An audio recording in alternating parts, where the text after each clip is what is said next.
Good morning. Today is May 12th, 2026. I am Kathy Hopkins, District 5 Representative and Chair of the Board. I now call this meeting of the Kansas State Board of Education to order. Welcome to those in attendance with us and those watching on the live stream. We have all of our members seated at the board table. Commissioner Watson, sadly for the last time, is on my immediate left. Vice Chair Danny Zeck is next to him, and Board Attorney Mark Ferguson is on my right. Our Board Secretary Deborah Brimmer will be on the far right when she gets back to her seat. The mission statement for the Kansas State Board of Education is to prepare Kansas students for lifelong success through rigorous quality academic instruction, career training, and character development according to each student's gifts and talents. Our vision is for Kansas to lead the world in the success of each student. At this time, we will pause for a moment of silent reflection or prayer.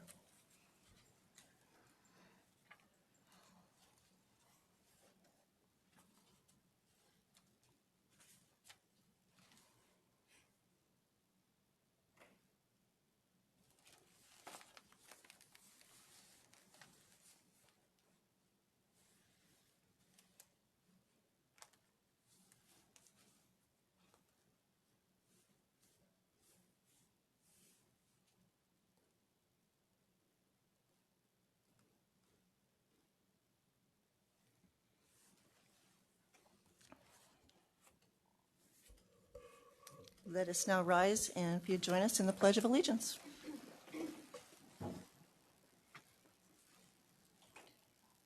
I pledge allegiance to the flag of the United States of America and to the republic for which it stands, one nation, under God, indivisible, with liberty and justice for all.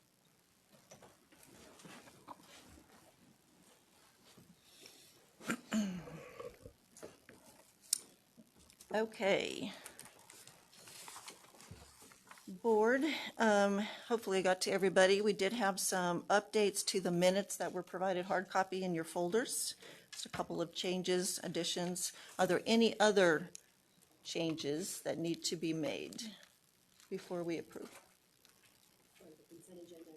No, just the minutes. If not, I will take a motion. Betty, second. Barrow, all in favor? Opposed? Present, not voting. And next would be our agenda, just the agenda. Madam Chair, could I get a clarification on the agenda 1010 policies? Because I have asked for an item to be on the agenda to deal with open records.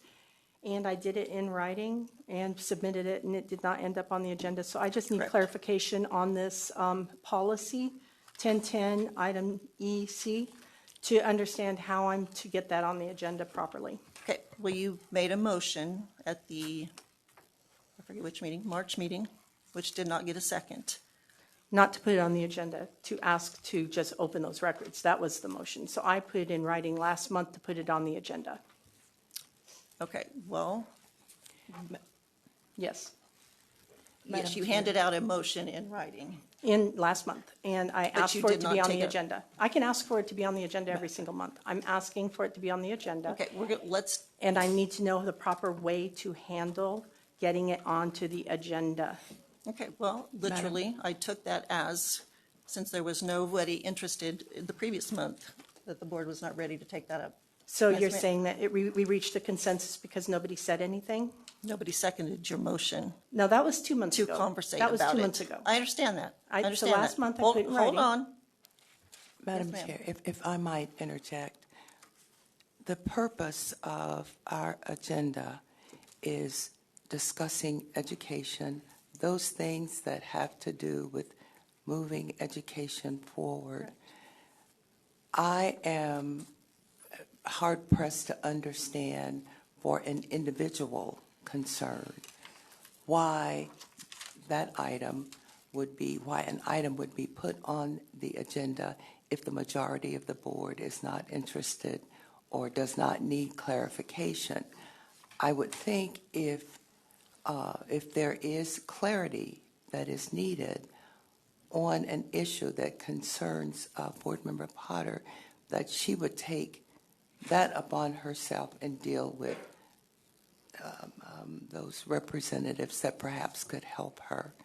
This seems to be coming up frequently, and it does concern me because our purpose when we gather here is to talk about education, those things that are related to helping our students reach a success for their life.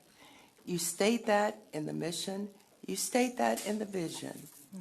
It has nothing to do with an administrative concern, and quite frankly, each meeting, this issue continues to come up.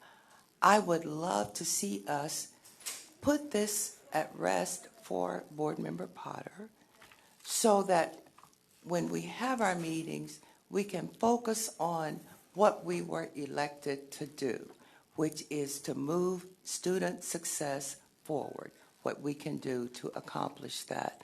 So at some point, if we could weigh in and offer what our position is, and let that be the final time that it's addressed. If there are a majority of board members that feel that she has something valid, fine.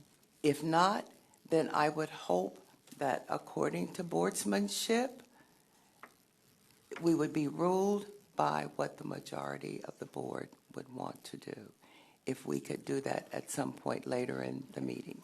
Perhaps just reading the policy might be a good idea. It says, in addition, a member of the state board may request that any matter be placed on a future agenda of the state board at a regular meeting. The request shall be discussed at a meeting of the state board. If consensus cannot be reached, the request shall be approved or disapproved by a vote of the state board. Okay. So I'm asking, I put it on there for a future agenda item. It said it shall be discussed. Okay, And and- so I'm looking for either a And that's consensus what or I a was vote. recommending, that we take, not, it doesn't have to be at this point as we're trying to move forward. I am saying that it is my hope that once we vote, because we've done this before, Yes. that once we vote, that that's the end of it. It doesn't keep coming up every meeting. We've had the opportunity to voice, the board has. That's been something that is critical to you, and I'm hoping that during this meeting, we do just what you're saying, not at this moment, but just what you're saying, and hopefully put it to bed so that it doesn't continue to come up every meeting. So I'm looking for a consensus or a vote of the board. That's what I'm looking for. Not, you say Understood. we've had these conversations, but I have not heard them, so. I have not. I've heard me Understood. bringing them up plenty of times, but that's not a We conversation. will bring it to a vote at the end of the meeting on Wednesday. Okay, we're as we adding do. it to the agenda? That sounds great. Okay. I accept. Okay, for the agenda, may I have a motion to, oh, I'm Oh, sorry. you have two people. Oh, I'm sorry, Connie? Yes, I'd like the poll item. Okay, we're not going to do the consent just yet. Okay. We're going to do the agenda, and I'm sorry, because it gets messy. Okay, so just the agenda as it stands, not whether or not we need to pull something for a separate vote on the consent. I have one thing. I'm on there. This is, Ms. Potter, I'd like to ask why what you're doing you think is good for Kansas kids. Okay, thank you for the question, but it's Transparency. going to be, Yeah. we're going to discuss that later. So I need a motion to approve the agenda. Jim, in a second. Betty, As amended. all, I'm just making we sure. will just, As amended? as amended, fine. As amended. That we will have that vote at the end of the meeting, Wednesday, correct? Are we good with that, Jim? Yep. Okay. Betty? First and second, and, excuse me, all in favor? Okay, now on the consent. Michelle? Oh, Connie, actually, you had your name up for that, so go ahead. Yes, I'd like to poll item E. I'm sorry. Item E. E, Yes, I'd like to have a little bit of discussion and then a separate vote on that. Thank you. And before we move any further, I want to say on item H that this is the salary and the starting date for the new commissioner, Dr. Steele, which did not make it into our motion. So we threw it on consent. So June 1st and the salary of $255,500 is in the consent to take care of what we failed to do last month. So just want to point that out also. And then Michelle had a Ready for me? Thank you. Thank you, Madam Chair. I'd like to poll just for separate vote, F, G, I, and J. F, G, I, and J for separate vote. Okay. Madam Chair, my speaker doesn't work. This doesn't work. I thought it was earlier. Okay. I thought it was too, it just stopped. Okay. Anyway, Madam Chair, I'd like, on H, I just wanted that pulled for discussion, separate vote.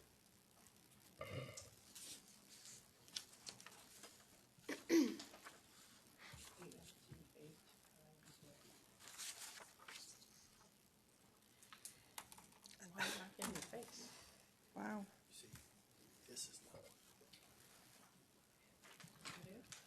Okay, so the two pulled for discussion, which is E on the bond and capital improvement, and H for the salary and start date of the commissioner, we will move to the end of the meeting so we can move this forward. The separate votes, Michelle, are you good with those being in one thing? Okay, so I need approval of the agenda without E, F, G, H, I, and J. May I have a motion? Betty, second? Dennis, all in favor? And the separate items of F, G, I, and J.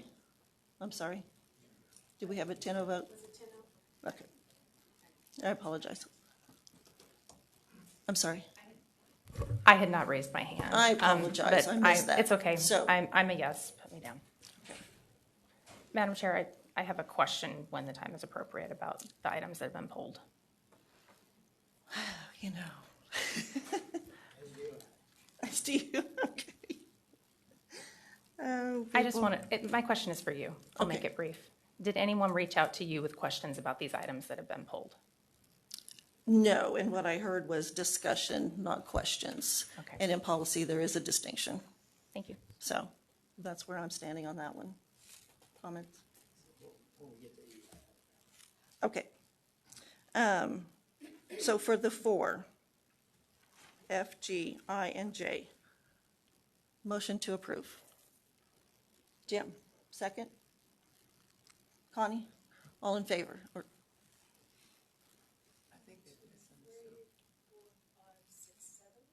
all opposed? Okay, and those pass. And as I said, we're going to move the other two since there was discussion asked for of the board to the end of the day before the executive session. E and H. Okay. Moving right along. Commissioner, Dr. Watson. Madam Chair, State Board, is Dennis sharing? Dennis, are you sharing? You being a good student and sharing your microphone? Just wondering, okay, yeah, thank you. May Be I a make good a helper. You know, in first grade, being chosen as the helper is an important task, so appreciate. May I make a statement about sharing? Yeah, you certainly can. I'm not against it, but I end up with only half of what I wanted. And we had hopes. Take that You closer know, to and me you for know that. what? And we had hopes for Dennis, didn't we? We really did. We really Yeah, he did. started out looking like a gentleman. You know, good morning. We're going to talk a lot about students today. And so, you know, when I go out and speak, that one of the things I often do is do a little pop quiz about how many state board members do you know and how many can you name, or how many are there and how many can you name. Most common answer is 7 because that's a local board. But again, as you look at this map, and I like to say this in public as often as I can, each of these regions represents approximately 50,000 Kansas students that are in one of the schools that you accredit. I think that's really important. The other thing, when you signed up years ago, all of you, whether it's been a couple years ago or now many years ago, to run for the state board, someone probably said, it's only 2 days a month. Yeah, no. So yeah, Danny, it's fine to laugh. So I just thought I'd take you, and this is certainly not to be inclusive because I was doing this really as I found these, but you know, it's been good. Here's Connie and I reading to a group of kids about a year ago. Remember this one, Connie? This was a lot of fun. You know, we were having in a school library. And then, you know, how about some goofy things? Dr. New, you and I over in Manhattan with a, what was, I believe this was their Kansas Teacher of the Year.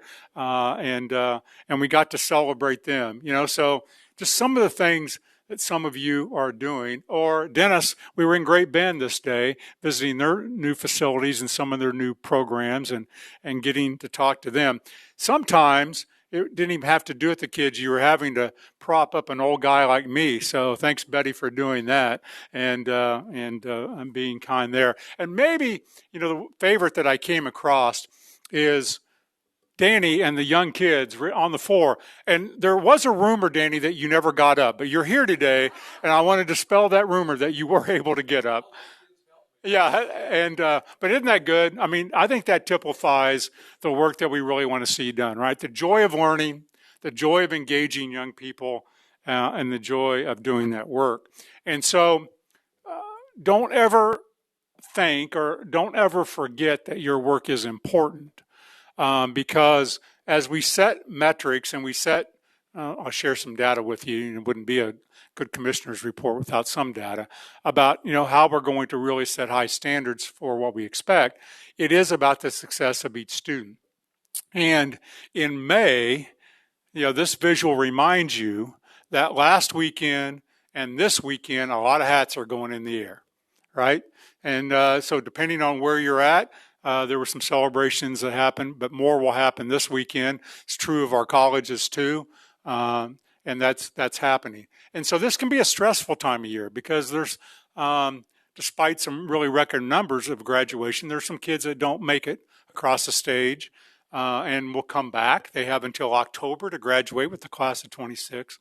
But your work matters. It really matters deeply. And last weekend, or 2 weekends ago, 3 weekends ago, we got to celebrate some people that do that work.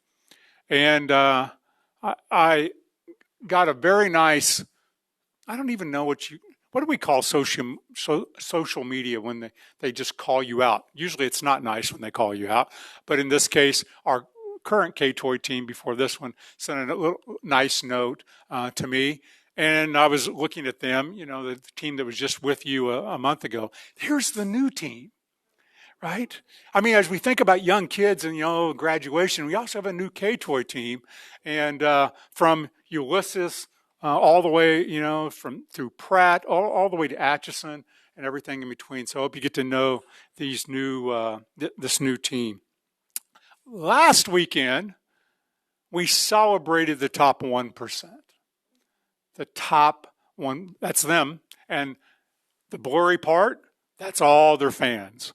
That's grandmas and grandpas and school officials that came over to Lee Arena at Washburn to celebrate them. And, you know, we get to shake their hand. And Bill Faflick always reminds me we need to speed it up.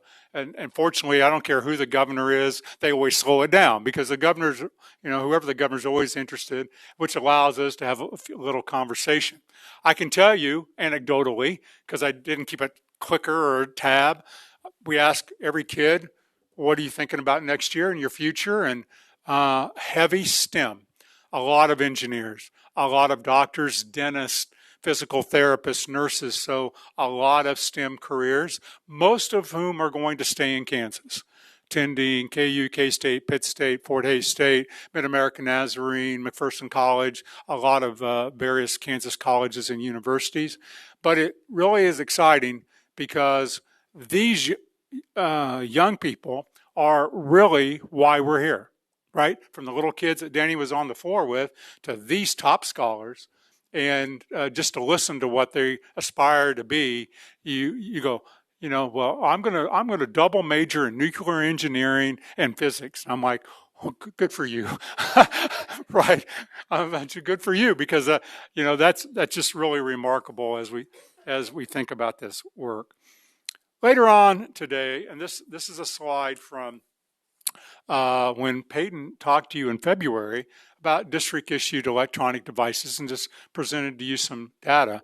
But, and I'll speak to this a little bit later, but Danny and Melanie have been spending hours and hours bringing to you some things for discussion today and about emerging research, really, emerging thoughts about, again, this work that we do and how it should be done out in school districts.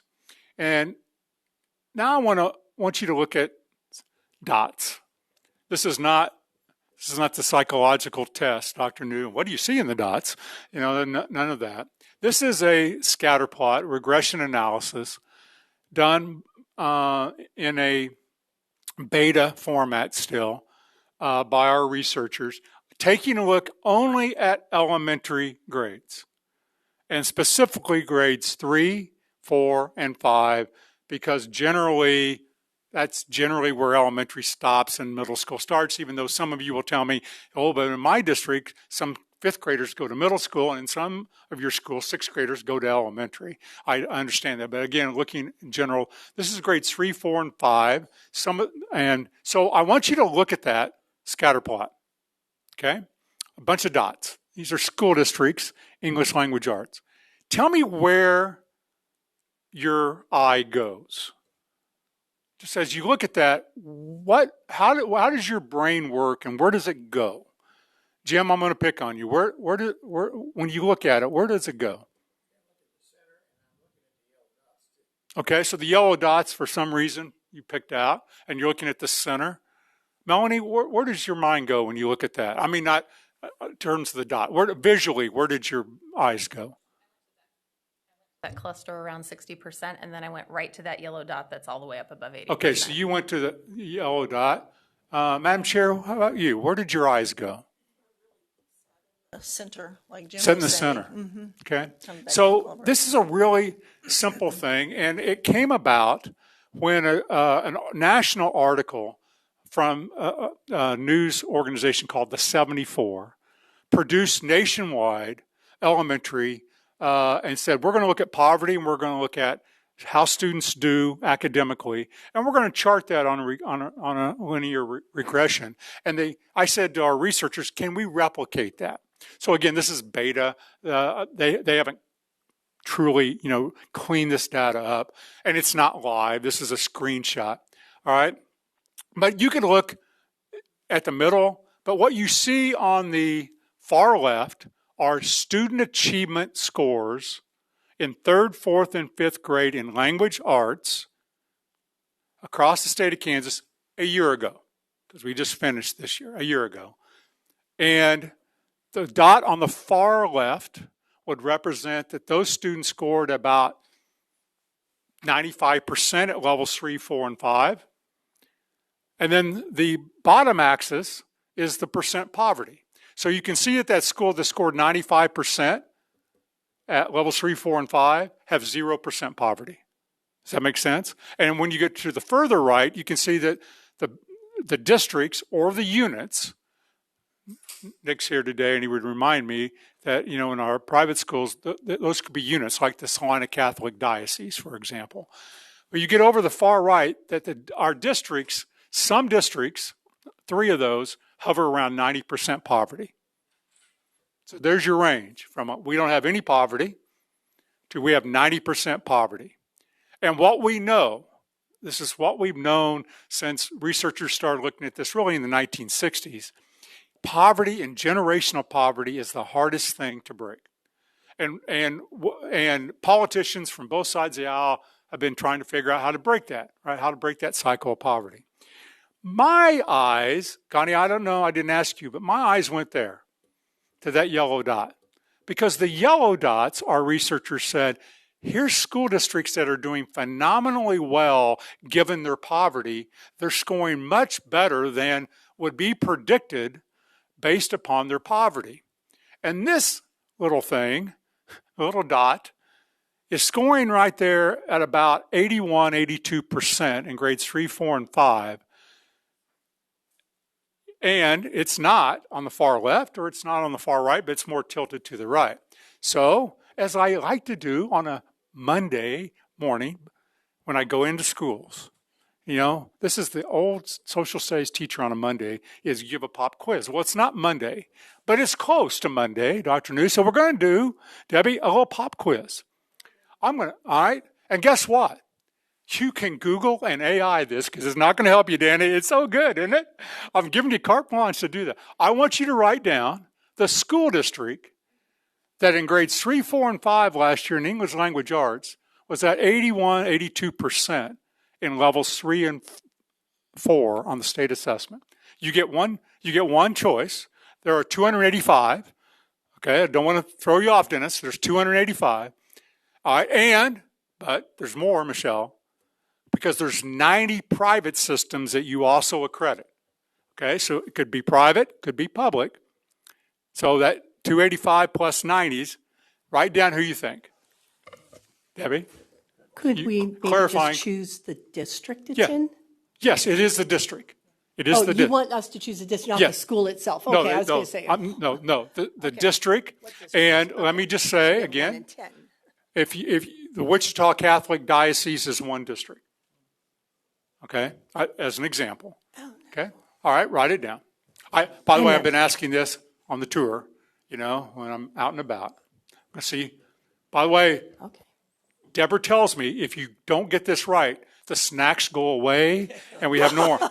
That's why Michelle brought me my own cookies today. And I brought these up here because Danny was already trying to get at them. And so I wanted to protect that. All right. All right. You have your guess? Do not, I've been asking this to superintendents too. I do not have. I asked this at Greenbush last time I was there, Jim. Okay. No one's gotten it so far. Unless they were somewhere where I announced it. So, okay. You ready? There, but I've slept. All right.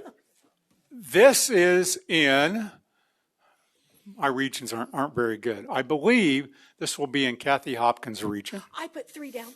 I did put 3 down. Way to go. You got the That's region. what I was talking about was the district, the state district. No. Good try. 1 in 10 Good chance. try. Good try. Yeah, you narrowed your odds. I like that. I got I like 3. that. This dot is the Valley Heights School District in north central Kansas. Pretty impressive, right? It is. Pretty impressive. And most of you, it wasn't on your radar. So I'm pounding the table.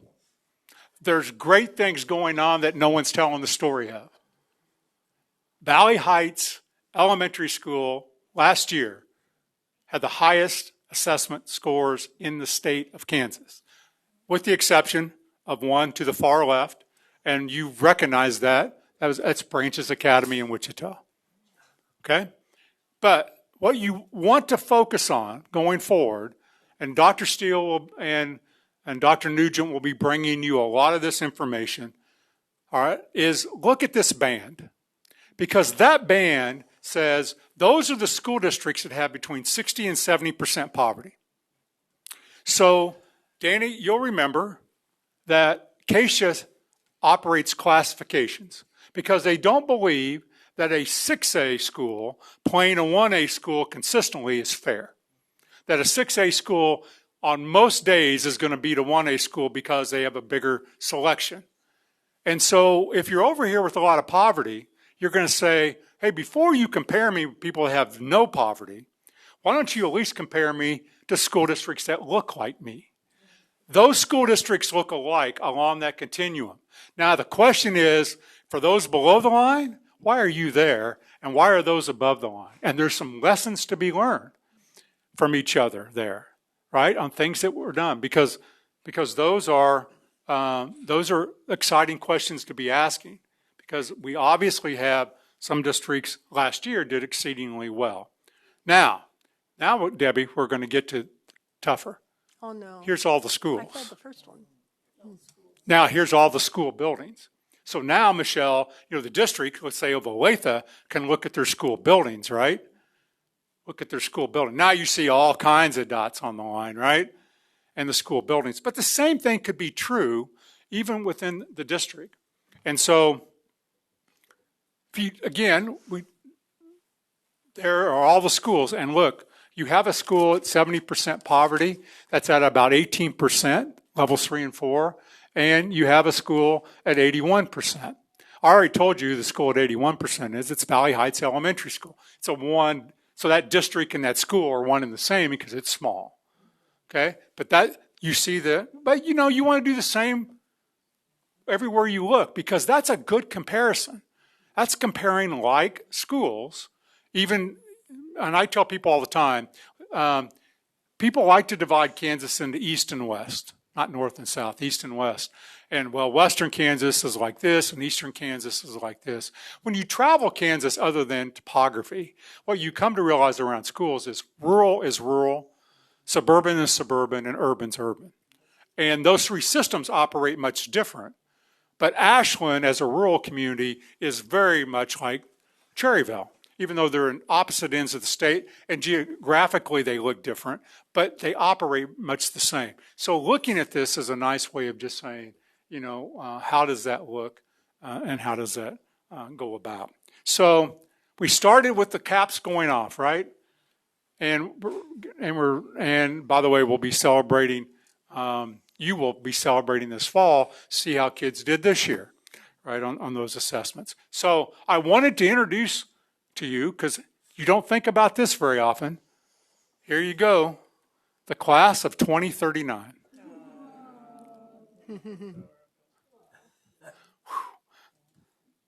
I don't think, Mr. Porter, you and I are going to be here for the class of 2039. But does that put it in perspective? 2026, 2039, right? The things you're talking about today have to impact over time. Time will go fast. You just shared with me some remarkable photos from Italy of your family, and I said, wow, I haven't seen those grandkids in a while. I wouldn't have recognized them. I mean, they've grown so fast, and time goes so fast. So never doubt that your work is not important. It's extremely important, all right? And continue to listen to your constituents. Continue to listen to the people out in the schools that say, I need you to understand how we feel about this. And you're doing a wonderful job. And so, Madam Chair, I am over time, exceeded my knowledge by a lot, and I'd be happy to answer any questions that you have. Well, I think you should leave your plate of cookies there. I'm not. I'm taking them back and hoarding them from Danny. Hopefully on my side of the table. I don't see any. Oh, Yes. Well, you've given us reports I've been here 3.5 years. and you had to listen to me all that time. I apologize. Oh, well, Dr. Watson, I'm really hopeful that a lot of the things that, and I'm not saying this to try to, puff you up, but you've initiated some things that I think we can do some good work on to just really increase what some of those indicators are showing. And so you've helped me understand a lot about what's necessary. The reading that I'm doing is so much about right now what happens in the classroom. I just see that that's really where the work is done. And when we talk about teachers and how they teach, and I'm just all in for what is really good instruction and using great material in the classroom, because I think that's what kids want. I think they want to know, they want to learn, and if we give them those two things, kind of stand out for me, and it's been helpful to kind of see that come to the surface. You're exactly right, Dennis. It would be true of your chosen occupation for many years, nursing, right? A good, caring person that has a lot of knowledge about the medical field, put those together and you have wonderful things that happen. And then, so your challenge is we got to have a good pool of candidates for people to choose from locally, and you've got to help them choose good curriculum and then good training. I'll add that to it, right? Constant training, because that's really important. Betty? Thank you. Yes. Yes. I have to do this. Because this is the last presentation that we'll have from you. And I really want to take the opportunity to thank you for your focus. A lot of things have come at us left and right, but you have never lost your focus on what is important. I can remember the first time when your vision, Kansas leads the world, and I thought, boy, that's a lofty goal. But as I listen, so many times we hear of goals that really don't just make us reach. And you made us reach for the stars. You helped us to see that by establishing those kinds of goals, it gave us something to work toward.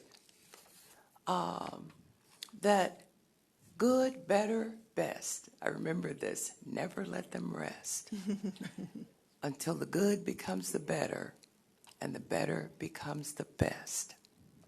And that's what you did. And I want to take the opportunity to say publicly, because I know it embarrasses you, to say thank you and to share that as when Dr. Watson had mentioned his retirement and traveled to the different districts, he always shared that, boy, you make me feel like it's my funeral.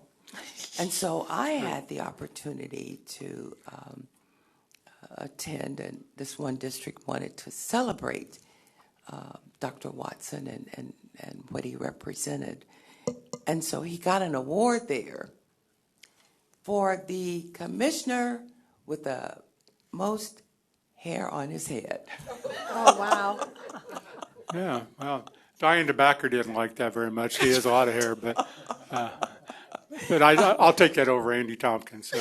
So I have to tell a story, though, about you, because this proves that even an old teacher, maybe we can learn from each other, because I remember when you were on the Wichita board and we worked together on the KSDE board of directors on a Saturday morning, and she was cocking her head at me a little bit about this.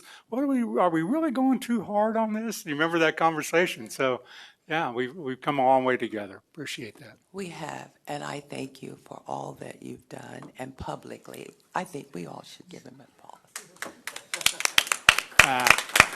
Thank you. We're done.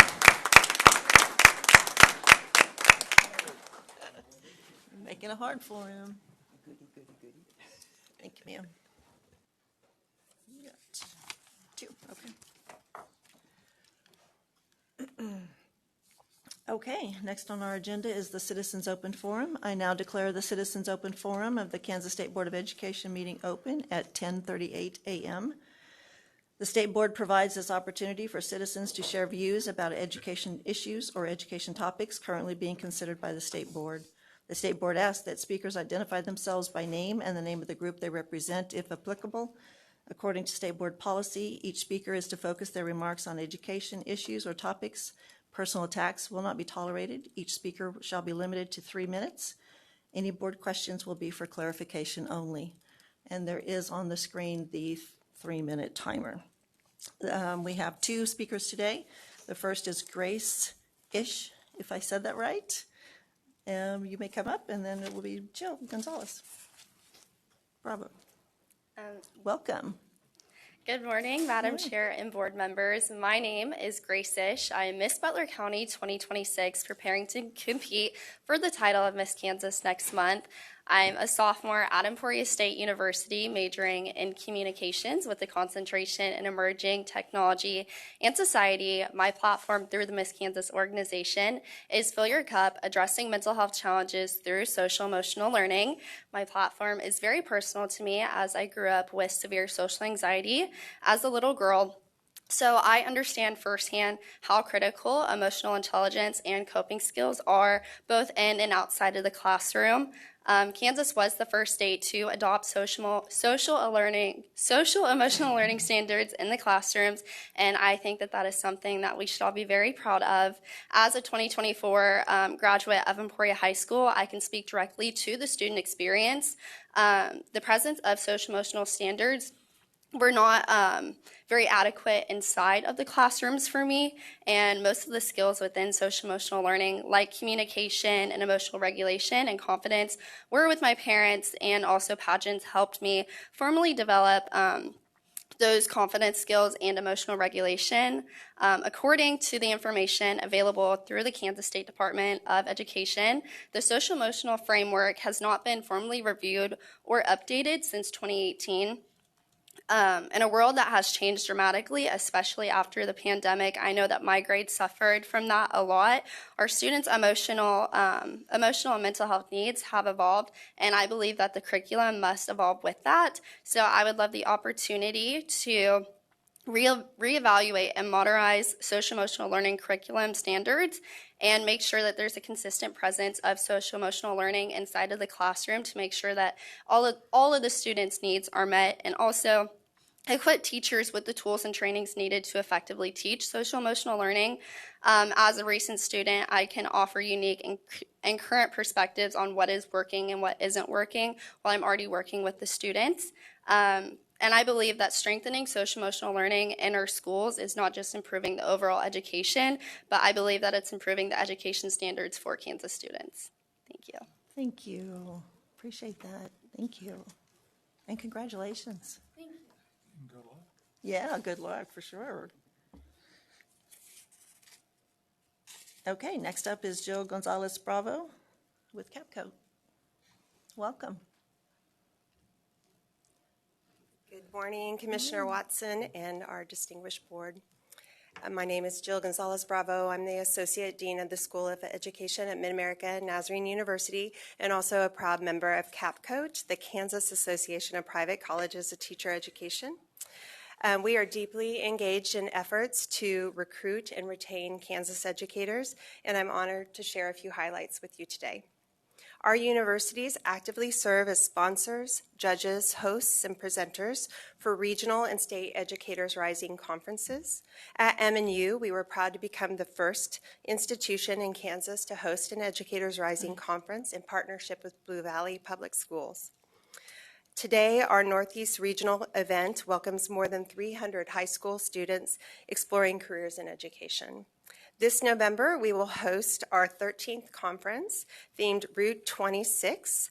This event is designed to help future educators chart their own path and map into the profession. Across Capcoat, this work is collaborative. Bethany College hosted last year's state conference, and Ottawa University has hosted the event twice.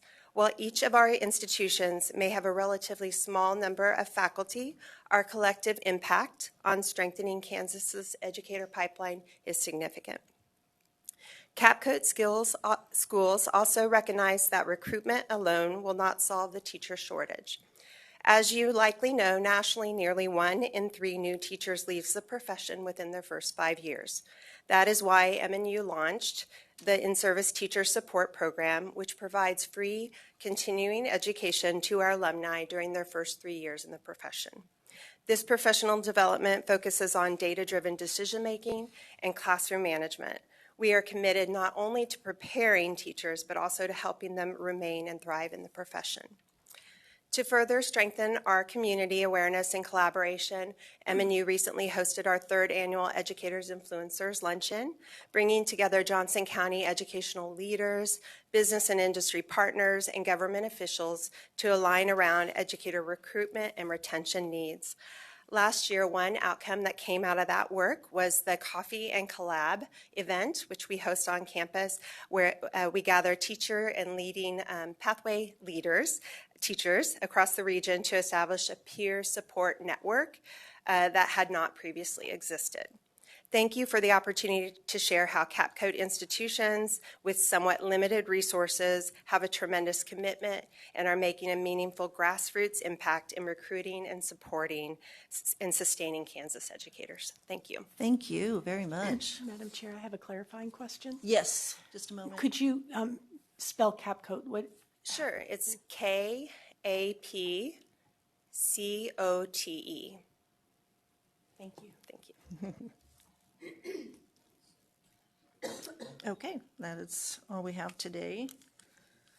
The State Board Citizens Open Forum is closed at 10:45 a.m. We would like to thank all of our speakers for sharing their views with the board. The State Board will determine if any of the issues should be addressed as an agenda item at a future meeting. Thank you. Okay, next on our agenda. We're going to have a recommendations on devices in schools, as Dr. Watson already mentioned, and he will be opening that up a little bit, and then board members Haas and Zek will be presenting to the board some recommendations and discussion around that. So thank you, Madam Chair.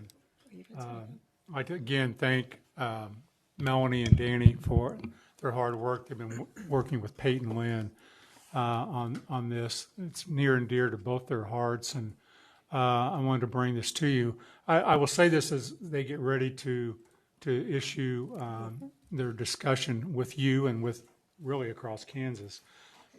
Much of what they're going to discuss is emerging research.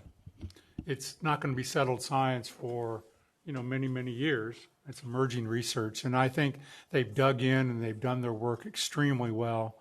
And I'm the one that put them on a short timeline, said can get it ready, which sounded like a long way when we were talking about it in April. As they got closer to today, it became very difficult because there isn't settled. I mean, there isn't. We just do this, and there's 5,000 reports that say just do this.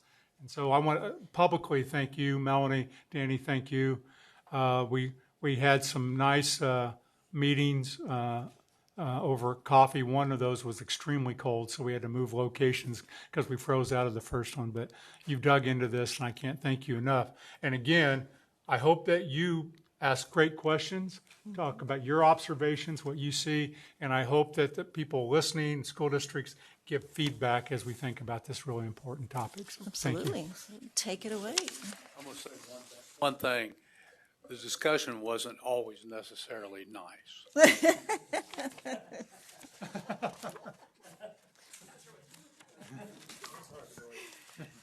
Thank you, Commissioner. Thank you, Madam Chair, members of the board. I want to start by thanking the Commissioner for this opportunity and for taking the time to meet with us, because we saw a lot of each other this last month, and I felt the pressure of how short a month can be. We tried to wrangle this topic. I had already done a lot of research of my own because this has been a topic near and dear to my heart over at least the last decade. Once the word got out that we were doing this work, Danny and I immediately started getting phone calls and emails. And so on top of doing the work, we were also then meeting with superintendents and parents and local board members and visiting schools, and our calendars definitely filled up. So thanks to all of those who invited us out as well. We very quickly got the message, we got to slow this down. And so you have on your agenda today a receive item, which would imply that next month we would take an action. I don't know that we're going to be ready to take an action because we are not bringing you a concise and ready to go item to vote on today. So we are going to have a conversation. I just want to kind of set that expectation as we start off. So we're asking you, and we're going to ask the rest of Kansas to chime in. Don't get me wrong, time is of the essence here. We need to move fast on this. We have witnessed as a board the unintended consequences that come with sometimes policy that gets rushed, if you know what I mean. And so we want to make sure that we don't have unintended consequences that result from us bringing this today. Rushing to pass policy, that kind of thing. So I'm going to give a short overview of the one-to-one device usage. I'm going to find the keyboard. And then we're going to have board discussion, and we just really want to make sure that everybody has an opportunity to speak. Danny called me a couple days ago. He's like, we got to get all the voices on the board. So we're going to keep telling you this as we're up here today. So we're going to start with, hey, the space bar works. Yes, sir?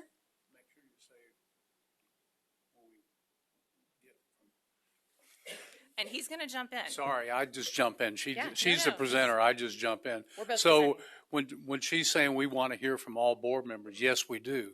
But we also want to hear from parents, because a lot of times we don't hear from parents or grandparents or whoever's the guardian. We want to hear from teachers. We want to hear from administrators. We just don't want to jump in and make a bunch of policy without having everybody's input, good or bad input. But we want the input, and then we can come up with, hopefully we don't have a bunch of unattended consequences when we jump and do things. So, Yes, Thank thank you. you. And I'm going to add. and I'll keep interrupting. Yes, please you, do, You know, please. old men do that. This is a partnership all the way. These have been really great conversations. I want to add, though, to your list, we want to hear from students, too. I had the opportunity to drive a student across Kansas a little ways this morning, and I was hearing opinions already, so keep them coming. So starting with our timeline, it's been around 20 years, maybe a little bit longer, since public schools, here in Kansas anyway, began those early stages of adopting one-to-one devices. I live in Johnson County in the northeast corner of the state, home to some of the largest districts. And those districts have had, like the district that my children went to school in, they've had one-to-one devices for about 10 years. I believe they got them in 2015. So on the screen, you can see the work that this board has engaged in fairly recently on this topic. And you will recall that after the Blue Ribbon Task Force met, and we have members of this board on the task force as well as all of the kinds of stakeholders that board members Zach just mentioned, this board decided to accept the report from the task force, but not to recommend it as guidance. We heard it said then that because we did not issue guidance on this topic, that was one of the justifications for the cell phone ban that was passed this year as a bill. And so, obviously, I'm going to stick to my script. Schools all over the country are beginning to reckon with the amount of screen time that students are exposed to. We've heard from McPherson Middle School. Was it Beloit that was here last month? Who was with us last month? Beloit. Okay. Prime examples. We as a board have already heard a lot about the pros and cons of managing how much screen time students spend on screens, and we've heard about reduced behavior referrals to the principal's office, a return to books and paper as a tactile benefit in learning, and the dangers that can be present when they have unfettered access to the internet, or even a little bit of throttling of the internet without the right guardrails. Additionally, there's the issue of persistent distractions. I hear this from students when I talk to them all the time. There's the music, games, videos. We heard the principal talk about how many YouTube or kids being up in the middle of the night. I read an article this week about a Kansas district where they were citing that this woman's child had watched 13,000 YouTube videos during school hours on his device. These are reels on YouTube that'll autoplay forever.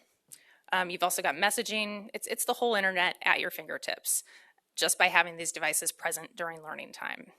So let us all acknowledge that this conversation is spectacularly inconvenient because these devices are everywhere. And when we start talking about this, the alarms go off for districts, and that's why our phones were ringing and why we were getting the emails, because there's about to be change. Principals and superintendents will tell you that they can't put away devices today, right now, because that's where their curriculum exists. Not everything, some things are in the device. Some curriculum does not come with a paper book or other printed materials. Sometimes they can buy a classroom set, sometimes they can't. I've seen digital curriculum that also has an accompanying paper workbook, so they're are a variety of things there. These would be necessary, the printed things would be necessary to replace the software platforms that they're relying on to assign work as well. You've got apps like Canvas, the one that was in the news recently for a major security breach. And so we'll come back to that security piece in a little bit as well. Let me say that there are many different ways to conduct research. So when we think about the data we have, I'm not going to go through scientific labels. I just want to point out it's not like the tech industry is going to do this research for us to tell us that the devices are bad, right? But there's also not data to show that the devices are actually improving student outcomes and learning. So there's data lacking on both sides. We can point to the same patterns in history. We learned too late about lead exposure, health hazards of smoking cigarettes, and a body of research that's now emerging on alcohol, processed foods, sugar, take your pick. So the data that we do have is mostly correlative. We have the opinions and experiences shared by parents and teachers who have come here, right to this podium, to speak to our board, pleading with us to do something. You have received copies of both The Anxious Generation and The Digital Dilemma, which dig into addiction and device overuse, not to mention exposure to content on the internet that's not age appropriate. We have heard presenters from many different disciplines and industries stand here. We've heard from a handful of Kansas school districts that we just referenced, and they decided to take on the task their own way, managing their own screen time. Sometimes you have to make decisions with the information that is available. So one bit of data that we do have has nothing to do with screens. In 3 studies, researchers found that students who took notes on laptops performed worse on conceptual questions than students who took notes longhand. And while taking more notes can be beneficial, those on their laptops tended to transcribe everything that they heard instead of taking the time to write it down by hand. And in doing so, you have to rethink what you're writing. And so you are learning and digesting that information as you go. That is one data point that we do have that's a pretty good one.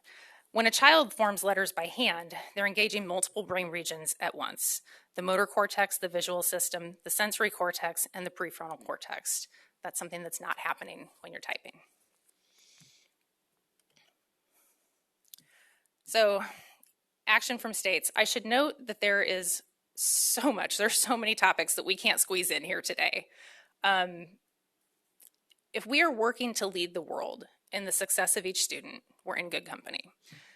There's an organization, not on this slide, called Maryland Reads, and they jumped out when I was doing my research because they just very simply said, we are addressing barriers such as the digital technology overload that prevents students from becoming proficient readers.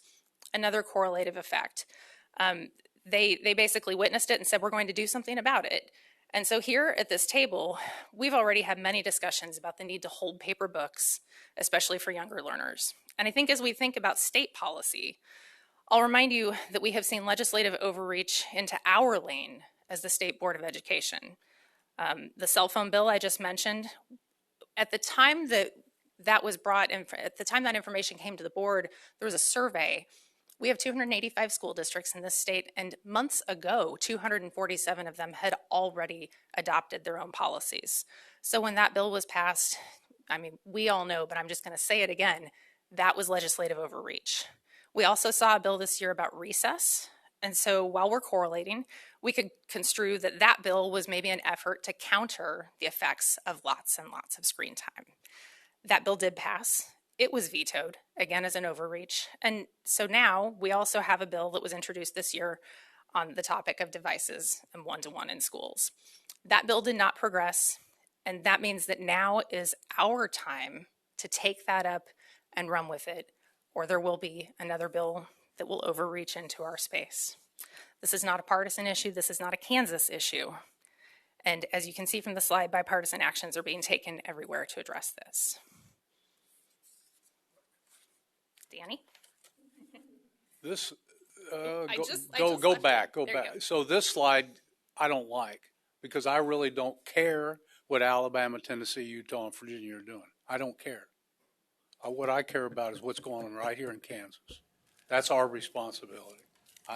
So what the heck they're doing?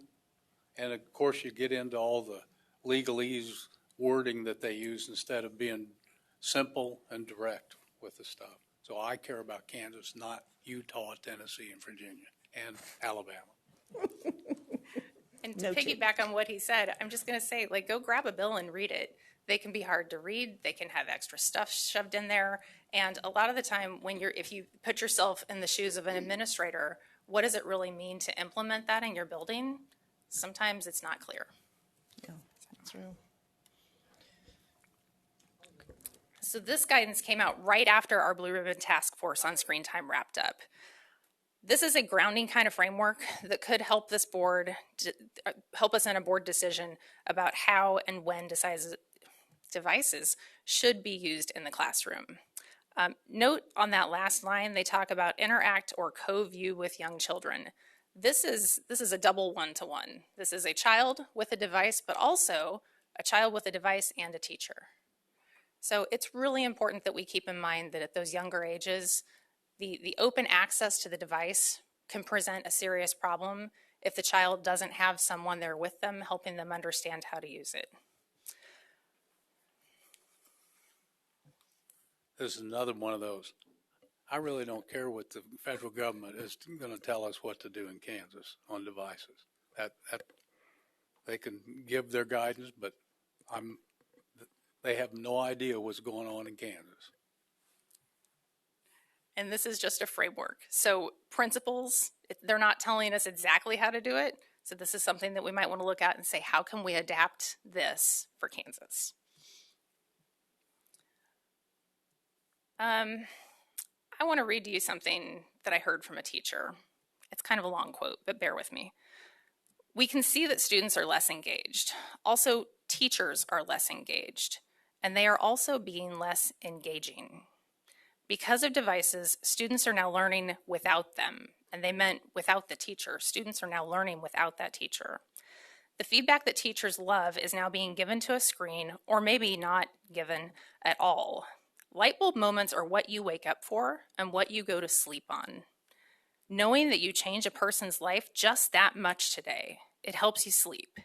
It makes you know you did the right thing today, and that is valuable. And when you don't get that because some screen got it instead, we should be bitter, and we should all resent these things.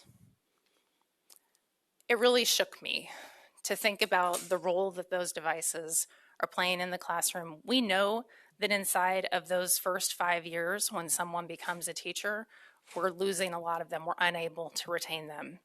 And this is not the kind of trajectory that we want to foster. When I walked the halls of an elementary school last week, I saw a lot of kids who were not on devices. They tend to do stations. And what I saw over and over was in a classroom, you could see that about a quarter of the room was over there doing a thing. And maybe there were some kids over there that were having some kind of intervention time. And maybe there were just a few on a device because they were working on something that was specific to them. You know who had screens in their faces all the time, all day?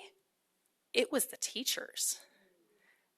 And the setup in this particular school was a lot like this. It was a giant screen and a teacher attached to that iPad because they're not using a whiteboard. The whiteboard's behind the screen. You know, the whiteboard's over there. And a lot of this stuff is already pre-designed, and you just hit the button to broadcast it. Ooh, hang on. Sorry. And you've probably heard me say this before, but in the 88 buildings that I've been in, when you go in a classroom and they're using a device, and then you go into a classroom where they're not using a device, it's a whole different atmosphere. Everybody's engaging with each other. The teacher, it's amazing the difference. You walk in, of course, a teacher likes that where and the teachers are doing a lot of good. It's real quiet. And nobody's looking at each other, and the teacher's working on her screen up there because the kids are all on. For me personally, I don't like that. I hate it, as a matter of fact. But when I go in the classroom and kids are going crazy and running around and having a good time, there's some learning going on because one of them, well, you can't hit them in the back of the head anymore, but having been hit in the back of the head a lot of time, so I'm sorry to interrupt, but it's a completely different atmosphere when they're not using a screen versus when they're using the screen. So we're almost to discussion, but one more thing before we go to discussion.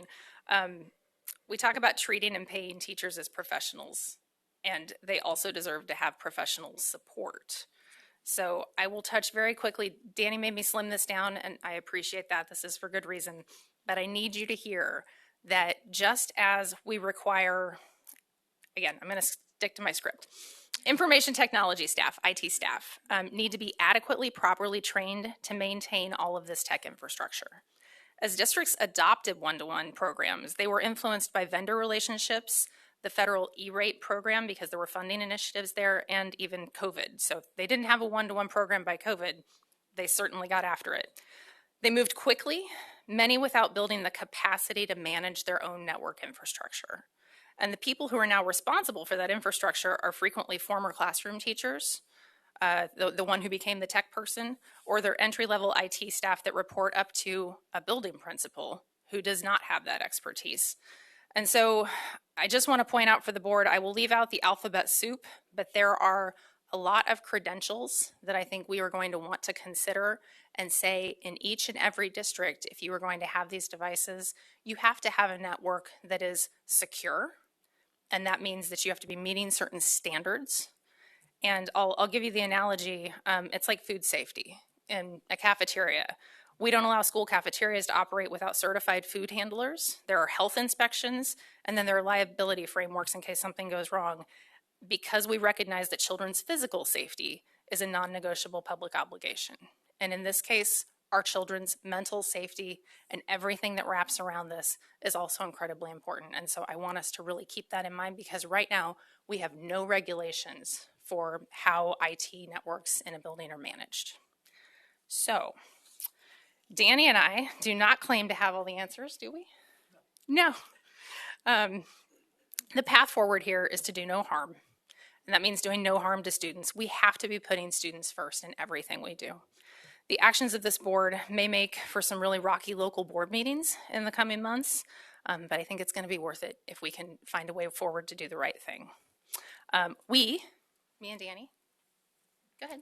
Go ahead. Believe that we need to do what's right for kids, not what's right for big tech, and not for curriculum companies, not for consultants, and importantly, not because we have sunk costs, because districts have laid out the funds for these devices, and so now we're going to hold on to them. That's not an excuse for continuing to do things this way.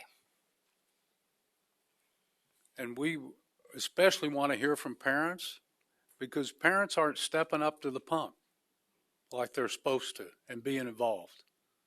And I'm calling out, there's a lot of good going on, don't misunderstand me, but I'm calling out parents especially. You got to get in there and pay attention to what's going on with those kids, because those kids need you. So parents, start stepping up to the pump.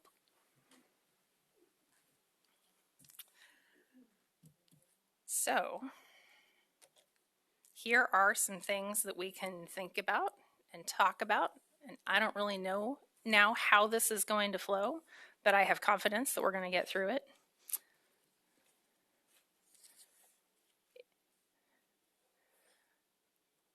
I'm making sure I covered everything else as you read that. So the goal here is let's create a plan together. And honestly, there are a lot of things that I would like to see on this list, and there are 2 pages of this list. So I'll start here. Maybe we just start by talking about what can you grab onto that you're like, yes, that really resonates with me. Is there anything that you read and go, no, I'm not interested in that? Should I just go through them one at a time?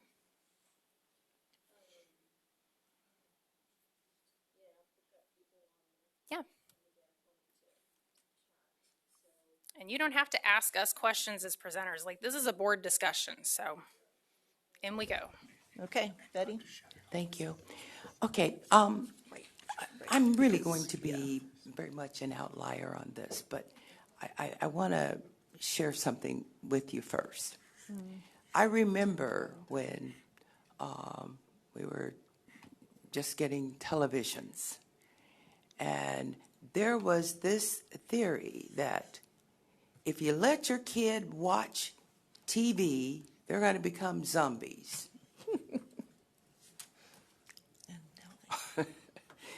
So I say that because when we start looking at innovative things that have come up, there's always this, we're trying to find a silver bullet, and we're going to tie that to every misnomer that goes on.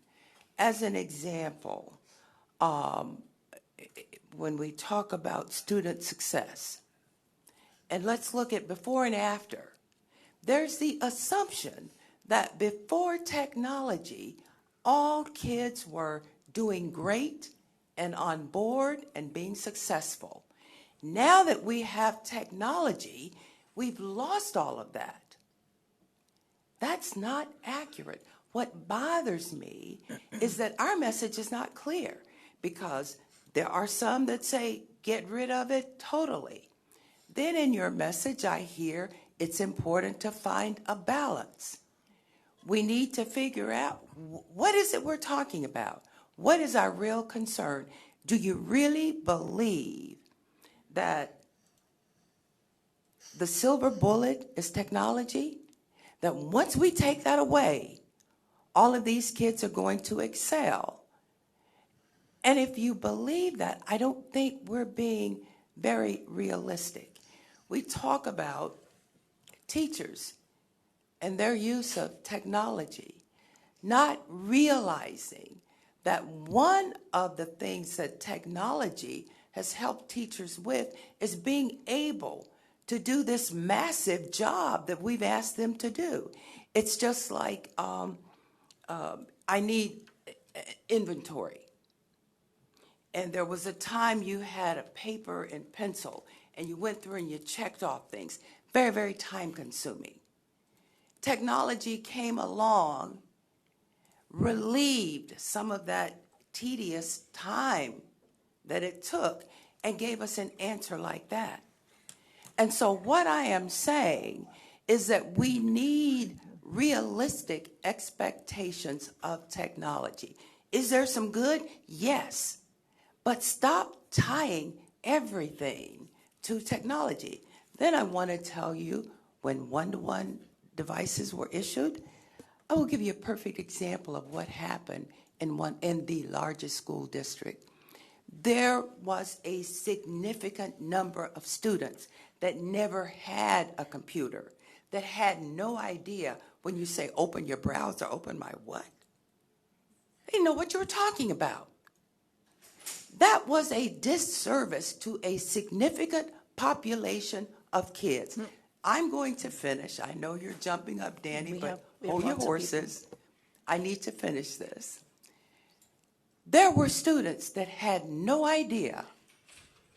And so when they were exposed to technology, they went nuts. Wow, look at what this can do. There were some who were fortunate enough to have had that exposure. And so they were not quite as enchanted. My point being, I'm not taking a position one over the other.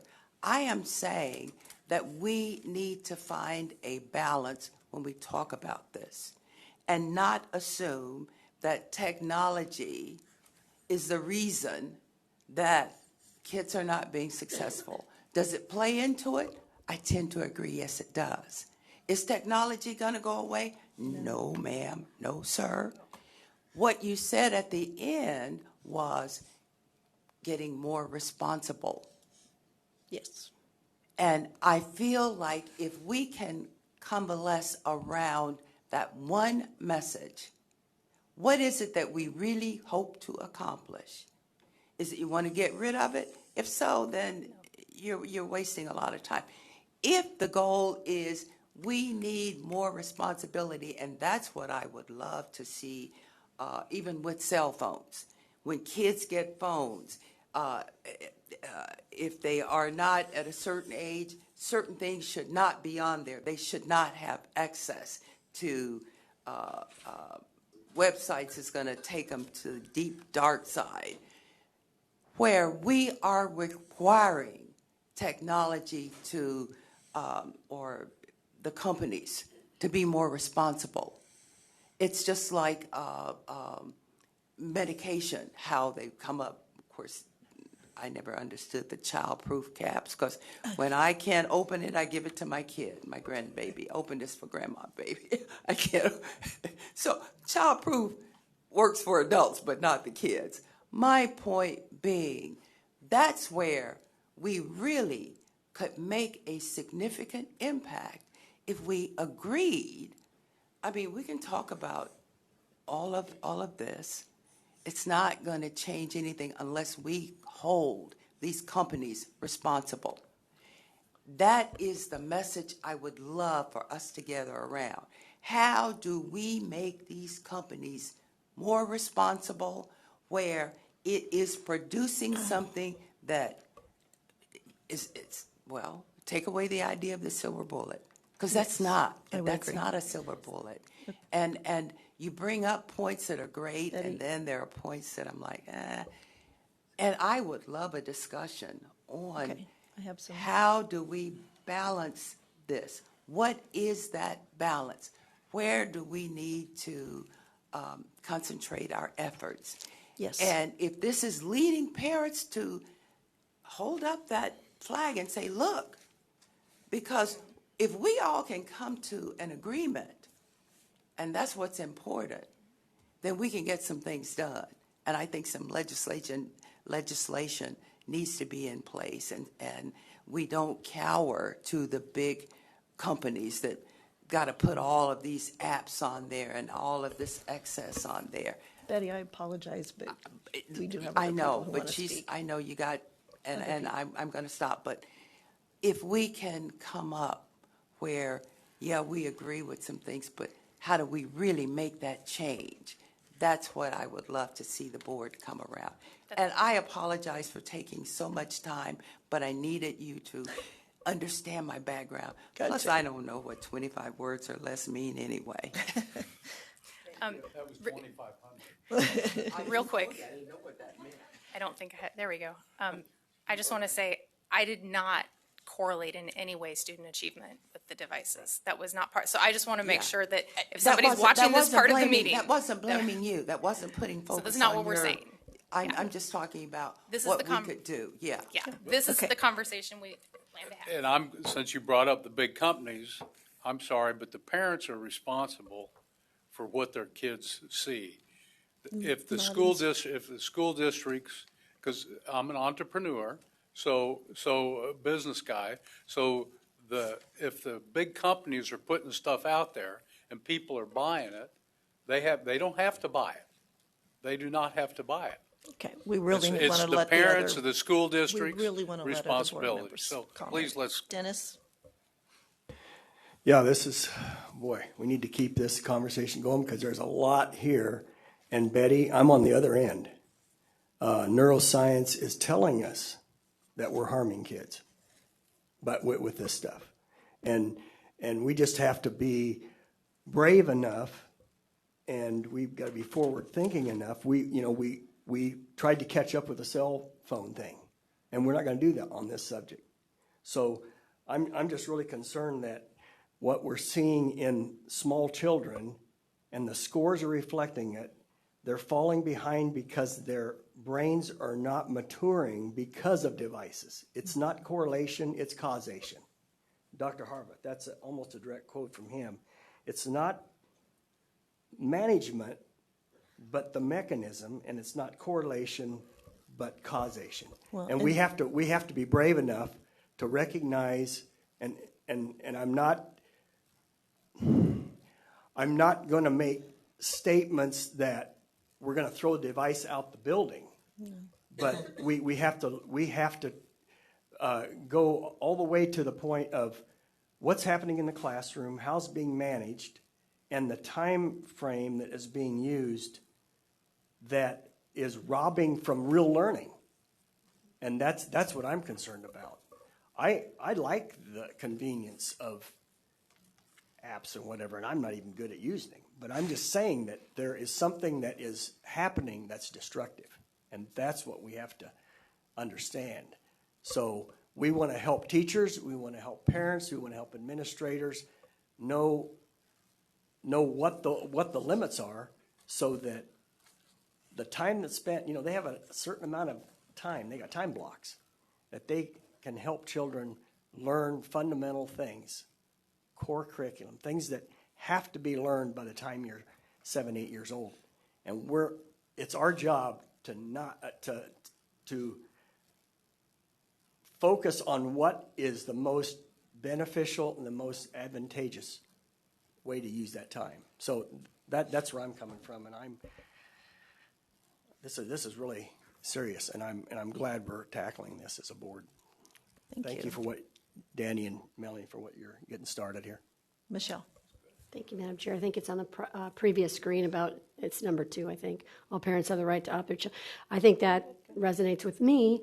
And I feel like just looking at one big district just spent $12 million on more technology in your area. And I feel like that they're going to double down on making sure that the technology is used by seeing how much they just spent on that alone. So I think a lot of it, just like we stuck a one-to-one device in front of every child, the last, like you said, last 10 years without any justification of knowing that was going to make for better education. It was just like everybody received that. And I think that we need to make sure the parents have the final discretion on that, knowing about their own child and making those decisions for their child. So I appreciate that number 2 being on there, because I think that that's very important. I think that when kids, with the paper and the text and having a test in front of them, I feel like that's a capable individual rather than dependent. The dependency on the technology is becoming more and more,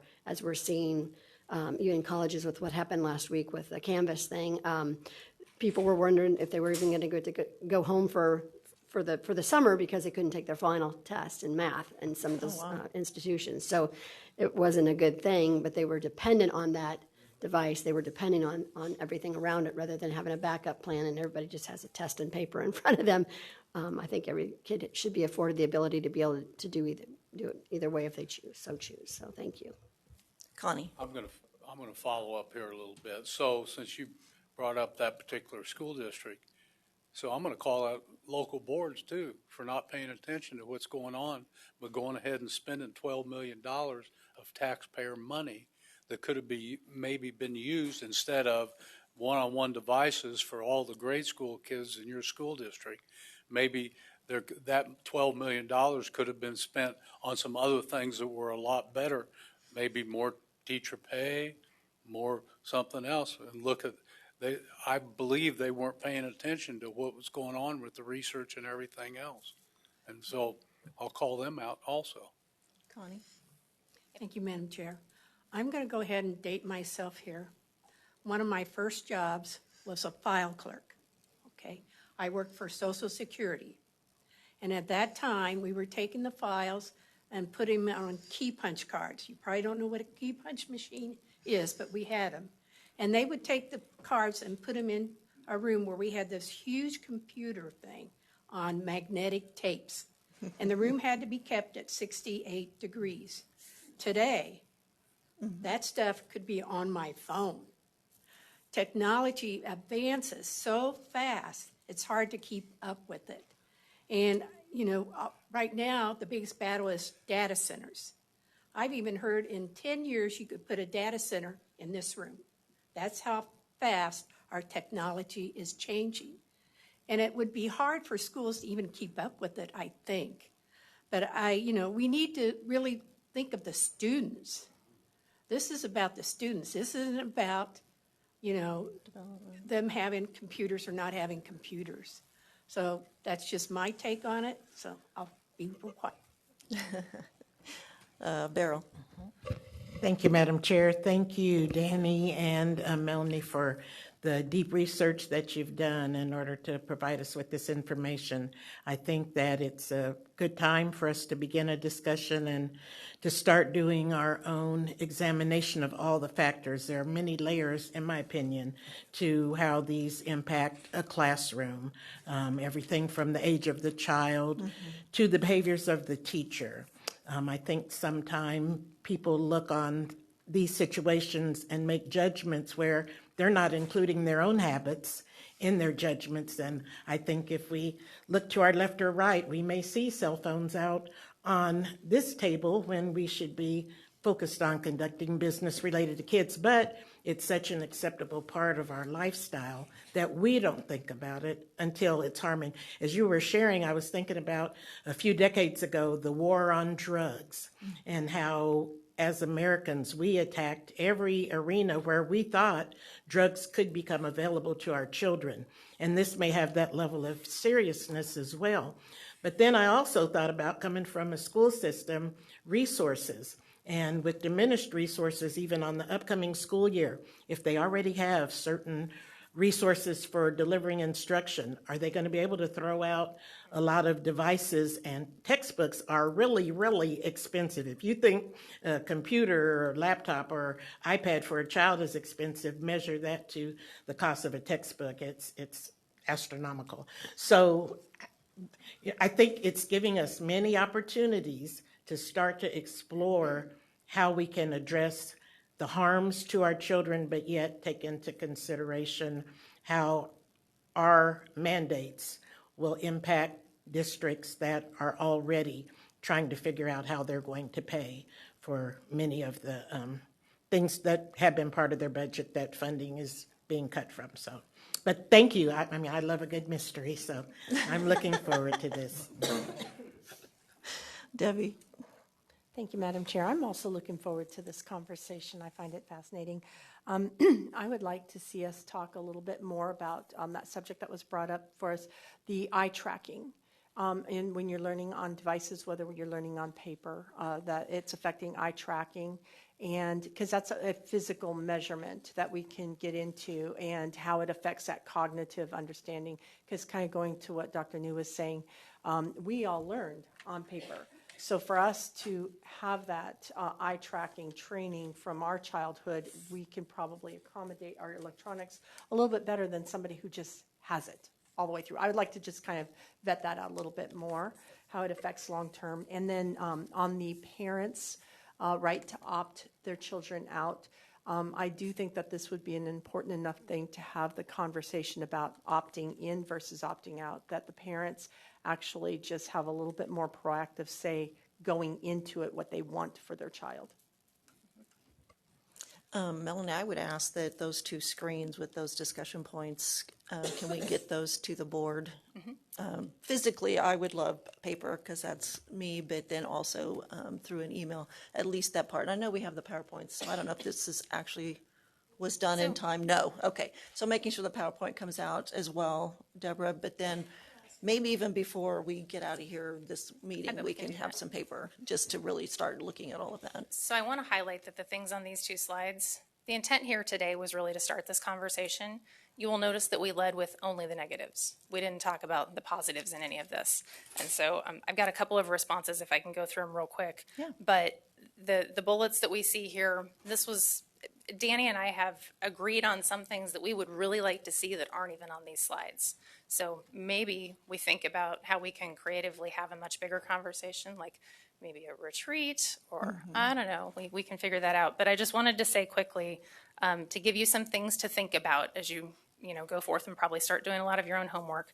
I wanted to make a counterpoint to the, especially what I heard, feedback that I got in the building that in an elementary school that I was in, because I was deeply concerned about the younger set being on devices. Some of the pushback that I heard was, well, the dynamic modules that are available on an iPad, it's just not the same when you're doing it with something that's analog. And so, and we know this about the testing too. At third grade, students are using those devices to take their standardized tests because that's just how the tests are created. But also those tests are designed to grow with the student. And so if you have a third grader who for whatever reason is reading at an 8th grade level, you can now figure that out by going through that testing program and letting the program catch up with where the kid is in terms of answers. And so we need to think about some of the things that we can do with technology that we were simply not able to do with pen and paper tests and filling in the bubbles. What else did I want to remind you of? I did have a conversation about the price to replace curriculum. We have heard that textbooks can be astronomically expensive.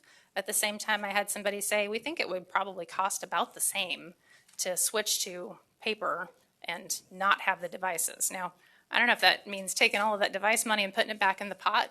Probably is how you balance that out. But I think that that's something that we can look at. And in terms of a timeline, I think we're looking at something that we would be moving to put in place in future years. Yeah. This is not going to happen fast. And so back to where I started with the need to slow down, I think we slow down, we do the work, we do this right, we've had a much longer, larger list, and we all get our concerns out. We have the conversations, and I think we can just make better decisions and skip the unintended consequences. Yeah. So I would put the local districts on notice, though, that there's some things that are going to be coming. So start having some conversation within your districts with teachers, administrators, and parents. And I just have some things, I personally think, I'm a business guy, so these are good tools. But you, as a parent, and your kids need to know exactly how they work and what happens to the data. And here's a few things. Is our school using GoGuardian, Bark, Gaggle, Securely, Lightspeed, or any online monitoring service? What exactly are they tracking? Or if the personal devices go home, how is the personal devices at home being monitored? I don't want them to go home, but that's a whole different discussion. What happens if the child is flagged, and how can I see my children's dashboard? How long is the student data stored, and can parents request deletion? And is student data ever sold, shared, or used for anything beyond monitoring? So just some things that I have also. And on a positive, because as I'm out and about, I have definitely hearing the rollback. And we've had it right here at our podium. The kindergarten teachers from Clearwater, I think it was, realizing that the handwriting needed to be there and the devices were removed. So we know that those conversations are happening. So we are not trying to say districts aren't looking at that, because many of them are. And so but at the state level, yes, I think we need to continue having the conversation.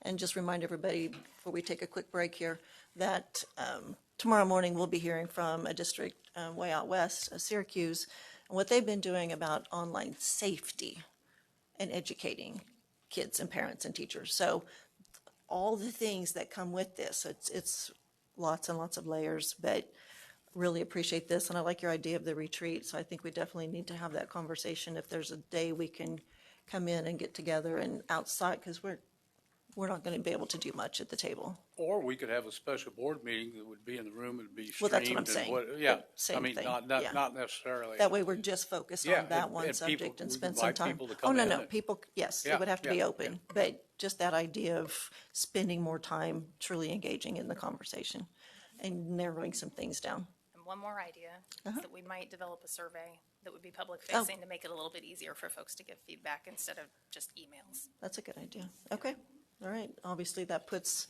And stuff And into, board, let us know if we did good or bad, or if you think we're full of baloney.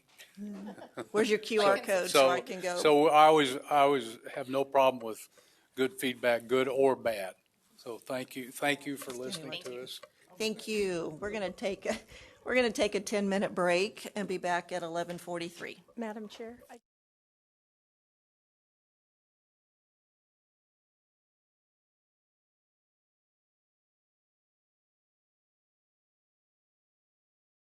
know that we're going to have E then and H at the end. Okay, thank you.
Rayleigh, are we good to go? Okay.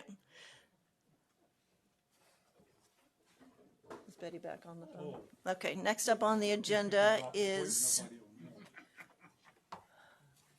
the RFP related to the Blueprint for Literacy for the Universal Screener. Dr. Nugent and Dr. Curtis. Good morning. Good It's still morning. morning, I think. I Barely. think so, Happy to just be for here. the- While he's getting that pulled up, I was told that we get to share some stories in between meetings a little bit about Dr. Watson. So I'm going to share just a quick one on my time. I am allowed. It came to me via an email, and it encouraged this. So I just wanted to share that 4 years ago next week, Dr. Watson stepped in for me. I was having pretty major surgery as a result of breast cancer. And I just, on a whim, last minute, sent Dr. Watson an email and said, any chance you would lead our closing staff assembly? And within 5 minutes, he said yes and trekked it to Atchison the next week. So that's my story of just true gratitude and appreciation. Thank you, Dr. Watson, for doing that. So where is the keyboard? I'm here to talk a little bit about the statewide screening tool. And so I'd like to start by kind of grounding us in why this matters. We know that literacy is foundational to all we do in education. And if we don't identify reading risk early, we spend years trying to catch up rather than getting it right from the start. So this work is really about 3 things: identifying students early, ensuring consistency across the system, and then building coherence in how we support reading success across Kansas. I do want to thank Cindy Lane for being here today. She is our partner with us in the KBOR's work and leading a lot of the work around HB 2485. So she's here as well. If a question arises, I'm sure she'd be happy to hop in. But just a reminder that the work that I'm here to talk about in terms of the RFP is grounded in 2485. It requires the school districts utilize a single statewide universal screening tool as part of a comprehensive literacy implementation plan. And today's presentation is focused on how we begin to implement that requirement, and that would go into effect for the 27-28 school year. Kansas has already done strong work around literacy. Since 2019, districts have been required to screen for dyslexia, and districts have been selecting from a list of approved high-quality screening tools. The state board approved those. That flexibility allowed districts to align screening with their local systems and instructional practices.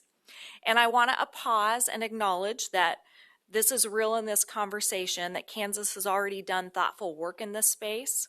The state board approved a strong list of screeners, and districts have been using tools that are valid and reliable.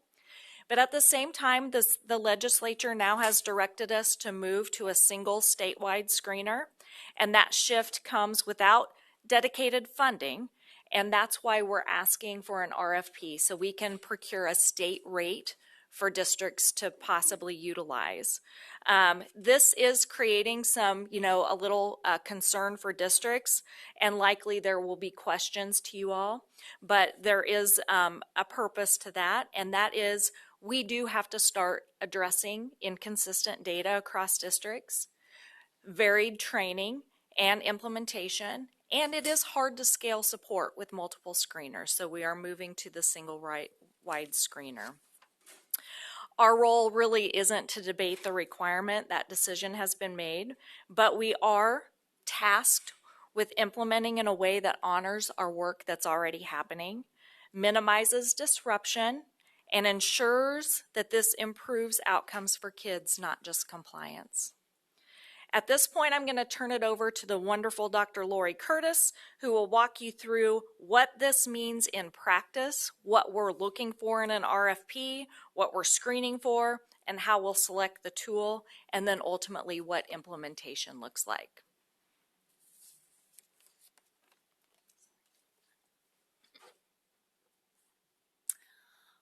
Well, we're going to start with me just reviewing what some of those sub-skills are that the board approved when we first talked about having screeners. And just to remind everybody, a screener that we're talking about does not identify if a child has dyslexia. It identifies that there is a risk factor and we need to look farther to figure out what it is we need to do with that student. But here are some of those skills that we look for when we do a screener. When we look for screening for reading risk, these are the things that we look for. And that starts very, very early. And I would add on this list, because we do follow the science of reading and it changes, we also need to add oral language and looking at our really young students in oral language skills as well. But right now, this is what our screeners look for. And the approved list that we have been using accommodates all of these sub-skills rather.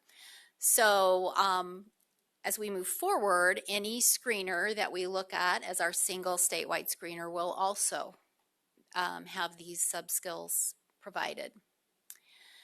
We also are looking at quality expectations that our screeners we're using now also have, and that is that they are nationally normed. So a lot of data has been collected, so we know what would be at benchmark, where would a student cut line be for being at risk or some risk or high risk. So they will be nationally normed, the ones that we will consider. They need to be valid, which means it assesses what it's supposed to assess. It is very clear that it assesses accurately what we are looking for, and it needs to be reliable. So if you provide that screener using the protocol that's identified by that screener of how you implement that assessment, if you did it and you did it and I did it and we all did it, we would get the same result. So it needs to be both valid and reliable. It will have those sub-skills for grade level administration. It needs to be instructionally useful.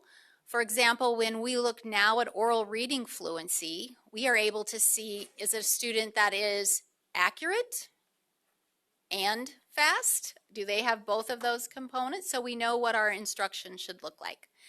So it needs to be instructionally useful to look at the level of risk, and then for us to figure out what do we do now. What's also being considered are the technical requirements. So that is easy to administer, easy to get the data and the reporting back to families and to educators. There are very clear reports for both teachers and families as well. So I want to just tell you a little bit about where we are in the process. Initially, we started, my team started with a list of what are the requirements that we have right now for all of our approved screeners.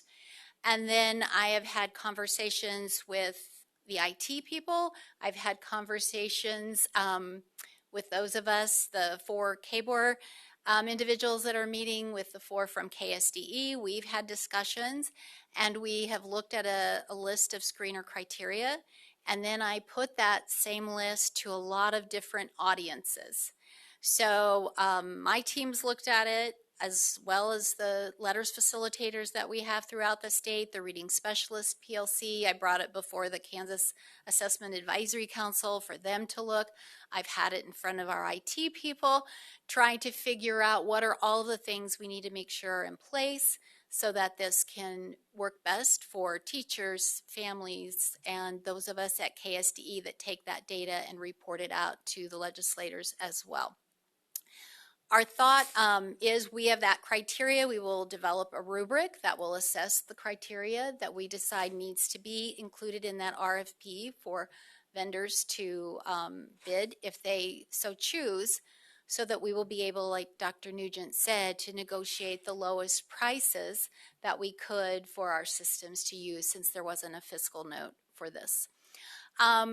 Once we have those who are interested in bidding for that contract, that statewide contract, then we will review that, look at the rubric, see that they meet all of the criteria, and then consider what the pricing is and make that final recommendation with KSDE and Kansas Board of Regents together, and then we will bring that information to you. So that's kind of the way this selection process will occur. Again, I've gotten feedback. If you would like to see the screener criteria, I'm happy to get that and get feedback from you as well. But we've had a lot of teachers, specialists, our speech language pathologists, anyone who I feel, school psychologists, anybody who will be dealing with this data, those are the ones that really need to make sure that we have a solid list of criteria and we've considered all of those options. And of course, our administrators and our MTSS experts as well. So the proposed timeline that we are looking at is we're establishing that criteria.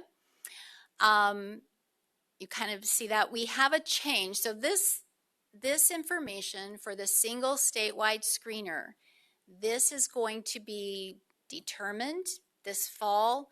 Hopefully we will have a decision by the end of the year, so systems will know what the screener is and they will be able to implement the PD and be ready to go a year from fall. However, if you look at House bill, changes start this year. We in the past have been collecting screener data in the spring. The House bill asks that we now collect our screener data in the fall. And so starting this fall, using the screeners that we already have approved, that systems are using, they will screen they've been screening fall, winter, and spring, but they will report to us the fall data starting this fall. And another thing that the bill did was it increased the grade levels that they are reporting to us.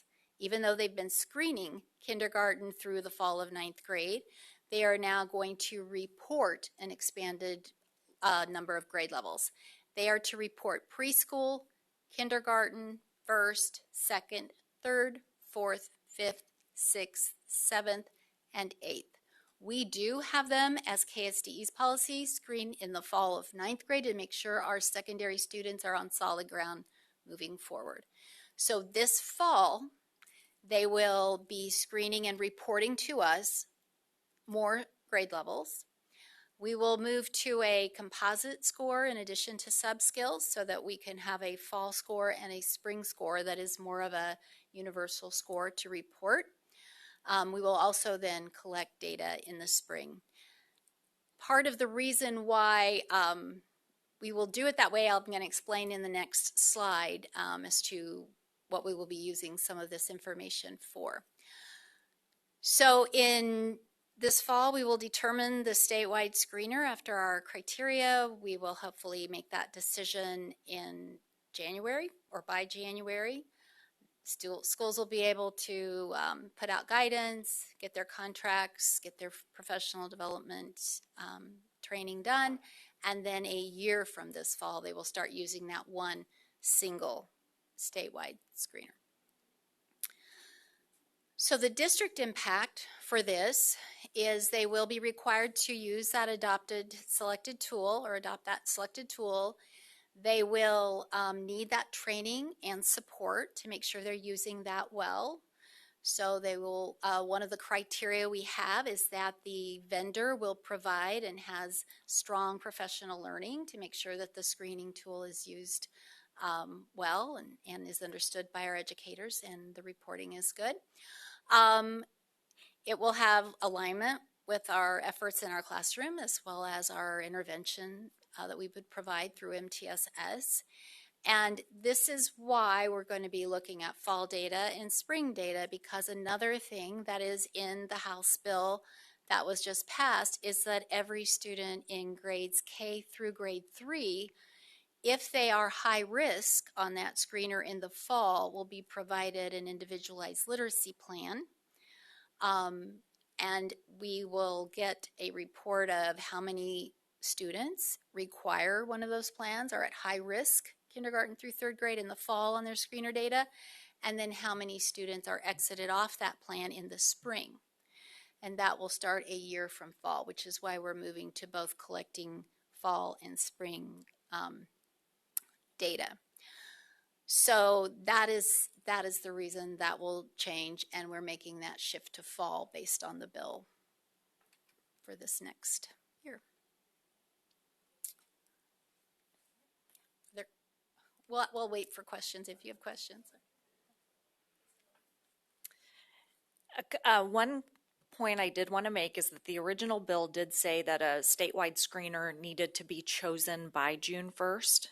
Dr. Lane and I were able to visit with the chairs of both of the education committees in the Senate and the House, and they recognized our RFP process would be more beneficial to students or to districts so that they could have a negotiated price on the behalf of the RFP versus us selecting a vendor and then that vendor charging whatever they so chose. So I did want to point that out. And then, of course, we have to recognize that all things literacy tie back to school improvement.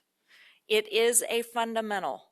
It is one of 4 fundamentals that we believe if we focus on these 4 fundamentals, we then can change positively outcomes for students. And I always want us to bring us back to that. And closing, clarity creates capacity.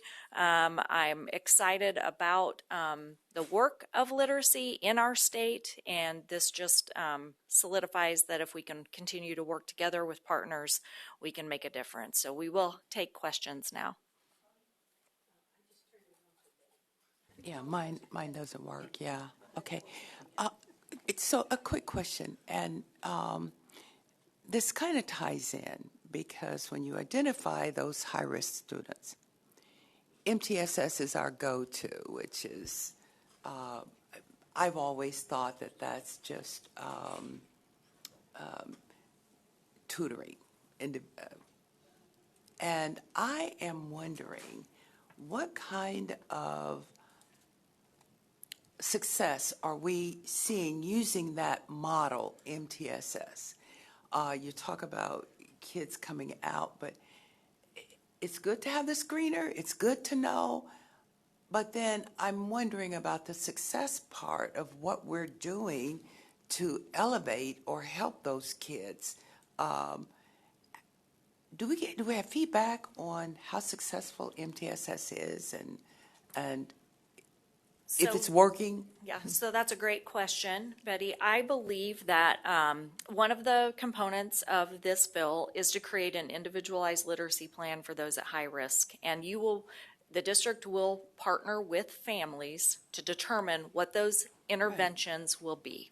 Right. So I think now we will better be able to track the success of the interventions, which is MTSS, right, providing tiered supports for students. I think we will be better to track accurately the success of those interventions when we're looking at exit criteria each school year. So we haven't really been tracking the success?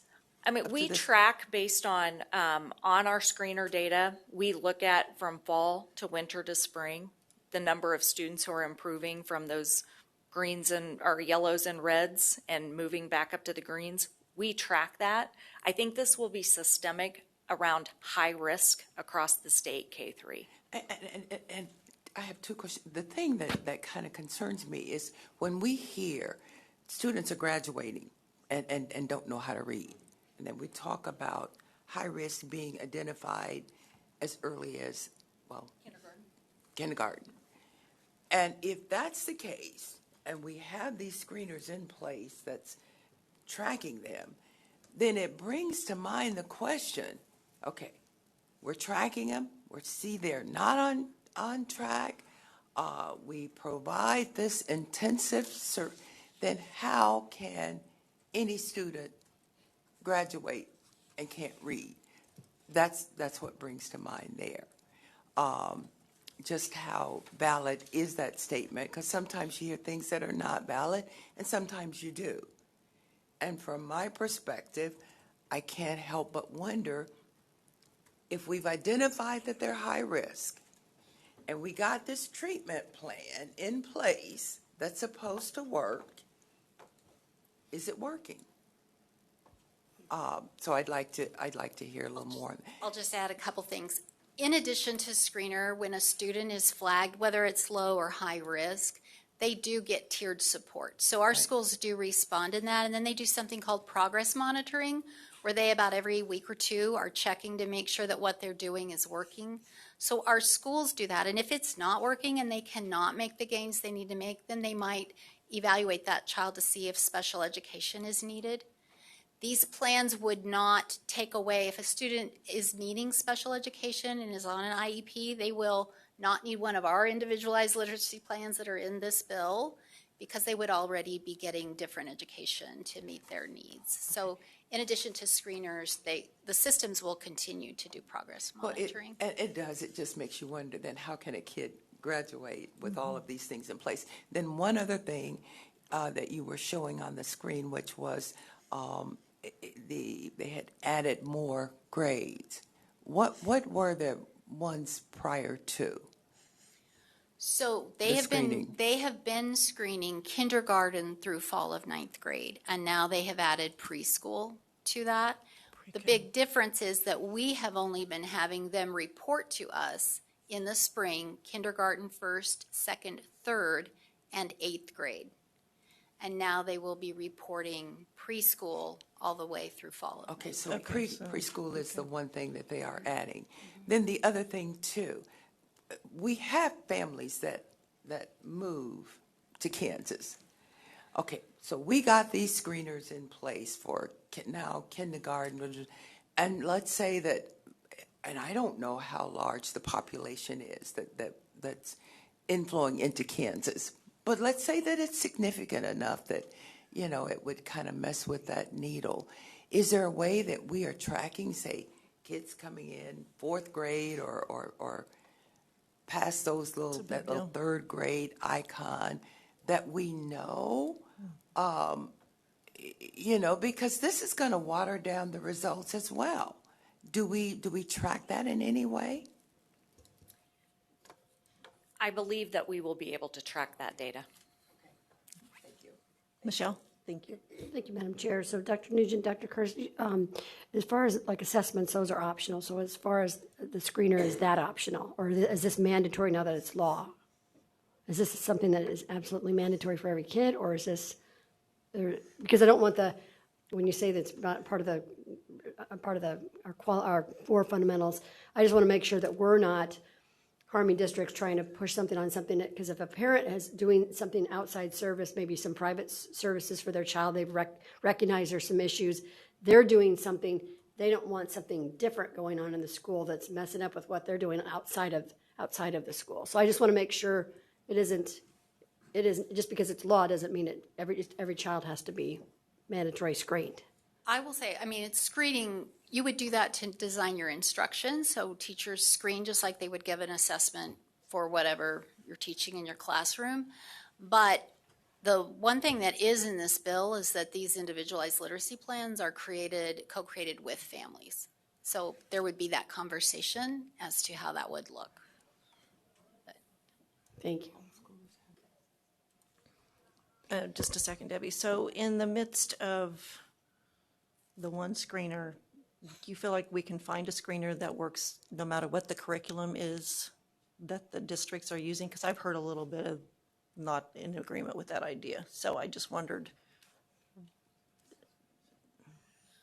The screener will have the sub-skills that all of our screeners have. I know districts have used resources to create interventions and things that align their screener to the work that they are doing to their curriculum. Well, so that will cause systems to have to pivot in that work. Yeah, that's just some of the conversations I've had where they recognized that the screener wasn't giving the whole story because of what it was doing versus what was being taught. Just timing of different words, sight words, maybe different things. I don't know. Just they found.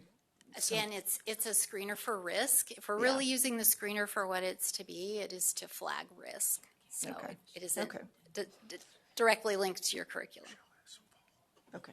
And do we know how many are out there that literally will even be an option? I mean, I don't even know how many screeners. I would imagine we could have 7 or 8. Okay. I was just curious what that kind of number was. Debbie? Thank you, Madam Chair. So, and I can date myself. When you say screeners, I'm thinking, the what do you call that when you're curvature in your back? Scoliosis, you'd have to do this, bend over, and the doctor would be there to check your back. Anyway, so again, checking everybody, even if they had something already figured out. But that's totally off topic. But you said 2019 it became law, and I might be saying this back wrong. So 2019 screening became required at the LEA local district level. Is that right? They were screening for dyslexia. It's Right, yeah, so that's universal, universal screening. We rolled that out so that I've been here for 4 years. We were doing the universal screening when I came.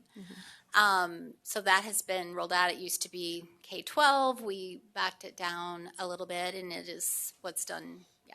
I was just saying that where I was going with this is I would assume then when it was required of those local districts that they were funded at that time, or were they doing it since 2019 unfunded? They haven't been funded unless they were using FastBridge, and then there was a way for them to receive some funding. Okay, so the support screening for that. programs were required of the local districts, but they weren't funded in 2019. Is that what I understand then? Okay, because my next question is I had assumed that they would have been funded somehow, maybe even through their state, and that if we were having to now bear that responsibility to screen and pay for that, is that funding going to come back to pay for the screeners that are coming out of the state? I mean, or are you just going to say, hey, LEAs, we use this screener and you have to use this screener, and they'll still be paying for it on their individual level or as a whole? That was kind of, I was trying to sort. That is correct. Thank you. Yeah. Okay. I think I got it. Okay, Michelle, you said you had a follow-up? Betty's thing isn't working, and so she had one more question on regarding the homeschoolers having resource or access to a screener.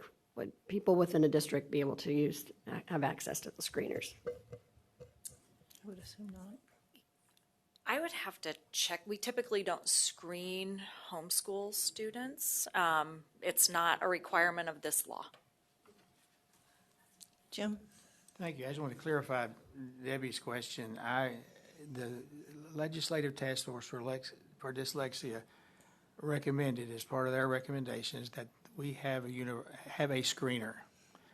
We did not ask for funding for that, and none was provided. We did ask for funding for evaluation, which is much more expensive and would be a result of the screening, which has never been funded. But we specifically, because it's not real expensive, we specifically did not ask for funding for screening because we thought we wanted to ask for screening for funding for things that were more appropriate and more expensive and for school districts, like training of teachers, like the person in this department for things like that, and then, but anyway, that's the history. So the questions that you're going to get from school districts are probably around two things. Why do I have to do a statewide screener when I just adopted one that met your criteria? The easy answer, because the law changed. So that's the easy answer. All right. Second is who's going to bear the cost of this? We're in declining enrollment. We have increased special ed cost. And now we already invested in a screener. Now you're telling us to change to X, and I don't like X. Yes. I mean, those are the short answers, because the process that Lori and Renee talked about, we'll go through. But realize that when you come out with one, districts are going to say, well, I don't like that one. The answer is yes, but that's what the law now requires. So that's why they'll be going through this transition. So those are the questions you're going to get from school districts. Well, and I really like hearing the reasoning behind the RFP, which I just figured you just had to, but the reality is you're looking for the price tag to help the district. So I hadn't even thought about that part to get that actual state. So that's good. Hopefully, because the legislature did put in $1.8 million for FastBridge, that they will continue that on whatever this ends up being to help districts minimize that cost. But okay, well, thank you. Although I'm sorry, one more. I didn't quite fully understand on the reporting side to the state. So we know districts have been screening all this time, 3 times a year, all the grades. So we're going to report PK through 8 to the state, all the way through? Yes. Twice a year? Or just once a year to the state? It's kind of. Changing from, Is it, so the bill says fall. okay, We have collected spring, and once we move to KEDS, this will not be as difficult for Oh, them to gotcha. give us. The reason we need, and Dr. Nugent can clarify too, the reason we have fall and spring is we also need that reporting of how many students need those individualized literacy plans and how Right. many exit that plan. So they will Gotcha. be getting that so data that's- anyway. Okay, just trying to At put it least all for together. those grade levels, so we'll. Okay, it's a little more to it than I completely had grasped, so thank you, appreciate that. Okay, it's 12:15, we are at lunch break, and so we will recess for lunch until 1:30.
Okay, we are back from lunch, and we are going to have some students sing to us. So I believe we have Chris who's going to introduce. Please Good introduce afternoon. yourself too. Yeah, good afternoon, members of the board. My name is Chris Reynolds. I'm the Director of Fine Arts at Topeka Public Schools. And today I have the honor and privilege of introducing you to Mrs. Kluke and the first graders from Williams Science and Fine Arts Magnet to provide some entertainment. Well, thank you for having us. And we will start with our school song and our chant. And then we're going to share a couple of songs from their program, Pajama Party. And we didn't wear pajamas, we didn't tell you to bring yours. But when we did the program, they got to wear their pajamas and bring stuff.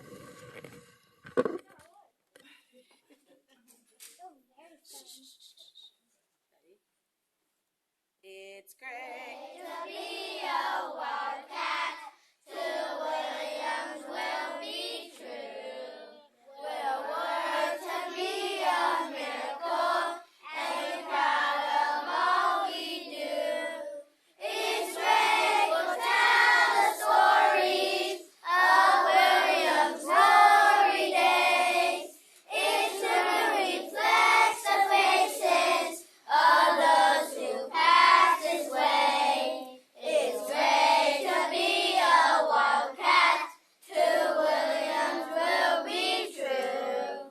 We'll work to be a miracle, and be proud of all we do. Go Wildcats! Who are we? We are we. Wildcats! Roar!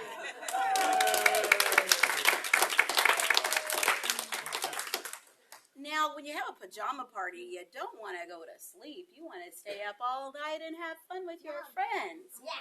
But, okay, some people do. But then there's that time when mom asks, are you asleep? It's time to go to bed.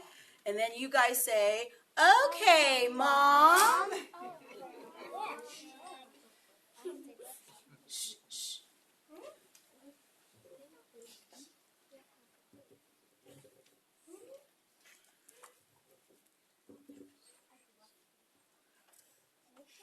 Technical difficulties. It's okay.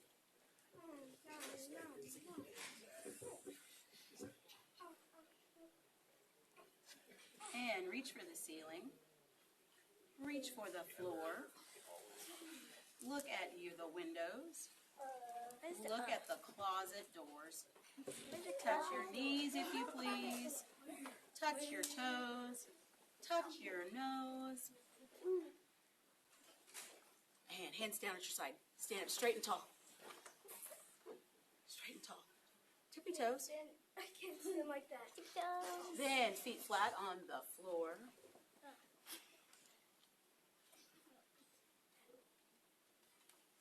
I apologize. The computer decided to. Or go off, I should say. All right, let me see. Happy face. Anxious, you're excited.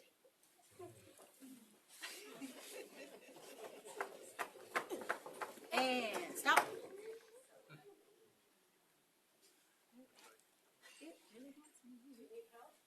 No, it keeps blinking in and out.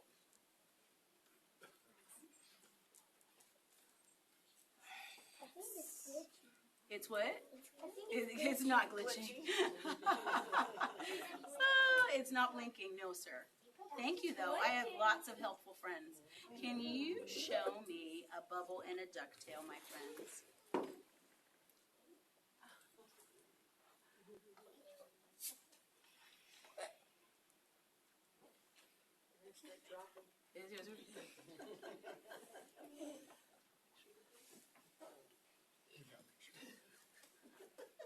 Go down. So exciting. The suspense is killing me. There it goes.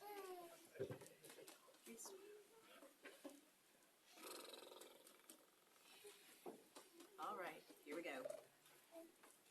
Yeah, there it is. Here we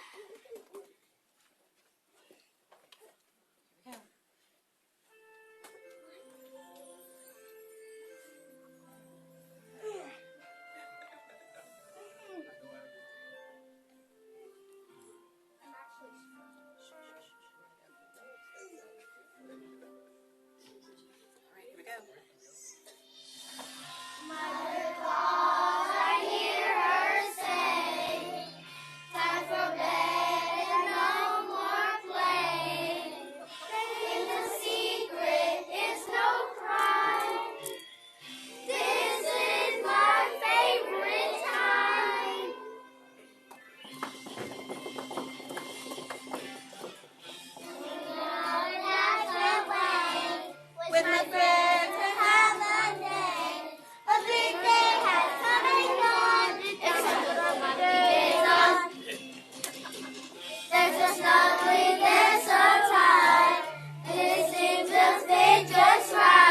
to put our PJs on. What? It's time to put our PJs on. Yeah. Time to put our PJs on.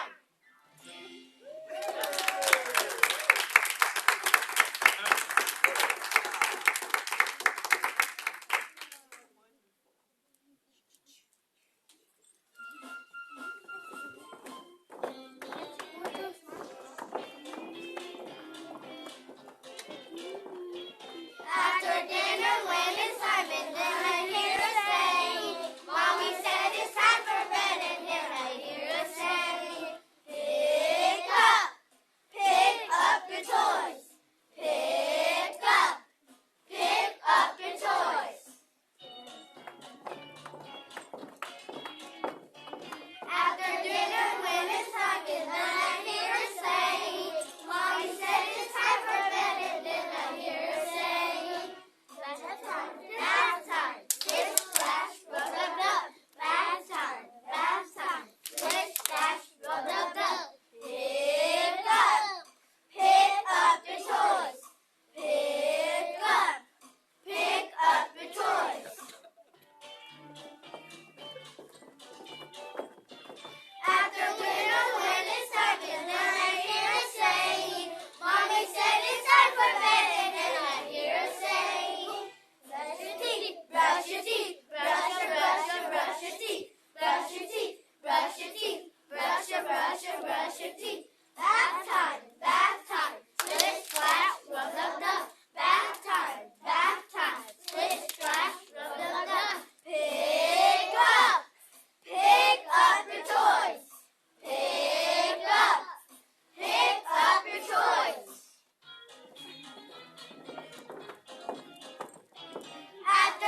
Now, usually a performance has bookends. So they have the intro, and then you have all the fun stuff in the middle, and then you do what we call a reprise or a repiculation, where you get to sing that first song again. Not the whole thing, just a little bit.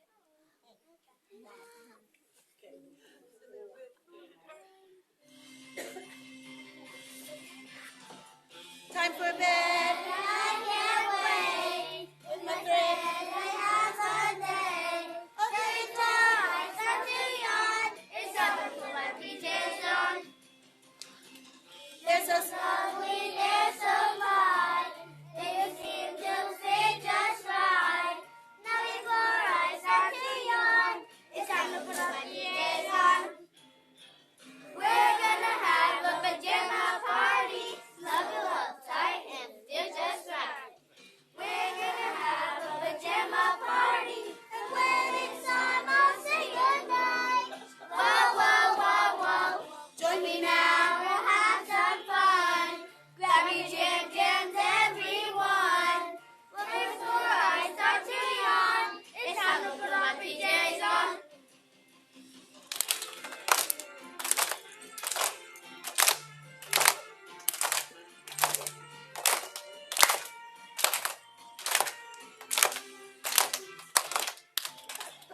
We're gonna have a pajama party. Snuggle up tight and feel just right. We're gonna have a pajama party. And when it's time, I'll say goodnight. Whoa, whoa, whoa, whoa. Join me now, we'll have some fun. Grab your jam jams, everyone. But before I start to yawn, it's time to put my PJs on. Whoa, whoa, whoa. Time to put my PJs on. Yeah, yeah, yeah. Time to put my PJs on.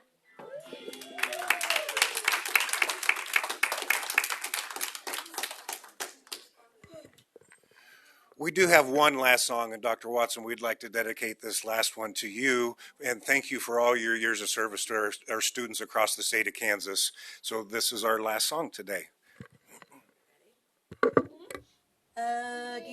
me a home with a buffalo roam, with a deer and antelope way, where seldom is heard a discouraging word, and the skies are not cloudy all day.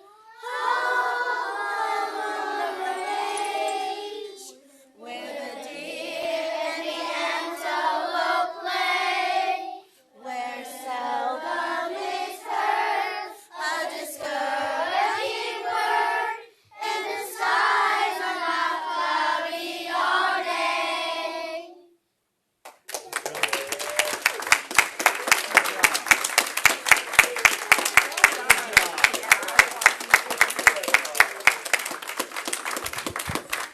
Thank you so much. Boys and girls, thank you for coming and singing for us. It was beautiful. Thank you, Miss. Thank you. Thank you. Thank you, sir.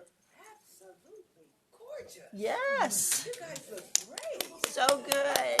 Thank you.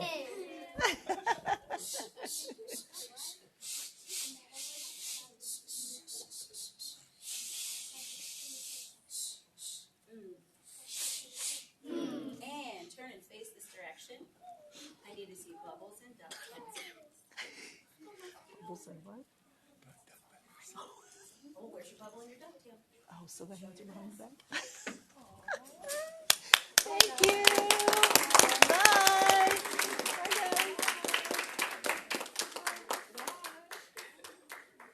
Oh my gosh, that was sweet. Much more the pajama party, though. I was going to be taking me a nap. Like, wow. Thank you. Thank you so Thank you so much. Thank you for what you're doing. Yes, very much. Oh, goodness. Okay. Are you singing? Oh, Dr. I'm not singing. But, Madam Chair, members of the board, it is a joy to come with you. I mean, I had to talk to you about screeners a little bit ago, but I'm bringing a different joyful mindset to this conversation for the Reading Corner. I'm bringing This is Roseland Elementary. Kelly Swift is their administrator. She did ask if she could film us. I said, well, if you have permission to film your students, I think so. And then we have Michelle Tapko. Oh, While you're talking, go ahead. Michelle Tapko, who is the teacher, 6th grade teacher at Roseland Elementary, and she's a member of an earlier, not too long ago, a Kansas Teacher of the Year team. And then Roseland Elementary is a blue ribbon school. But I wanted to, so I'm bringing you award-winning school and an amazing teacher, but I want to just not get emotional, but say I have a personal connection. My kids came from inner city Detroit a couple years ago, my daughter and her family of 4, and their kids did not have a good schooling situation there. It was during COVID. They came in behind. They chose their school, and they were loved and cared for. They came in below where they should have been on their screeners. And the reason I made a point today in talking about parent communication and the reporting that would be easily understood by families. My daughter's a nurse, her husband's a doctor. Neither one are educators. They came in with a lot of information from 3 school-aged children, and this school communicated clearly. They said, we see these problems, we know what we're going to do it. They did it. They continue to communicate. My grandchildren love school at this school, but I will also say, and one's gone on to middle school this year, but it's more than just a school in that they show up when it's not school time for these families, and schools do that all across the state of Kansas. So I just want to lift that up and to thank them for coming today, but it's really great that they brought students with them. I was really excited, so I'll let them introduce themselves. Hello, it's good to see you guys again. So my students are a little nervous, but where's the clicker? I have a clicker right here. Can I? This? Okay. Okay. So this is our team. This is, I guess I have to stay in this microphone. Pa'a Meyer will be our first speaker. Hudson Muscovich. And then we have Madison Weinicke and Layla Lopez. And they're going to lead you through kind of, after I took letters training, I was very, very blessed when the state was paying for it. I got to take it a couple years ago with a secondary cohort, which is wonderful because I teach 6th grade, which is technically secondary, even though I'm in the middle or in the elementary. And I kind of couldn't figure out how to make things work from that, but I was really excited about it. And so we had some initiatives, and these 4 have been like my game changers. These are the 4 things that really I was able to take and immediately implement in the classroom. And we had a very big blessing, and Pa's going to talk about our vocabulary routine. The letters vocabulary routine is it's out of this world. And we just happened to have an initiative the year that I took it and kind of wrapped it up we had a building initiative around vocabulary. And so it just fits seamlessly in. And so we've worked this in. I'm on the ELA cadre for 6th grade. And so we have for all of our stories with our resource. And it's been kind of a game changer for us. So I'm going to let Pa tell you how it works though. Hello, my name is Pa'a, and I'm going to be talking to you about the letters vocabulary routine. So, Mrs. Tapko usually gives us an excerpt from a book, and in this case, it would be The Mighty Miss Malone. So, with the letters vocabulary routine, Mrs. Tapko gives us 5 vocabulary words to look out for in the passage.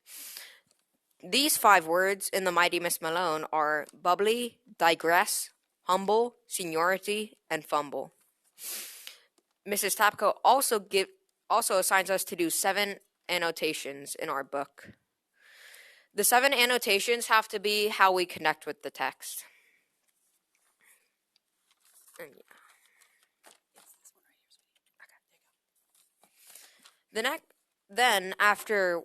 Then after we find the words, we would use context to infer what they mean. Then after that, Mrs. Tapko would pull up a slide for the class about the 5 vocabulary words. So here in the first slide, we're introducing one of the words. So this word is bubbly, and at the top it'll say the word and the part of speech it is. So here it's bubbly and it's an adjective. Then in the bottom boxes there will be a picture and some extra facts and stuff about it, which here are the origin, the prefixes and suffixes, and how the word evolved. I'm going to step in for a second, and I told him I would do this, so he knows I'm going to do this.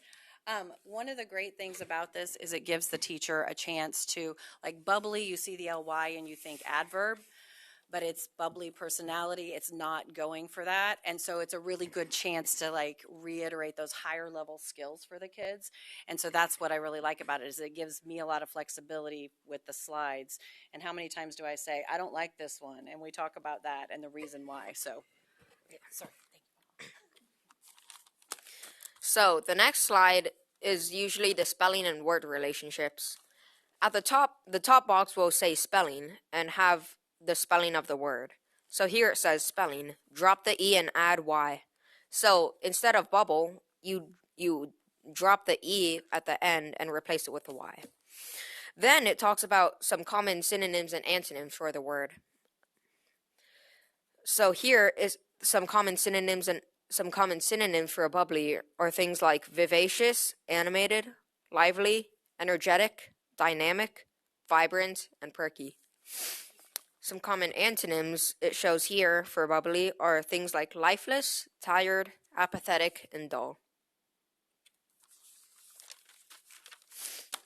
Then we have the student-friendly definition and practice. So the top box will share a simpler definition of the word.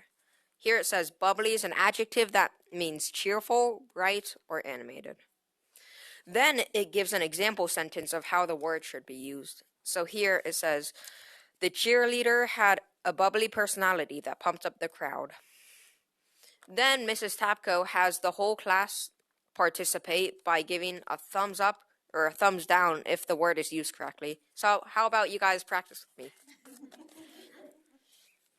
So the first sentence is, after Sarah's dog died, she felt bubbly inside. Is that correct or incorrect? Yeah, it looks like...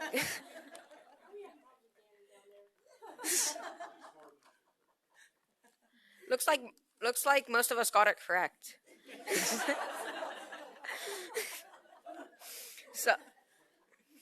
So yeah, if someone doesn't get it correct, then we'd usually we'd replace bubbly with the definition. So here it says, it would be, after Sarah's dog died, she felt cheerful, bright, or animated inside. And that would usually help them. So the next sentence would be Peter's bubbly personality charmed the judges. Correct or incorrect? Good job. You guys are doing really well.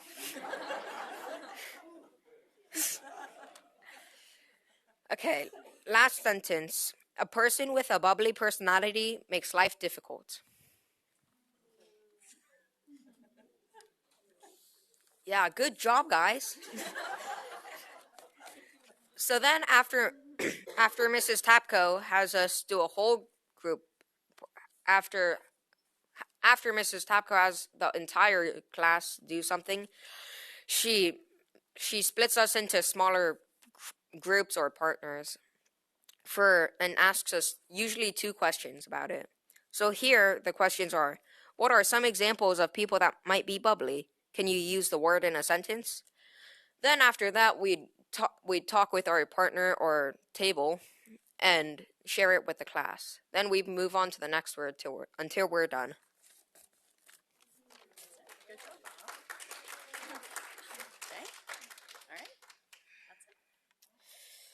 Okay, my name is Hudson, and I'm here to tell y'all how we do because but so at our school. So we first start out by saying like the routine.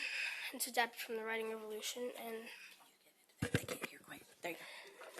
the kernel sentence for this would be like the basic fact or concept about the text. Because would be like gives a reason or text evidence about why the kernel sentence is true, but gives a contrasting idea or limitation to the kernel sentence. So, shows a cause and effect relationship related to the kernel sentence. And I'm going to jump in here. So this one is really good for me as a teacher because I've got two different examples up there from the Little Rock 9, which was a piece that we read from our approved resource.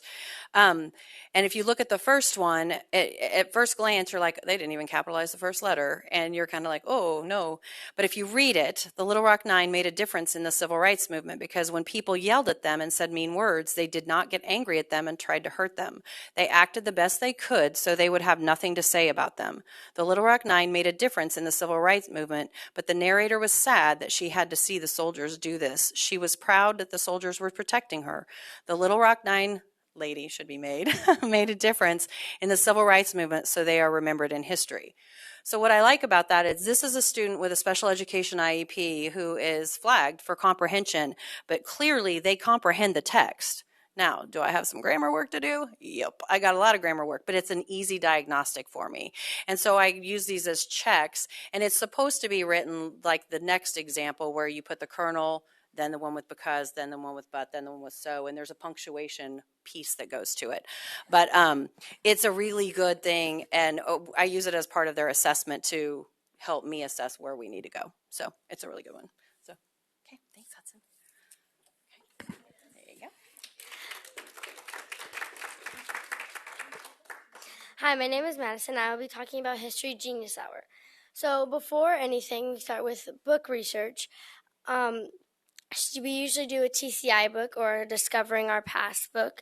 We take notes on note cards, no more than 2 facts per note card, and the resources have to be on the back. And then after that, you would have it get checked by Miss Tapko, and then you would start your online research after she makes sure it's in your own words and it's like legible. And then you start online resources. And then Ms. Tapko gives you online resources that you could use that are already checked and that are made sure to be safe for you.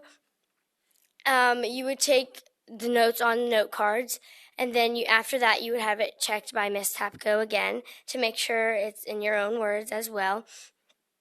The writing process, you would organize note cards by topic, and then so you don't lose where they're at, you would color code them. So if you would like to drop them, you would know what group they would go into. After that, to make an article, you would use multiple paragraphs on the same topic to make the article. And then you would create an outline with each set of articles. After that, you would write your final article from the outline, and you would likely type that out. And then she would give us on a website and teach us how to start doing the website. And then we would place the articles into an appropriate website page. And then with the pictures, the one in the black shirt on the floor, he is putting his note cards into the paragraphs. And then the girl writing down on her note cards is finding more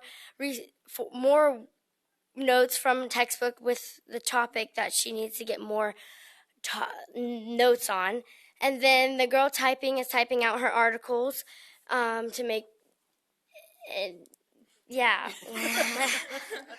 If you would like to see our final artwork and our final website pages, you can come join us Friday, May 15th at 8:45 to 10 at Roseland Elementary.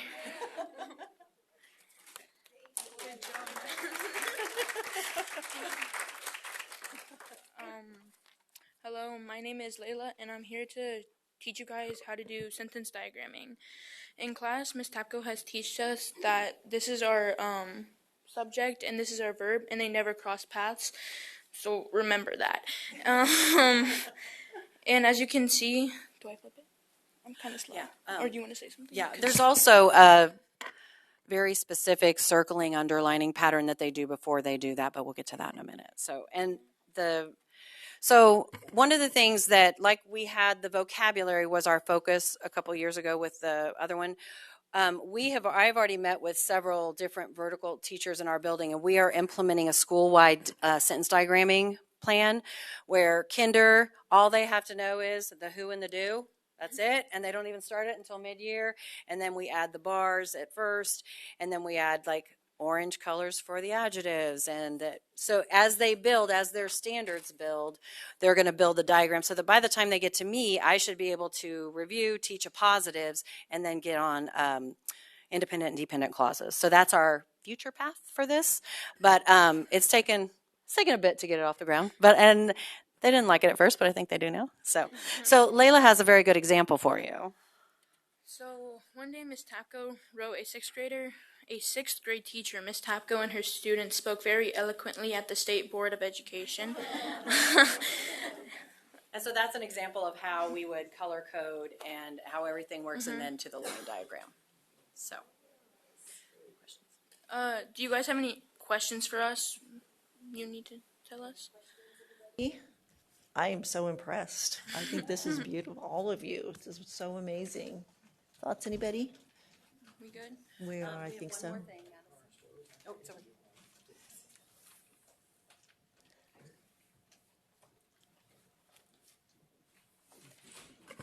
No. This is for you, Dr. Watson. We have some congratulation and some advice. I suggest you and your wife sit on the patio and enjoy the suggestions of what to do in retirement. But please remember, these are first drafts we did not edit. Thank you for allowing us to be here today. We really appreciate it. Thank you.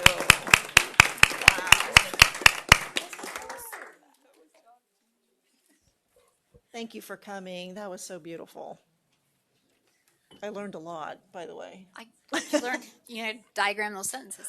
I was just never wanted to add one thing. Some of you might know that I came here from retirement. I had retired briefly, was enjoying retirement, and it was Dr. Watson who I heard say, we're looking for someone who would get preschool through higher ed all on the same page in Kansas to teach reading. And I thought, no, maybe that's what I should try to do. And I told my family I would do anything and try it for a year, and it's been over 4. But I will just say that had it not been for that call and for Dr. Watson asking for that, I would not be here. I have really enjoyed being here. I have a book. I would call it a book because it's reading, right? The Reading Corner. It's called Retirement is a Full-Time Job and You Are the Boss.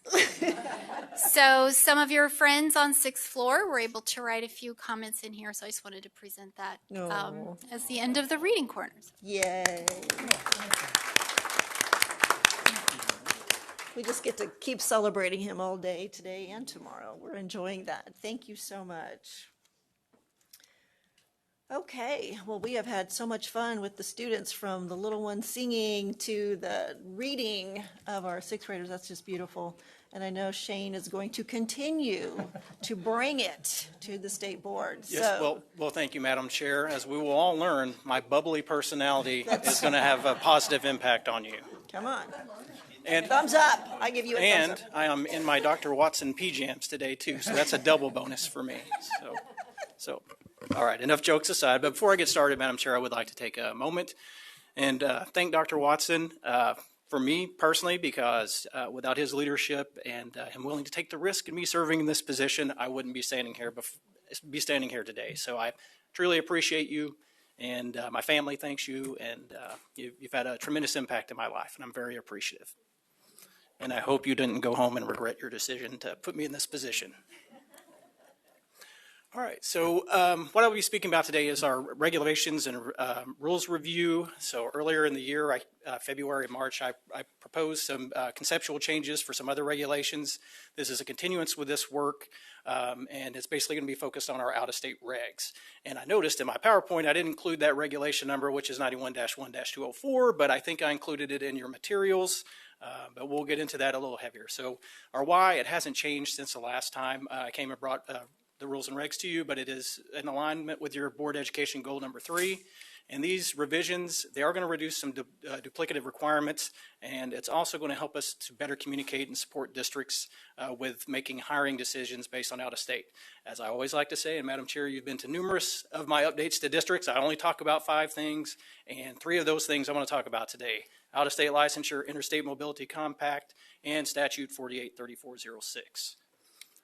All right, so the bottom line, if you take nothing else from what I say today, this is the most important parts. So the new items for consideration, it is going to streamline our out-of-state licensure requirements. And what I'm asking is that we require the following to qualify for an out-of-state license. That's that valid unencumbered out-of-state license. We'll get into that definition of unencumbered here in a moment. They have the appropriate degree for that license. We issue 3 main types of licenses: a teaching license, a school specialist license, and a leadership license. And they have some specific requirements, which I'll cover in a moment as well. And then that application and fee, and then a fingerprint background check. And when we say fingerprint background check throughout this, that includes a fingerprint card and a background check fee. All right, so first, the Interstate Mobility Compact. You have seen these slides before, most of you, back in and around February of 2023. The Interstate Mobility Compact went into effect was proposed to Senate Bill 66 back in 2023, and then was approved in March of 2023. And since that time, we've pretty much been processing applications based on that compact. But bottom line, these compacts do require legislation to be approved to go into effect, and there's coordination between the board and with the legislative body in order to make these changes or to become a member of the compact. All right, and as part of that compact, for those states that are in the compact, these are the requirements that they're signing off that they agree to. That 1, they're verifying that that individual holds a bachelor's degree for a teaching license. That's one of our requirements. They've completed a state-approved program for that state, wherever it is that they're coming from. And that individual that's coming holds a valid unencumbered license. And then, as I said, here's the definition of unencumbered. It's a not restricted, non-probationary, provisional, temporary, or substitute credential. We have 4 unencumbered licenses. Those are the accomplished. Those are for individuals that are either nationally board certified or completed the components to be nationally board certified. Our professional license, our initial, and the 5-year standard technical certificate. This is, I would like to say, this is a current map of the Teacher Mobility Compact. However, this picture was taken about 2 weeks ago, and there have been a couple of changes. One is South Carolina has now proposed legislation to join the compact, and the other, it just slipped my mind, Virginia did have legislation approved. Now, what will happen for Virginia, we'll take that to the commission, and we'll make the determination as long as they didn't change any of the language. Like you see, Mississippi is highlighted there in pink. They passed legislation, but the commission, Interstate Teacher Mobility Commission, did not approve them to join because they changed the language, which they cannot do. So as long as Virginia's language is sound, they'll be a member of the commission here, or of the compact here shortly. Those states in green have proposed legislation. So we have Wyoming, Missouri, Virginia, and Minnesota. And based on an update, it doesn't reflect on this slide. Wyoming did not have their legislation approved. So we do not anticipate they'll be joining the commission or the compact. All right, we are also a member of a second compact, and that is the Interstate Compact for School Psychologists. And based on that compact, the requirements are that valid unencumbered license, completion of a qualifying school psychologist program, and then it specifies that level of degree, complete a supervised internship, and pass a national qualifying exam. So these were already requirements that we've had in the state. This, we really didn't weigh in as the state board. This was passed through the legislative body, and then we joined the compact afterwards. But bottom line is we've never had an issue processing applications for school psychologists. And this, these are the members of the compact. If they are in dark blue, they've already signed on. We have 7 members, or actually 8, and the light blue, there's pending legislation. So they may be members of the compact here pretty soon. Is it like the teacher one where it takes 10? It takes 7. 7 for them, Yep. So it's solid now. And It is, yes. Okay. And we've been meeting on a regular basis. Our next meeting is scheduled next month.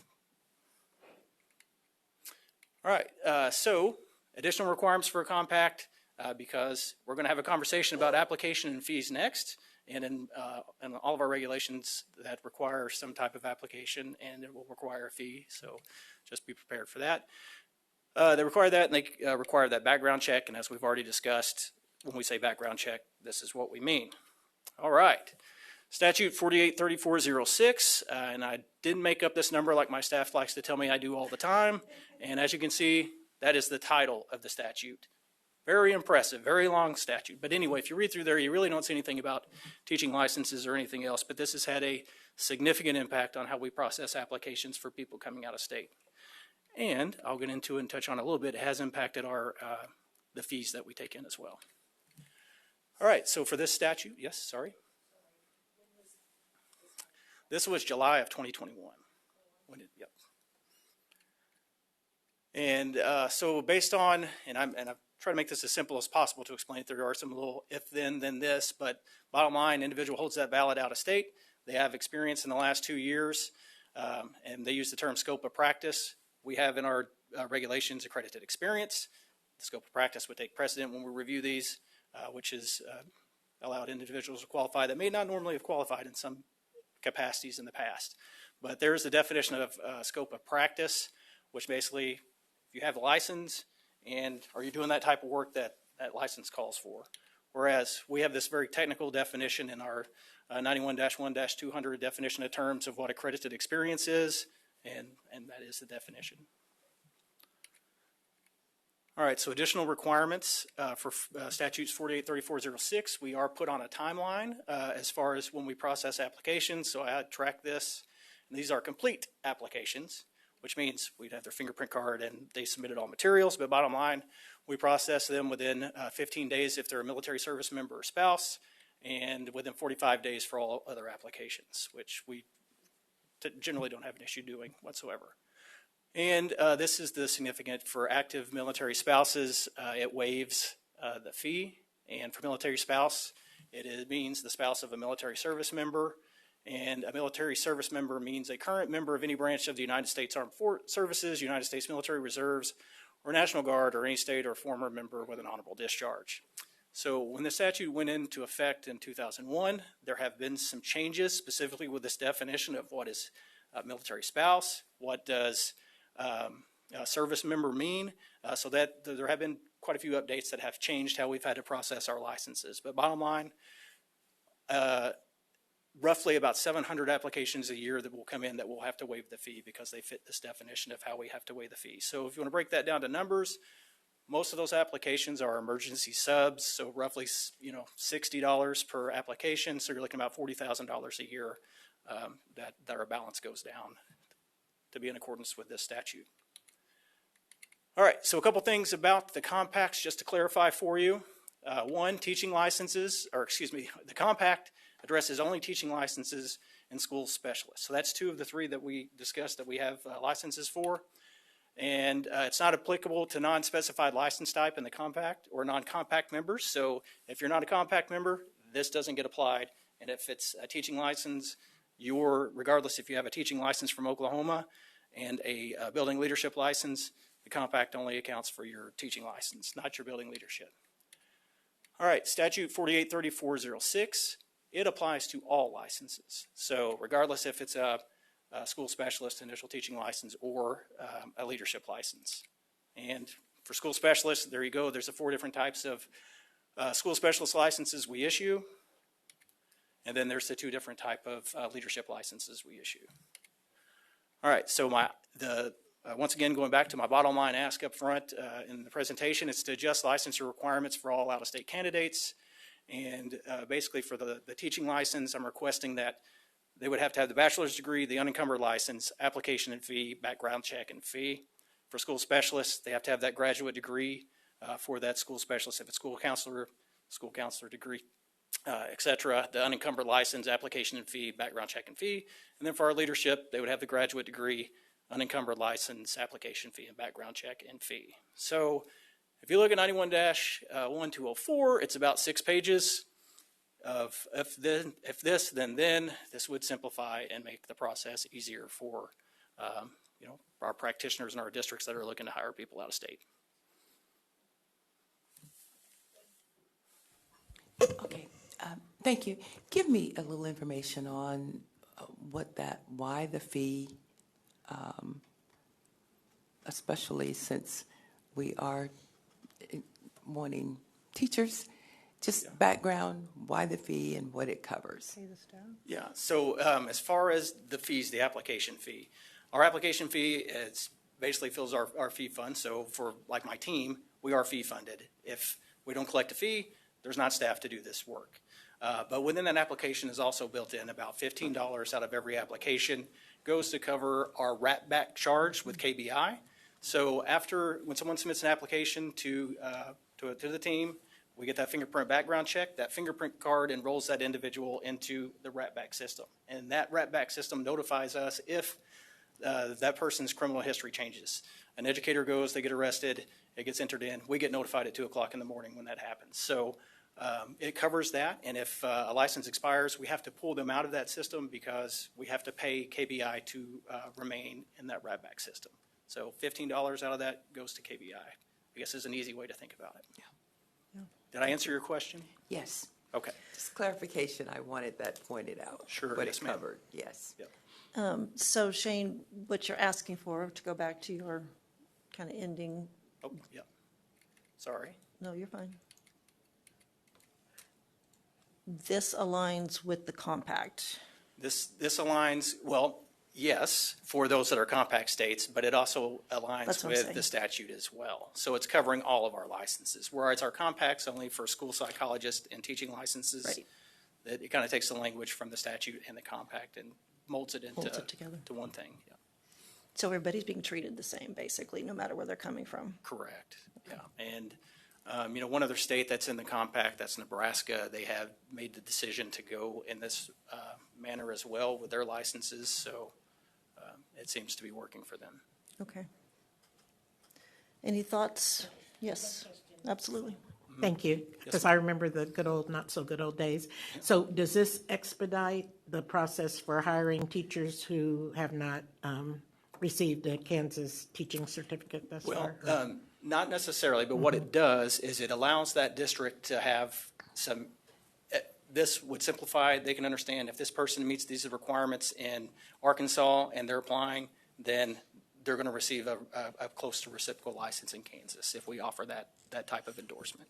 So to make that decision, that hiring decision easier on the district, but it will streamline our processing time as well because we're asking for fewer things that require that applicant to send in to make our determination of what language or of what license they would qualify.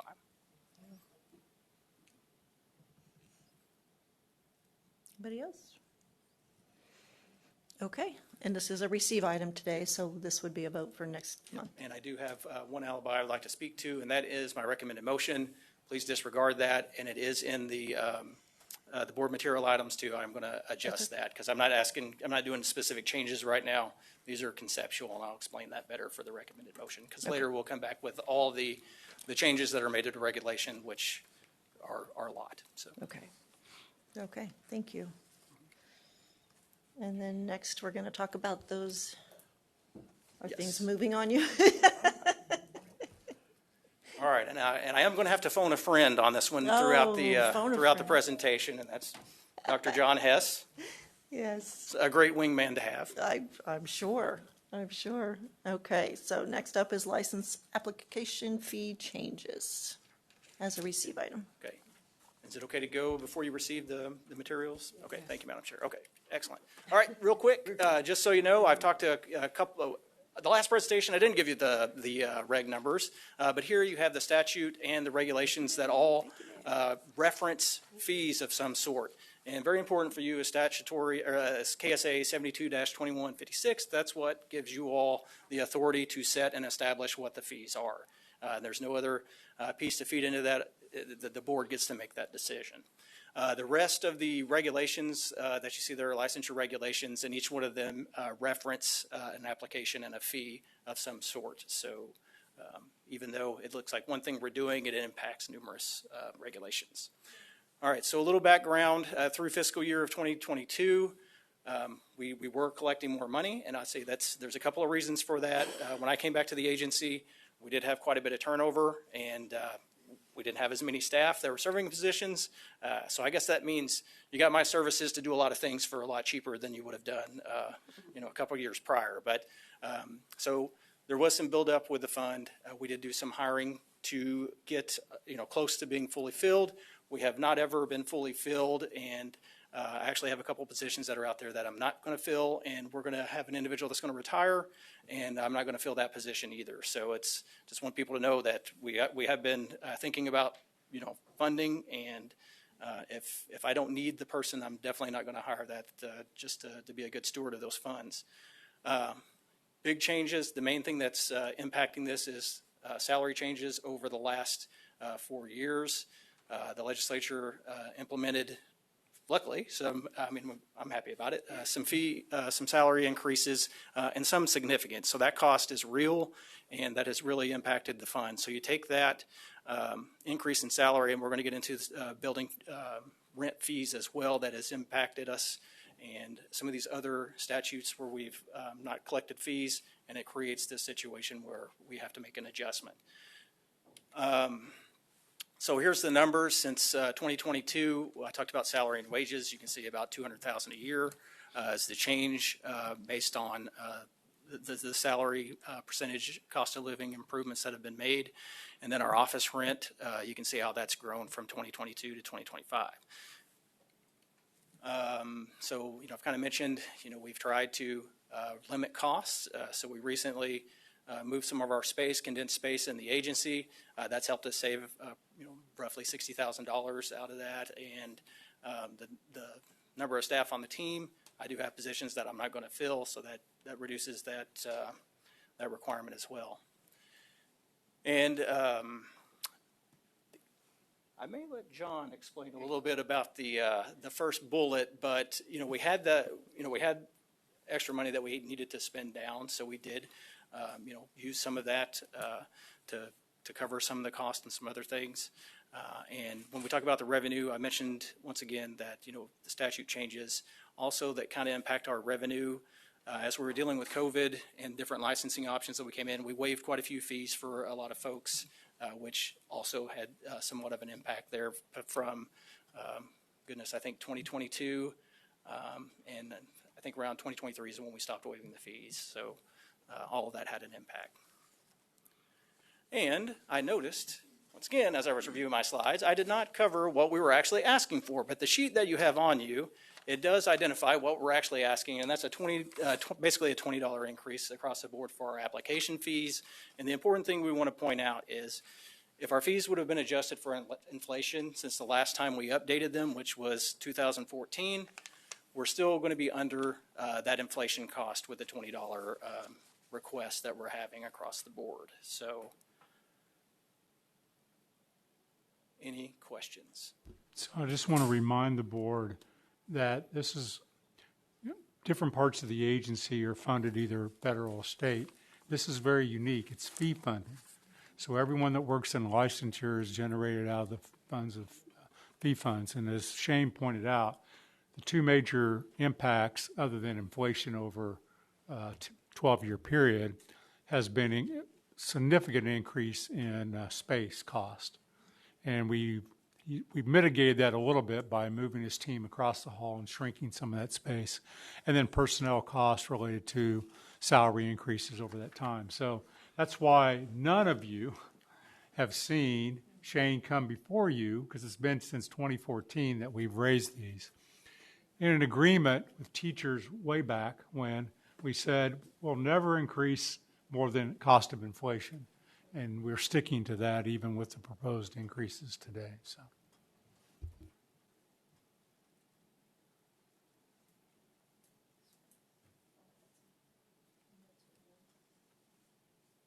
Okay, does anybody need any clarification, any help understanding what's coming at us? Obviously, to me it makes sense, so I hear you. A long time. Yeah, we will be voting next month. So make sure in between that time, if you have any questions, to reach out to Dr. Steele as of June 1 kind of in between there too. And I know Shane will answer any questions for you as we kind of navigate to the next meeting, but there's a lot in the materials, and the slides are available to go back over what he's told you. And obviously, we have the video, which is always lovely to go back and relook. So thank you. I'll do better next month. Oh, you're good. You're good. All right, thank you, Madam Chair. Thank you, Dr. Watson. Thank you. There's plenty in here to let us know. Okay, where are we at? We're at a break time. Look at that. Time flies when you're having fun. All right, we will take a 10-minute break and be back at 2:40. With all that singing.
Okay, back from our break. We are now ready for Ms. Catherine Yes, ma'am. on standards. Yes. Curriculum Standards and Evaluation and Review Committee. Okay. Yeah, so Madam Chair, Commissioner, members of the board, thank you for letting me come before you. Commissioner, thank you so much for letting me come before you year after year and everything you have done in individual school buildings, districts, and in this building. You know, Catherine, so much of your work used to be in consent, but It did. we've appreciated you coming and giving a little I bit more love it. information over That's the all right. Yes. All right. Ooh, see, now it's shared. It's best when I don't touch it. Can you pull the mic a little closer? Absolutely. To you? I can always be louder. Please be loud. So I have for you, much louder, program review standards for agriculture education, speech theater education, and then I have for you evaluation review committee recommendations, everything as a receive item, and then I'll come back next month for your actions on these. So just a reminder of how the program standards work. Put Dr. Ulmer right here.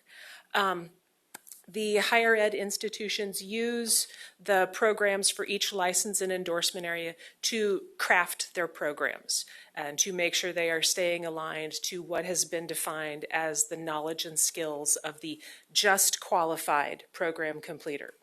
They're not going to graduate with 5 years experience, but they should come out ready to take their license test and pass and start day one. They also use the standards to monitor ongoing programs that they have. And we want to make sure they are always in keeping with what schools need. Oh. There we go. There are two different kinds of program standards. There are the professional education standards that apply to every program, every endorsement and license area, and those focus on teaching knowledge and skills, regardless of content. But then each content area has their content-specific topics and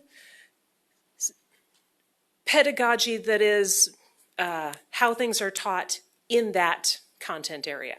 So you'll often see that teaching approach methodology duplicated a little bit between the professional education standards and then the specific content area.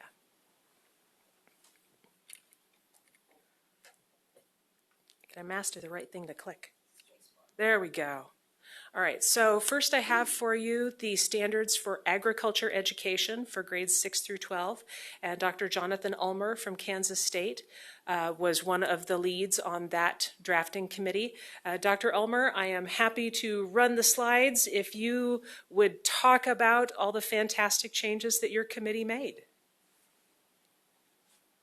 Thank you, Catherine. And before I start, I want to say that this process could not happen without Catherine. She wrangles a bunch of ag teachers and ag educators who can get off topic, and we appreciate her leadership, her guidance, and her organization to get us through that. So big kudos to her. Also, before I get into the standards, I realize that this is Dr. Watson's last board meeting, and I just want to pass along that I actually, this month will be the completion of my 10th year at Kansas State University and in the state of Kansas. And shortly after I got here, I learned of the Blue Ribbon Task Force and the work that was done. And I learned of the vision that Kansas leads the world and the success of each student. And I know that the leadership of all of that was Dr. Watson's work. I had a chance to talk to you, Dr. Watson, a couple of times, and I appreciated your willingness to have a conversation, to talk about positives and concerns and all of those. And I saw you present on a few occasions, and I learned something from each and every one of those presentations. And I just personally want to thank you for your support of career and technical education and specifically agricultural education. I believe that our state education system is better because of your leadership, and thank you for your time and service. Let's talk a little bit about the standards for teacher education and agricultural education. I did serve on this committee. We had a nice group of ag teachers. And Fort Hays State was represented as their leadership got a little bit more settled. They were in a time of transition when we started this process. And then I served to represent Kansas State University. I am a professor of agricultural education and have been doing this for about 25 years. So we looked at those standards. These standards were brand new right when I got here. And so these were the only standards I've worked on in the 10 years that I've been here. As we reviewed this, you'll see some changes. Standard 1 adjusted a lot because we wanted to get to the foundational philosophies and overall program management. We did decide there was enough repetition to go from 6 standards to 5 standards. We did keep almost all of the information. We just consolidated it rather than having it in more than one location. We also, I actually am in charge of part of the program standards, collecting the data. And one of those standards is to understand content knowledge. And those in ag education and in many areas are based off of the pathways. And the pathways change more often than the teacher standards do. And the previous edition specifically wrote about the pathways. And when the pathways changed 2 years ago, the standards that I licensed my teachers on were still the old pathways. So you will see we did that in a much more general way.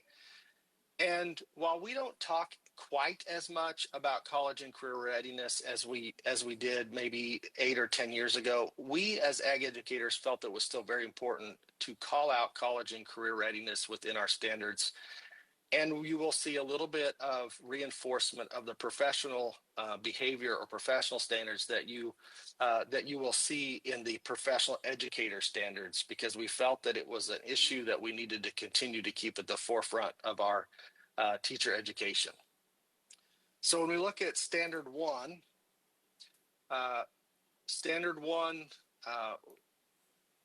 was really too general when it came to agricultural education. And in agricultural education nationwide, we talk about the 3-circle model, which is classroom, experiential learning or work-based learning, and then learning through a youth organization, which in agricultural education is FFA. We call that the 3-circle model. Standard 1 now builds off of that nationwide accepted philosophy that is the 3-circle model. Felt that was the foundation to really build our standards off of. And so all of that was in the old ones, but not in one place and not first and foremost. And then obviously updated language on each and every one of these. For Standard 2, this is the content standard. This one specifically in the 2015 standard list named the 8 pathways. We are now at 5. When those shifted, our students were still being held to the 8, even though that was not going to be what they taught. So we wrote this very generally, that students must possess knowledge of the current pathways. That way it will allow them, it's the same focus, but it will allow the standards to evolve with the pathways rather than being stuck with where they were.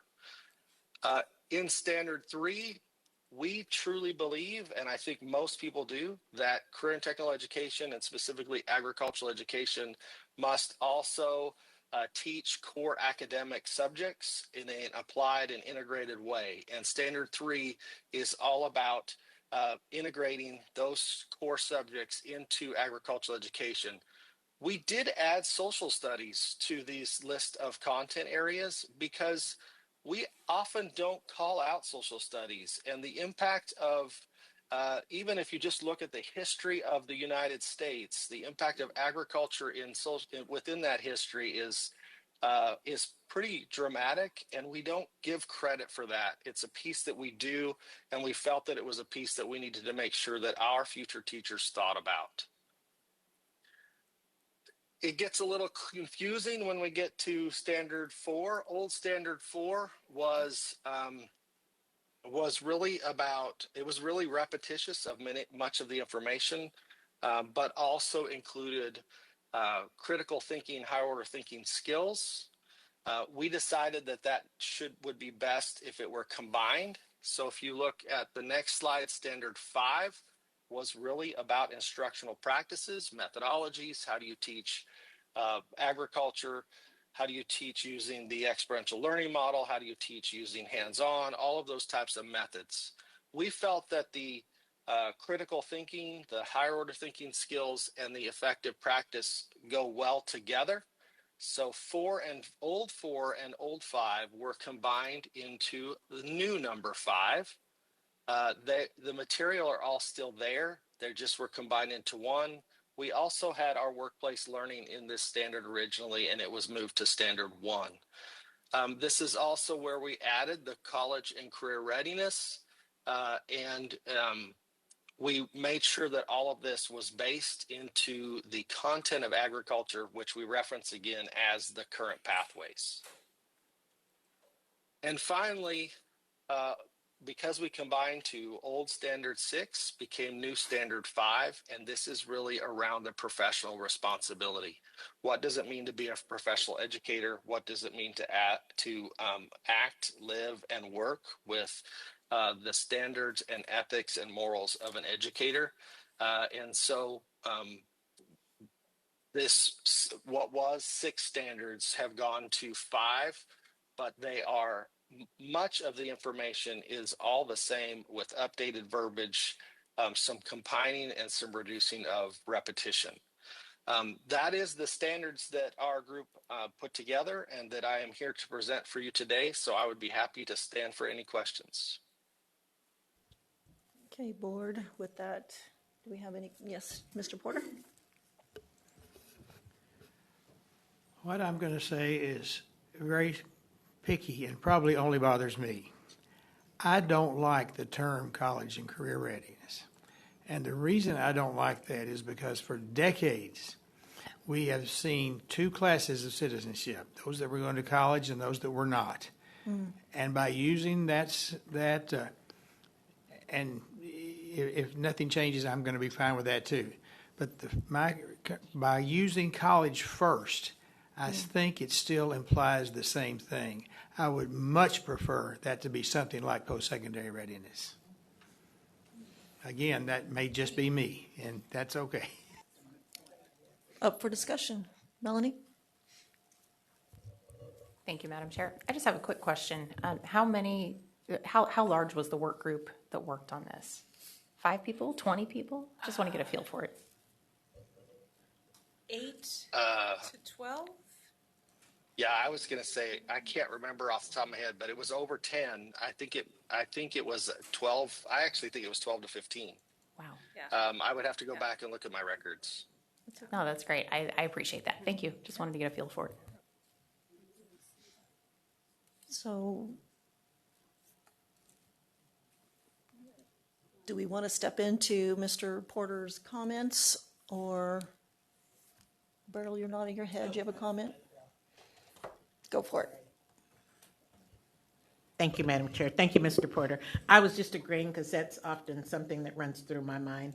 I think a more equitable phrase could be prepared for post-secondary success. However, success could be defined for that individual. We just want to make sure we've done everything we can so that they can go out into the real world and be successful. And I've seen a lot of kids go to college who didn't want to go to college, who showed everyone that they didn't want to be there. And, that's after parents have wasted $20,000 on a freshman year that the child partied away. So, I think you're right. It does make that suggestion that that's the preferred route. Then, something else could be secondary. So, long explanation to say I agree. So I guess the question becomes, do we want to ask that verbiage be changed before we approve these standards? So I would, but whatever procedure we need to go through, I'd like for that to at least be seriously considered. Well, I that's think kinda what I'm it trying to delivers the wrong message. I can appreciate it. And if I can, Because it's, instead of it being equal, you feel like it's doing the by opposite. using the word college first, and because we have the tradition of, even when I was in school, which is before most of you were born.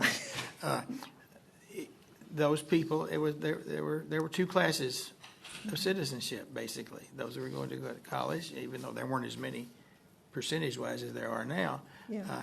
But and I've seen so many kids, like Burrell said, go waste 2 years and Nothing to show for it. have nothing other than a debt. Yeah. And I just want to make sure that we're consistent with our message, and that just bothers me. Don't you? Betty? And I actually was just going to weigh in on that because that's one of the things that we have been discussing past couple of years, how we need to give credibility and the fact that we have a significant percentage, I think last time we discussed it, right, at 40% of students that come right out of high school and going into a career, and that we do need to show the support for that. So I'm on board with that. I thank you, Jim, for even bringing that up. So Catherine, what does that do to you all in that process? I would want to make sure, from Dr. Ulmer's perspective, does that dramatically affect how you would prepare candidates if we changed that phrase? So I appreciate the conversation, and I have a nephew who wanted to go to trade school, and his parents said, "You need to go to college," and he did not do very well, and it took him a long time to overcome that. And so that resonates with me. I appreciate the. By the way, I also have a child that I'm not sure is ready to go to college, so I mean it resonates with me.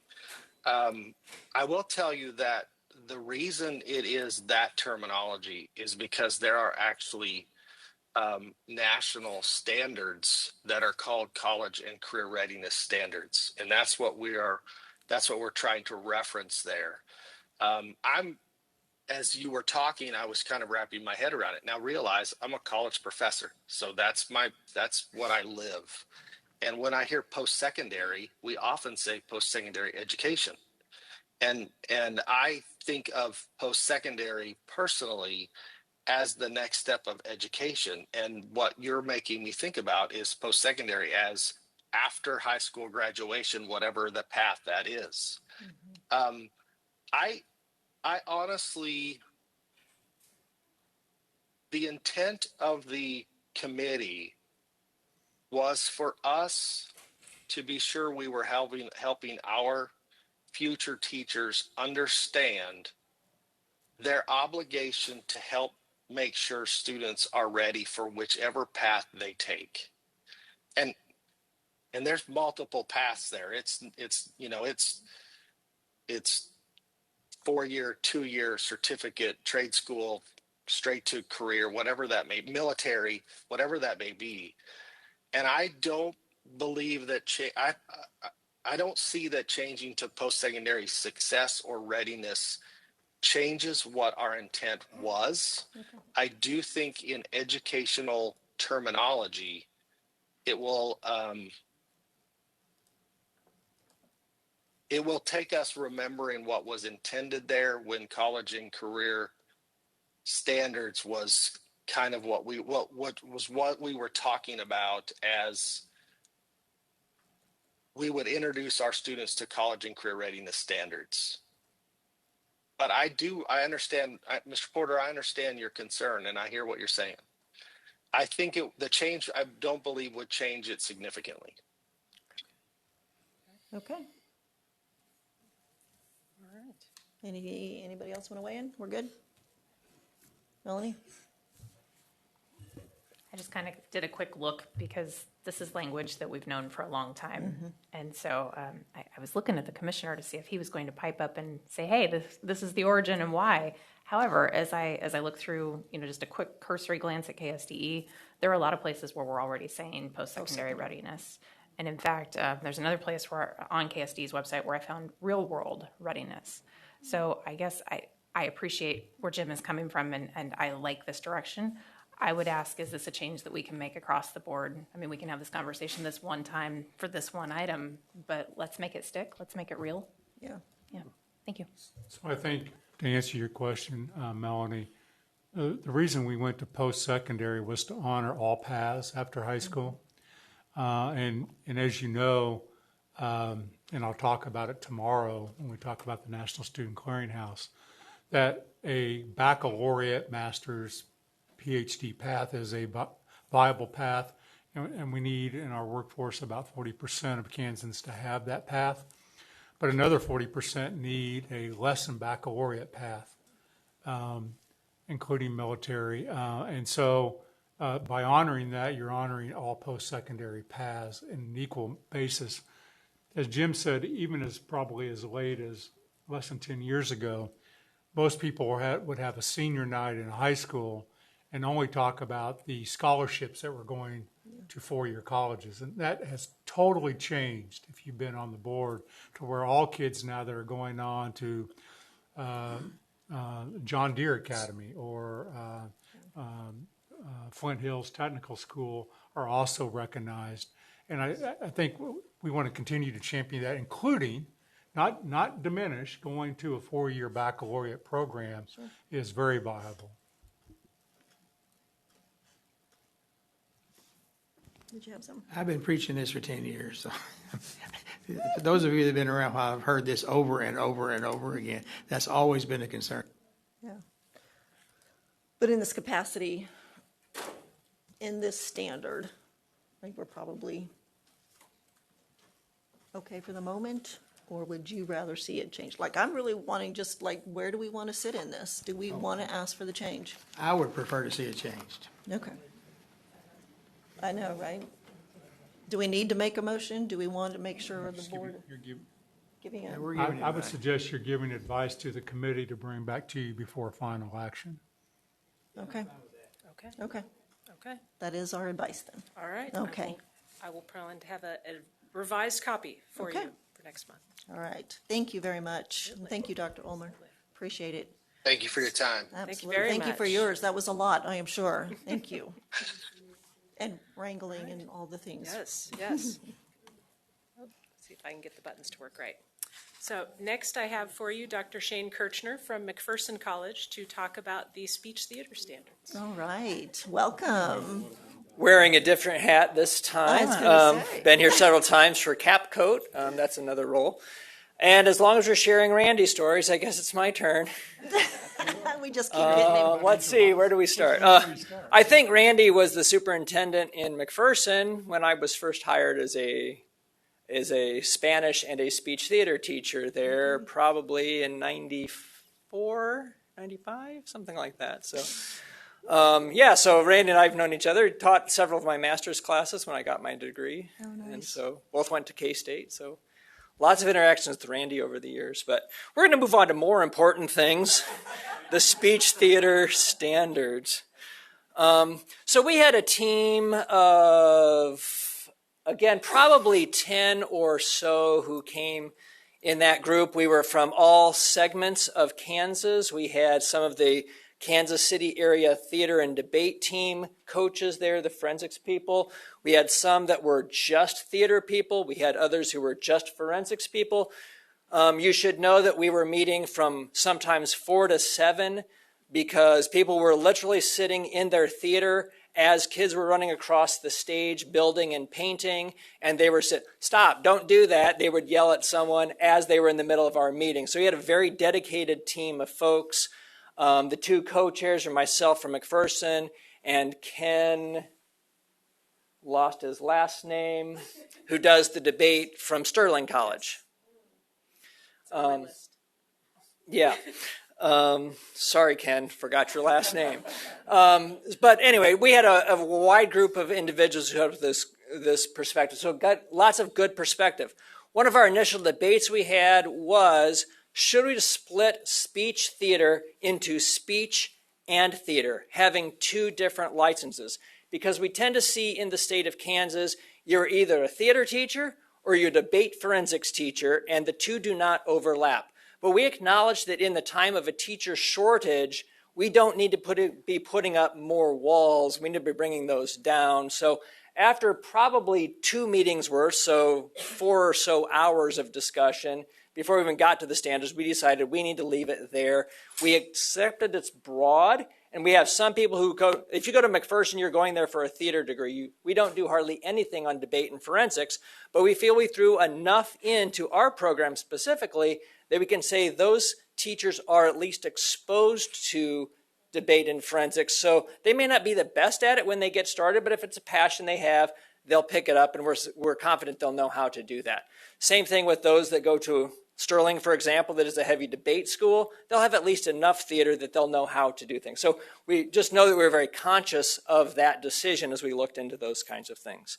As you see, the third bullet here, we also spent plenty of time making sure that they are CASHA. We threw in that's a new thing into this set, throwing in the CASHA standards so that, if you're going to go to a debate or forensics tournament, you need to be prepared to understand what the CASHA rules are for all of those. So that was kind of a new thing that we threw in there as well. All right, so standard one stays somewhat the same. It's kind of our communication standard, if you see the keywords in there of interpersonal, interpersonal, small group, large group, public speaking, listening, et cetera, et cetera. One addition we made to this one is we did add mass media. Before in the old standards had a standalone standard number 3. We got rid of that one and moved mass media into standard 1. Standard 2 looks at debate and forensics.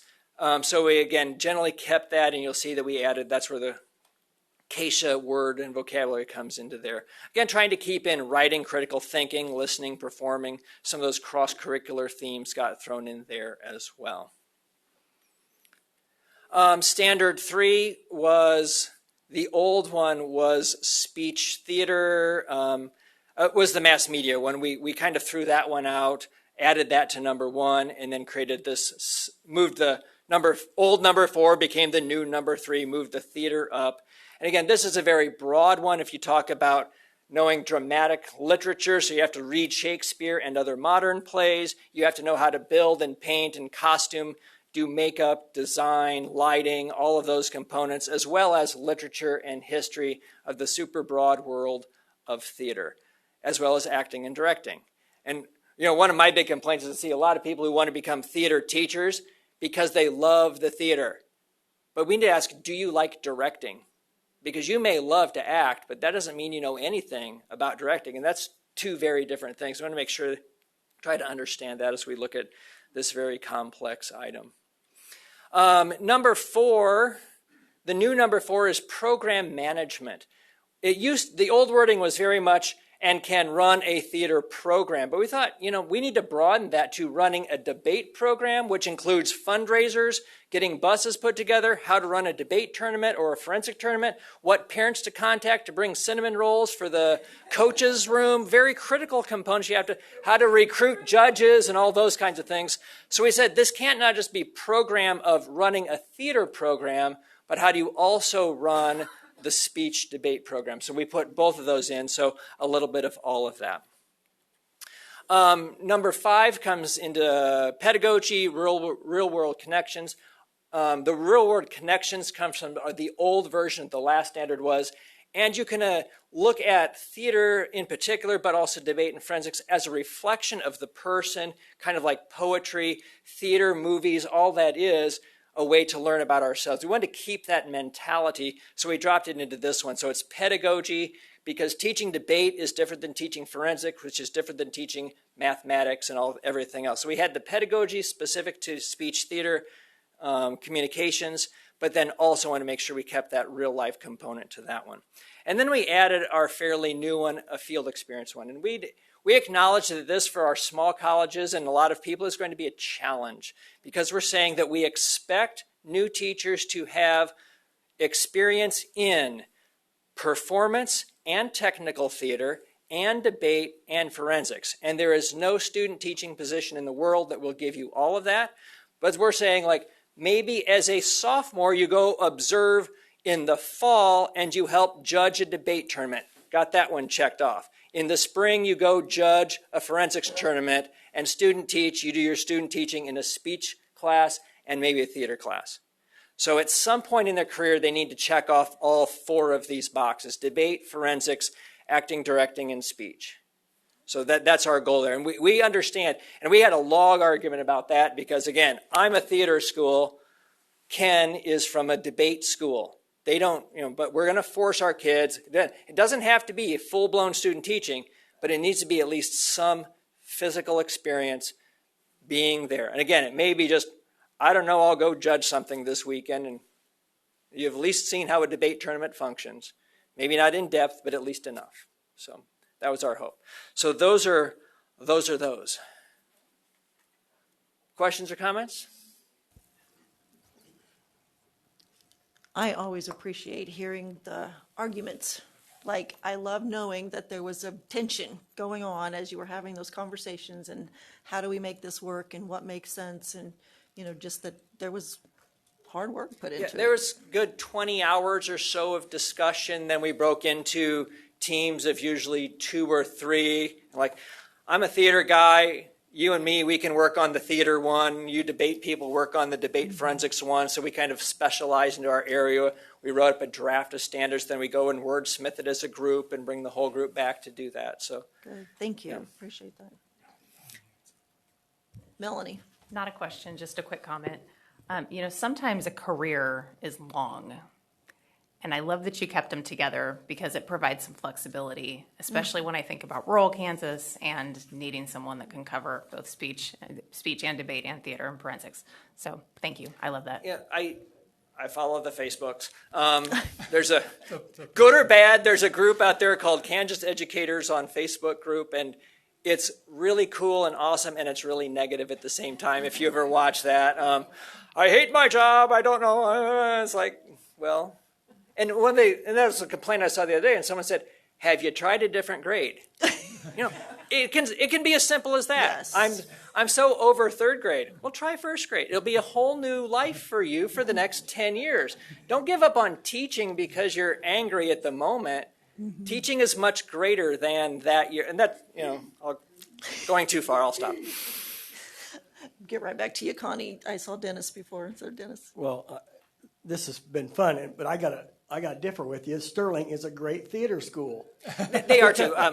Diane DeFranco Klang taught my methods classes years ago. So okay, but I've been in that theater and I've watched some of the coolest stuff. Yeah.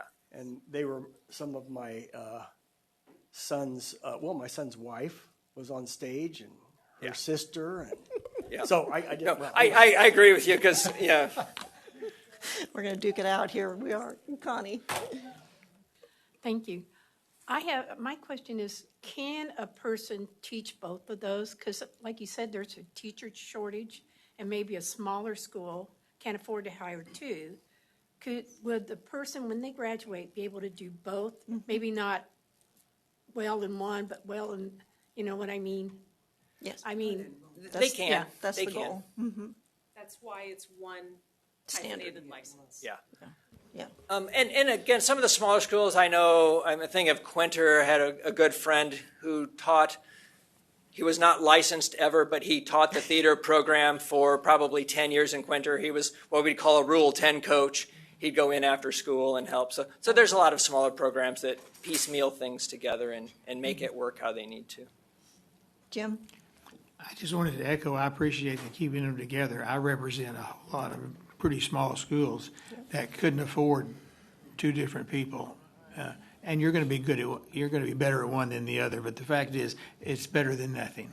And I would add to that, Jim, that when we were looking at this, we didn't spend a lot of time on speech in terms of public speaking because a lot of those standards have shifted into the English language arts curriculum. And a lot of schools are covering public speaking as part of business communication classes. Sometimes in a larger school might do that, or the English classes. Sophomore year have to do a couple of speeches, and sometimes that's covered there. So we did address it, and we do want to make sure it's covered if you have a straight-up public speaking class, but a lot of people are clicking that box in other courses. So we acknowledge that in our discussions as well. Okay. Good discussion. Thank you, board. Anything else? Okay. So Dr. Kirshner is an outstanding theater teacher and Spanish teacher. But what I will remember from him and his lovely bride Ann is they're great cooks, and we used to have he was one of the early classes that working on masters and graduate work, And we did this in the evenings for teachers. I know where And so you're we had snacks. We had snacks, and people would bring peanuts. We had potlucks. And no, Shane then brings homemade enchiladas, and it was game on. From that point on, you couldn't bring peanuts, and that changed the game forever for the next 20 years. So thank you for changing that, Shane. You bet.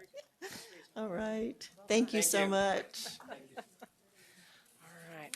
And last but surely not least, I Say, have we're for not you, done I promise to talk fast and get you to your next agenda item. I have the Evaluation Review Committee's March recommendations for you. Short list. Pittsburgh State has a continuing English for Speakers of Other Languages program that has been reviewed, found to meet all standards with no areas of concern, and so the ERC is recommending that be renewed until their next program review in spring of 2030. I love a continuing program. I love a new program. Wichita State has a combined Early Childhood Unified, birth to grade 3, and Elementary Unified, K through 6, both content areas. So you enroll in it, you are committed to both content areas that you're going to learn. Reviewed for both areas, found with all standards met, no areas of concern. So that is being recommended as a new program. Okay. And then Teachers for Students with Visual Impairment program, which we have not had for a while. And so Wichita State has also proposed one of those. It has been reviewed against the new standards with all standards met, no areas of concern. I'm very excited to bring you next month. All right. Yes. All right. Wonderful. Any questions on either of those? Any questions on those? Excitement about the different things happening. So Okay. Thank you. Great. Thank you. Okay. Next up, we're going to have action on the CTE that we had last month.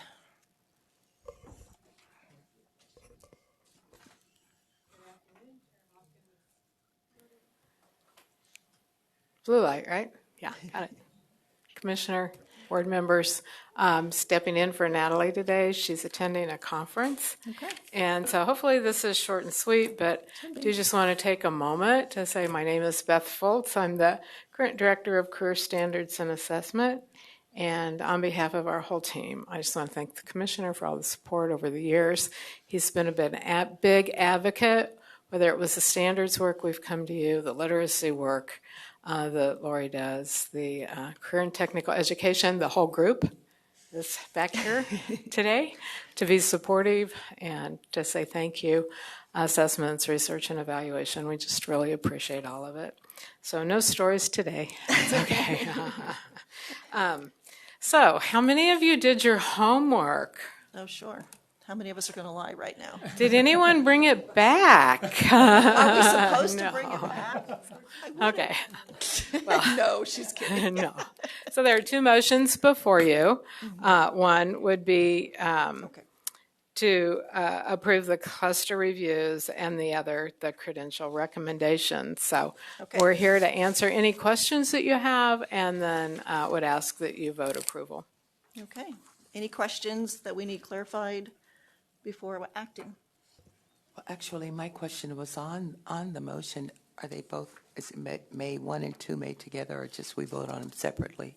They are separate. Okay, we would vote on them separately. So on the motion sheet, you have an A and a B, Right. which has a 1 and 2 with on the B. So Okay. that one's lengthy.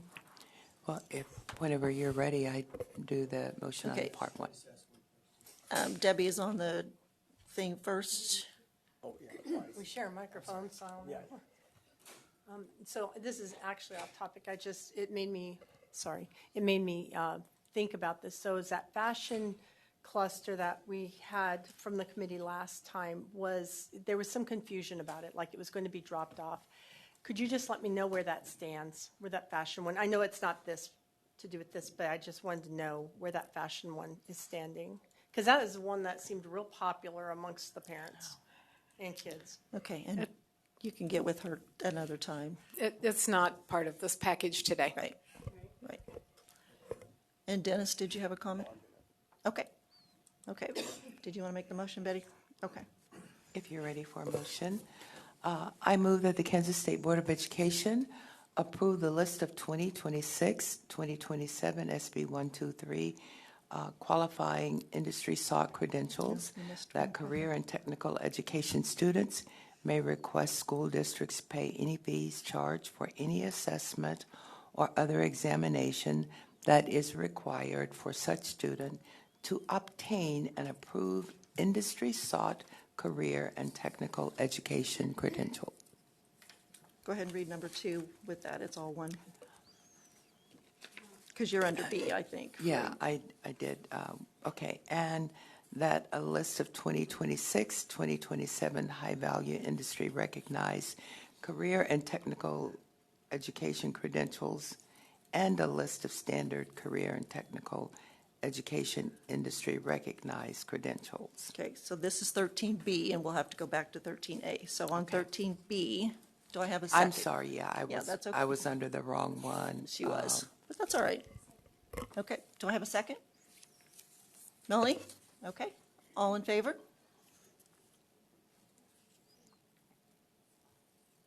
Is that a 10-0 vote? Yeah. No, oh, opposed? Not present, not voting. Okay, so 9-0-1, and that passes. And then 13A. I'm sorry, yes. That's okay. I move that the Kansas State Board of Education approve the Career and Technical Education 2025-2026 cluster and pathway review recommendations approved by the Kansas Advisory Committee for Career and Technical Education. Okay, and do I have a second on that one? Dennis? All in favor?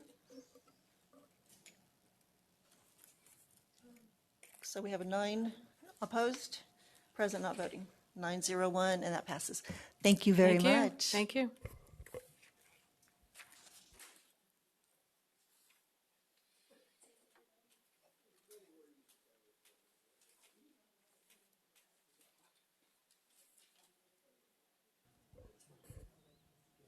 Okay. Transitioning on to Kelly Cheney with the action item on the school breakfast program waiver. Did anybody have any questions for Kelly from last month's receive item? Nope, we're all good? Okay. Did you have any comments you wanted to make before we move on? Absolutely, thank you. Good afternoon, Madam Chair and State Board members and Commissioner Watson. I just would like to take a moment. I know.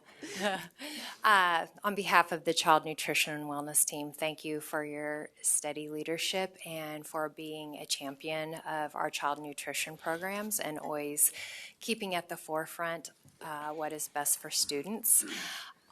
From a more personal note, thank you so much for being a mentor and helping me navigate the world outside of federal child nutrition programs in my first 2 years as director, and also for helping me to see things from, I think you used the term, the 3,000-foot view. I appreciate that so very much. Perspective's everything, isn't it? Okay. Yes, ma'am. I move that the Kansas State Board of Education approve the recommendations from the Waiver Committee for School Breakfast Programs. Second. Beryl? All in favor?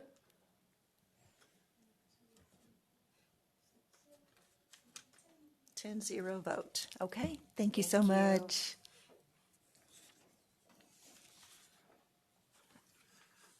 Oh, here we go.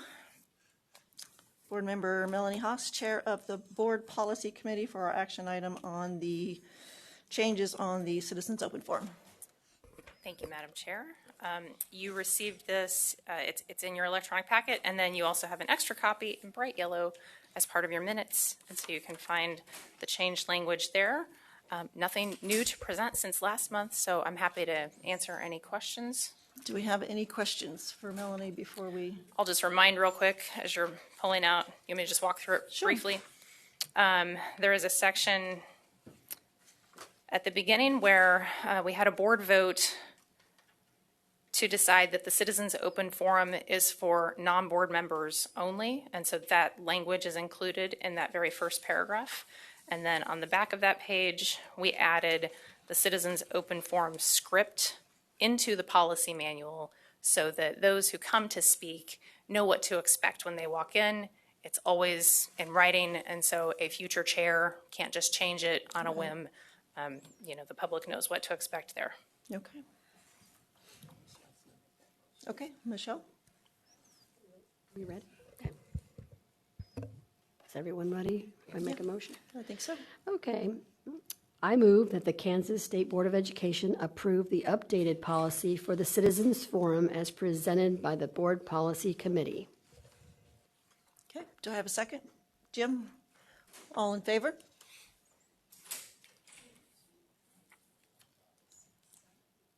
Opposed? Present not voting. 901, and that passes. Thank you for your work on Thank you all. that, Melanie and the committee. Appreciate that.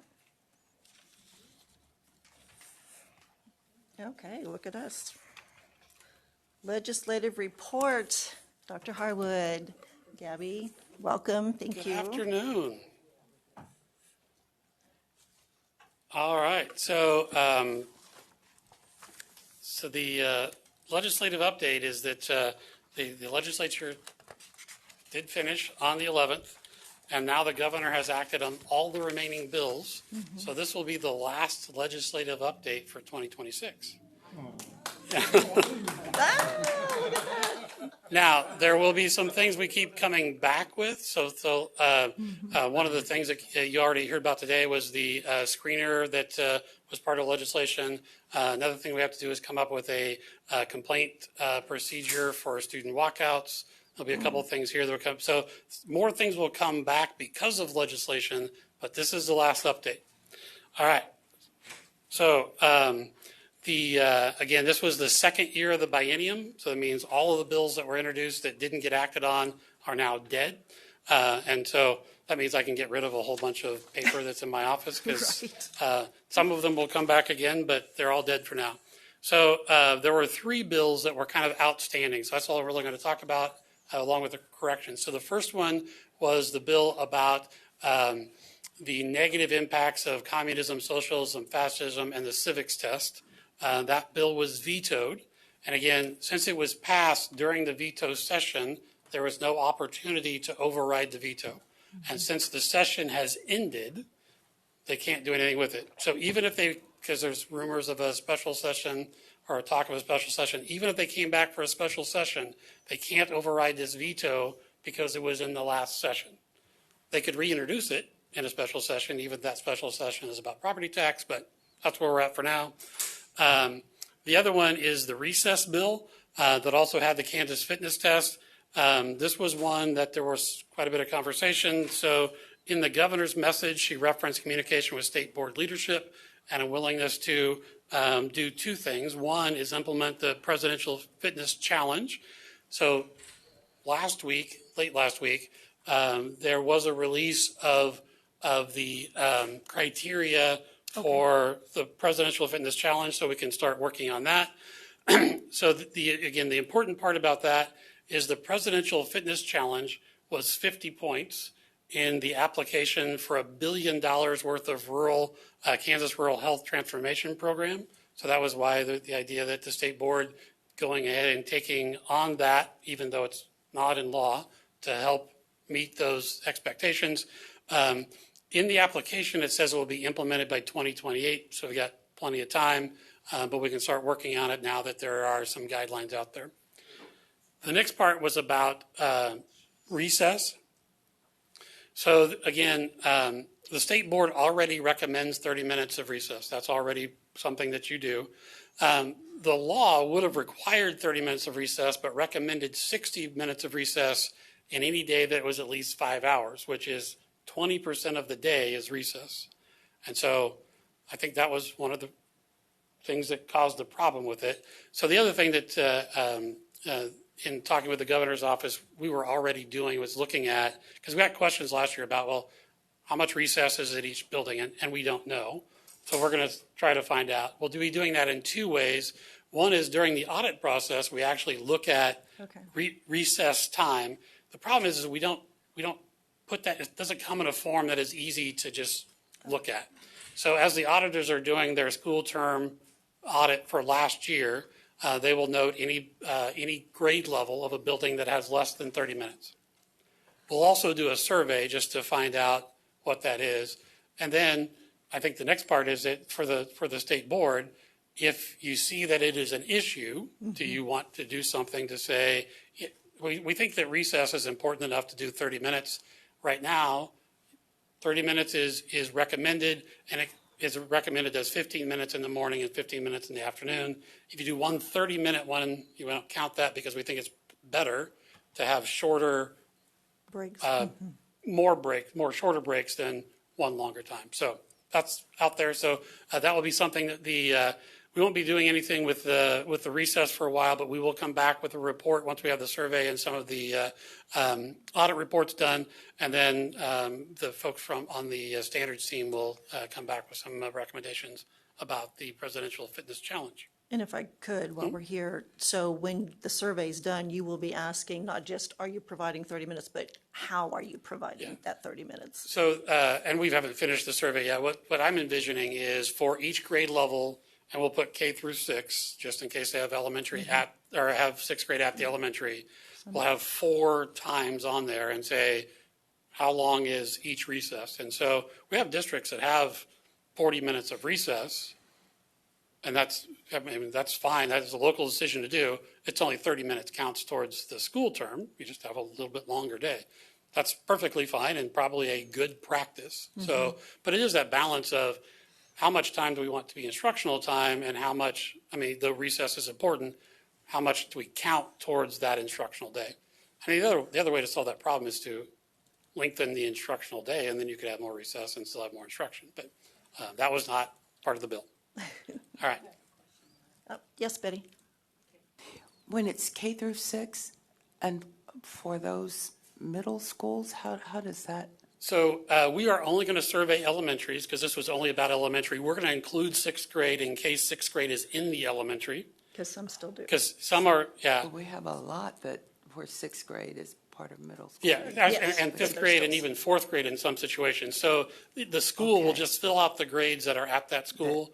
We're only going to survey elementaries. We're not going to survey middle schools and high schools. So we think K6 that should cover all the grades they have. We do have some K8 buildings and even some K12 buildings, but we'll only ask for the ones that they do. And even then they could say, even if we're a K8 building, we only do recess K5. That'd be fine too. Yep. Thank you. Dennis? Revisiting the civics thing. Can we talk about that a little bit? Sure. Yep. Okay. I personally think it's a great idea for 18-year-olds to maybe know what the citizenship test looks like. And I don't know what that does, or where we would go with that, but if the legislature thinks it's important, and I do, is there some way that we could, I'm not necessarily talking about a graduation requirement, but a resolution or something to suggest that districts, when you're 16, you look at the citizenship test and see what it means to be an American. So the state board could direct the agency to develop a civics test along those lines. Didn't have to be quite as laid out the same way. Actually, in talking with Beth Foltz, it is possible to basically set that up as a mini test and then make it available or make it required that they give it, or you could decide, if I were teaching U.S. government and I was talking about naturalization, I think it's a reasonable thing to do to say, hey, let's take this test and then we could, until you'll see what it's like and get those results. So it could happen a lot of different ways. So the state board could direct that we do that. And even, for the first year, maybe it is we'll make it available and we'll see what happens. We would actually encourage some districts to opt in. I think there would be teachers out there that would say, I have this in my curriculum somewhere, and that would just be an easy way to do it. We probably have teachers out there right now that use the practice test that's online, but this would just be another way to do that. So that's completely doable and very different than a graduation requirement. Correct. Right, and Go ahead. Dennis, I might add to that. So you have to remember social studies in itself, how it fits into state assessments. So it is required that it's not an assessment that's on a national scale like science, math, and English language arts. So we do that. It's a performance assessment. We also have something called the Civic Advocacy Network, which you get rewarded for. And to be at the top level of that, you have to give at some point in the middle school or early high school the civics exam. As part of that, if you want to be recognized as one of those schools at kind of the top level of the Civic Advocacy Network. So it's been embedded with that. Probably, I don't know, you probably didn't know Don Gifford. He was the predecessor to Nate, and he started that. But that is built in already as a voluntary basis for social studies teachers to do and programs. I just think it's, be a wonderful mechanism for awareness. And we have high schoolers that reach 18 and, voting age. And, it's just kind of a wake-up call. And some of them, it might help them dig a little bit into their, just make an interest, a personal interest into what it means to be U.S. citizens. I know I had my oldest grandson is, he's a senior, graduating actually now, but in his 7th grade year, that's what his social studies civics teacher would have, they all had to take, and I think they had to take the 100 questions. It was all of it. And it was a whole big thing.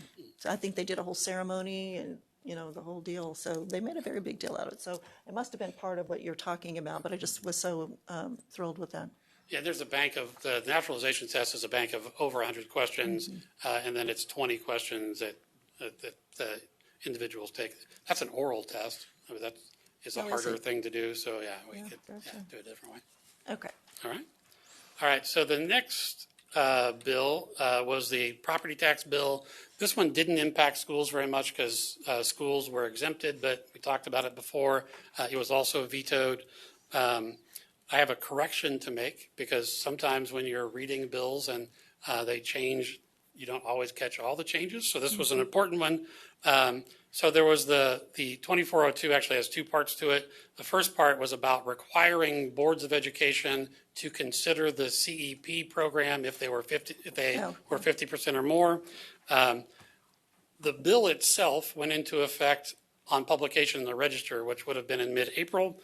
This section doesn't go into effect until July 1 of 2026. So that part got added there in the conference committee and we missed it. So that's in there. The deadline to apply for CEP is June 30th of 2026. So what that means is that school districts don't have to do anything until next year. Gotcha. And so that was just a change. So they don't have to do it till next year. Now, we already have all the information available on Data Central. We have to put that information out. We will share that with districts so they'd be considering it. But the school boards are not required to take action to join or not this year, but they will next year before June 30th of 2027. So that was one of those things. And this bill literally just said they have to acknowledge it and make a choice one way or the other. So it actually says that if you have more than 50% at a site, you have to either decide to become part of the CEP or demonstrate a financial hardship.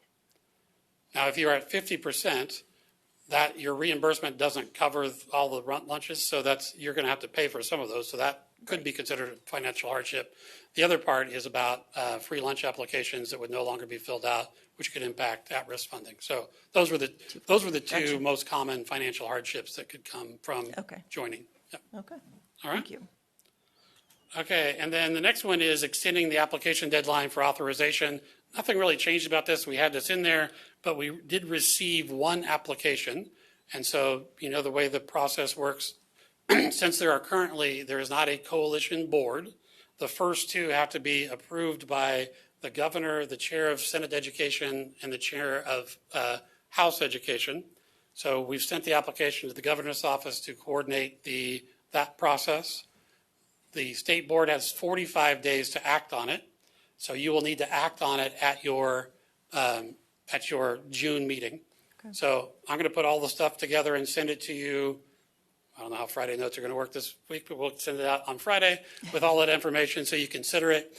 And so in talking to the chair about this one, you can decide whether this was a receive part of that or whether you need to waive the rules to vote on it. But you can't wait until July because you'll run out of the 45 days. But it's pretty simple. We'll explain it, and we'll actually have the folks from the two areas that they're asking to be waived from to be here to give you more information about what that would mean. So right now, it's going through the process of the governor and the two chairs of the education committees. Okay. So that's why I don't have it to present to you today because the process hasn't gone all the way through. And just as a reminder, the process was actually set up in 2013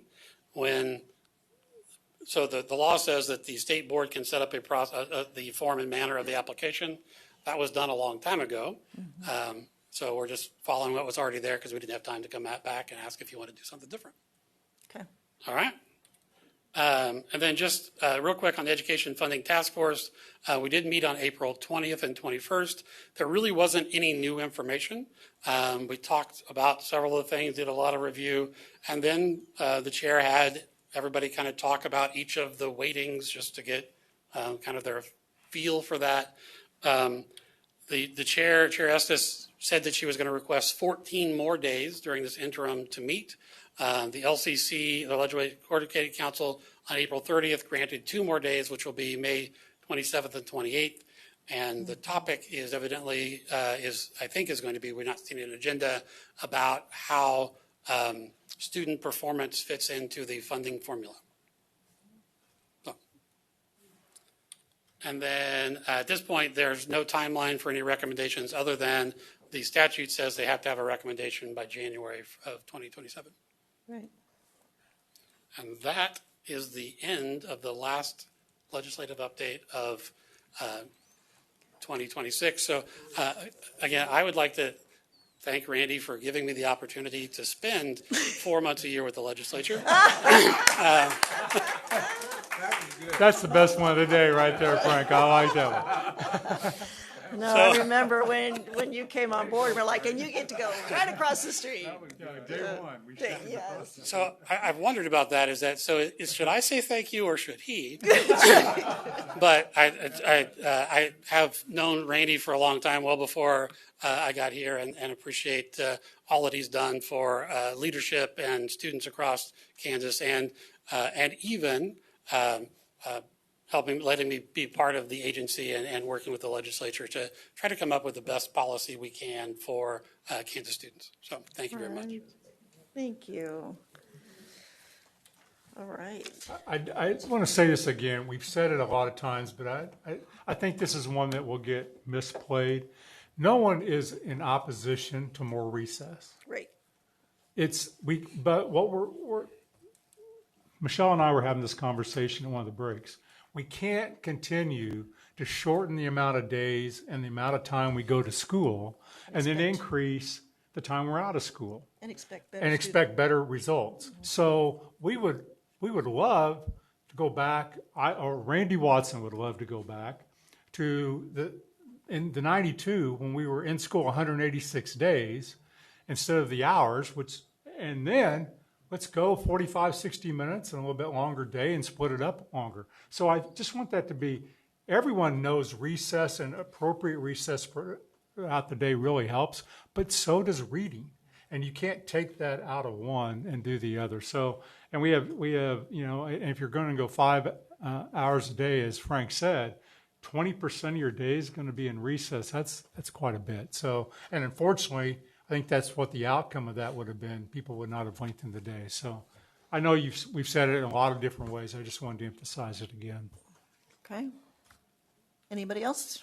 Comments? Okay.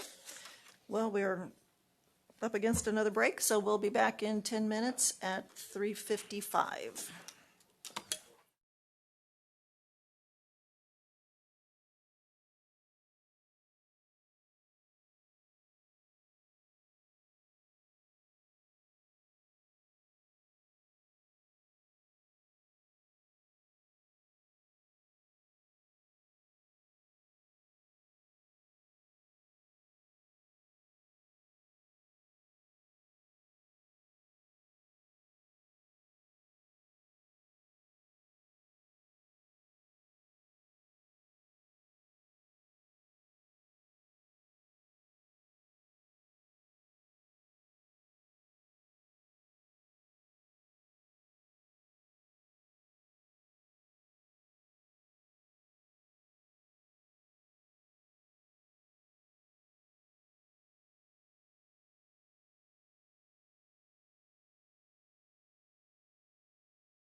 Okay, we are back, mostly.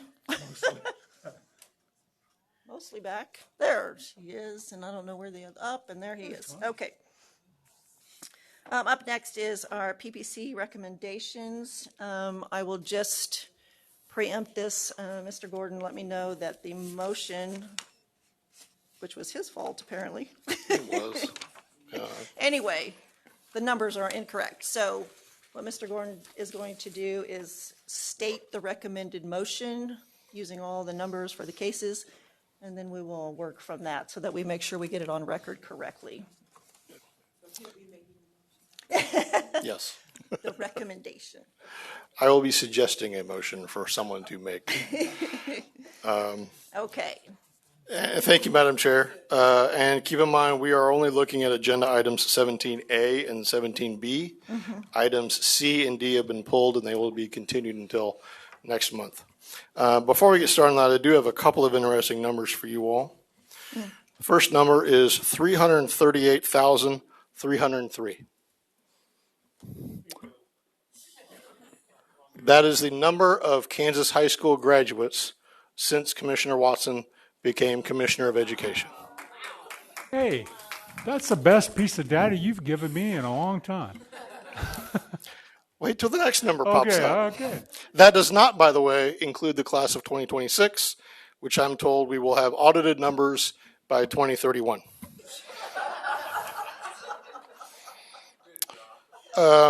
The next number I have for you is 26. That is the number of times that Commissioner Watson has fired me in the last 2 years. Fortunately, the paychecks kept coming.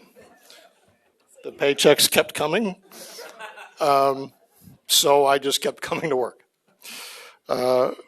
Anyway, there may be a story I'll share tomorrow, but I wanted to share those little tidbits. What I have before you is 17A. These are all default cases. 17A are the times when someone had applied for a license, and for the various reasons listed there, we filed a complaint seeking denial of those pending applications. We did mail them to the last known addresses. We also, for what it's worth, we have started the process of emailing these complaints to the individuals at whatever email address they put on the application. So we are sending it by standard mail, we're sending it by certified mail, and we are sending it by email. And when we don't get a response, we assume that they acquiesce to the requested denial. And Madam Chair, if I may, as you pointed out, yes, ma'am. Yeah, I was just going to share the recommended motion, but yes. I just want to make sure, as I turn on my mic, if there's any comments about any of the cases as you have looked through those. Any questions that were brought up? I mean, they are default, as Mr. Gordon has pointed out. So, but procedurally or any of those things, did we have any discussion we wanted to make before we move into the action? I do. Connie? I noticed on a couple of them that the complaint or whatever happened years ago. And I just wanted to know that is there like a time frame where they can become eligible? Somebody that's been, I know in some other professions, they give them like, okay, you can't apply for until 10 years have passed, or 15 years. Do we have anything like that regarding teachers? Okay, Madam Chair, if I may, and if I may clarify just a little bit, the complaints that were actually filed by my office were filed in March of 2026. The underlying misconduct, and a lot of these in particular were based on allegations of things that, for example, someone was convicted in 1991. If you are convicted of a felony, you are eligible to apply for a license after 5 years from that conviction have passed, right? So it's not a lifetime ban. This person could have asked for a hearing and come forward and said, no, I've been rehabilitated. That was a long time ago.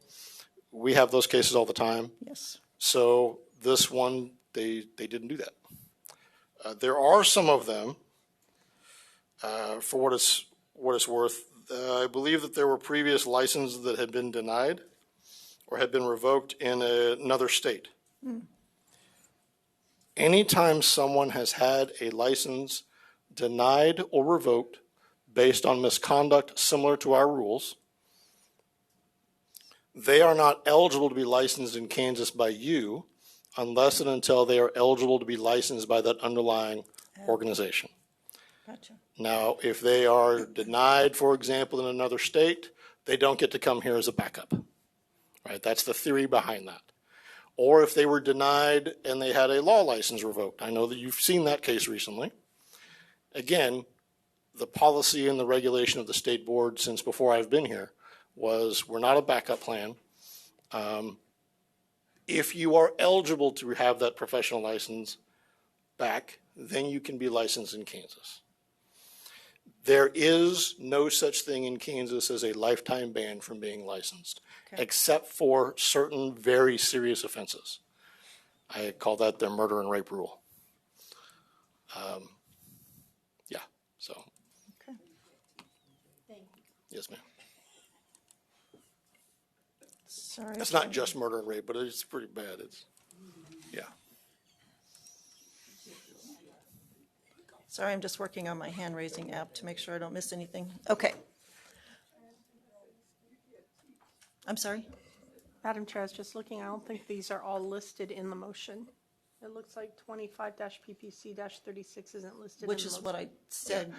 Oh, I'm sorry. That's why he's going to make the recommendation, because the actual motion on this paper is incorrect. Okay. I think we're good from here, so. So, Madam Chair, if I may amend the recommended motion that I'd submitted to you all. The recommended motion is, it is moved that the Kansas State Board of Education deny the pending applications in the following cases: 25 PPC 36, 26 PPC 01, 26 PPC 04, and 26 PPC 07. 1, 2, 3, that should be all of them for that item. For that one, okay. Jim, is the moving of that motion, of that recommendation, second? Betty, all in favor? Looks like a 10-0 vote. Okay. See where your jokes get you? What's that? See where your jokes get you? Just wait till tomorrow. We'll see what happens. And then 17B. Unfortunately, same kind of thing. I don't know what happened, except it was me. I'll be doing the same thing. I'll be making a recommended motion, but Madam Chair, if there's any questions, I'm more than happy to answer them. Okay. Did anybody have any comments on, so these are revocations? These are people that were currently licensed, or they were licensed at the time of the conduct, and so we're asking for revocation based on the misconduct. Okay. Seeing nothing? Okay. Your suggested. Thank you, Madam Chair. If I may amend the recommended motion to read, it is moved that the Kansas State Board of Education revoke the teaching licenses in the following cases: 25 PPC 37, 26 PPC 05, and 26 PPC 08. Okay. Melanie moves, second by Michelle. All in favor? Okay, 10-0 vote. Thank you, sir. Thank Appreciate you all very it. much. Yes, sir. So, I think all of you know this, but what Scott does really well that I really do like, and with the times I did not fire him, is he upholds really high standards of conduct. Yes. And brings you and really pushes cases where people he believes should not be in the classroom. And I've always applauded that in him and how his office has approached that to make sure that you can rest assured that if he brings you something else, that he's fully vetted that. And thank you, because you've done that extremely well, Scott. I do. Thank you. Okay, before executive session, I said we would bring forward the two things pulled off of the consent for discussion. One of those being E, acting on USD 434's bond and capital improvement. So Connie, the discussion you needed for that. Yes, my main concern was that they were borrowing more money than I thought they needed.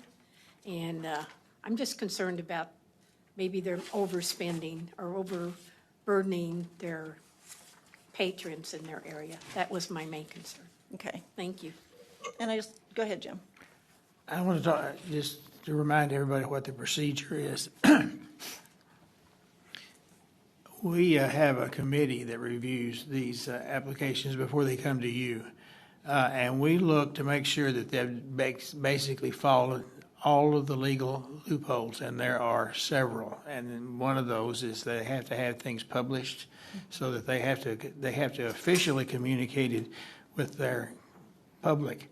We also ask questions about how are you going to continue that, and they always have many more things to do, and they have to have bond counsel. They have to have a firm that handles the actual selling of the bonds if it passes, and usually those, not the bond counsel, but that person from that firm also typically meets with us. We ask a lot of questions. I ask questions about if there is not a unanimous vote of the board, why? Because we think, and we'll make comments sometimes if we don't think that they're communicating well enough with their public. They're not obligated to do it, but it's a pretty thorough investigation. We get, you may have seen some of these things. They're many pages long. Yeah. And I end up each time, I understand Connie's concern. Connie and I visited about this. I understand her concern. I even think it's legitimate. But the issue is,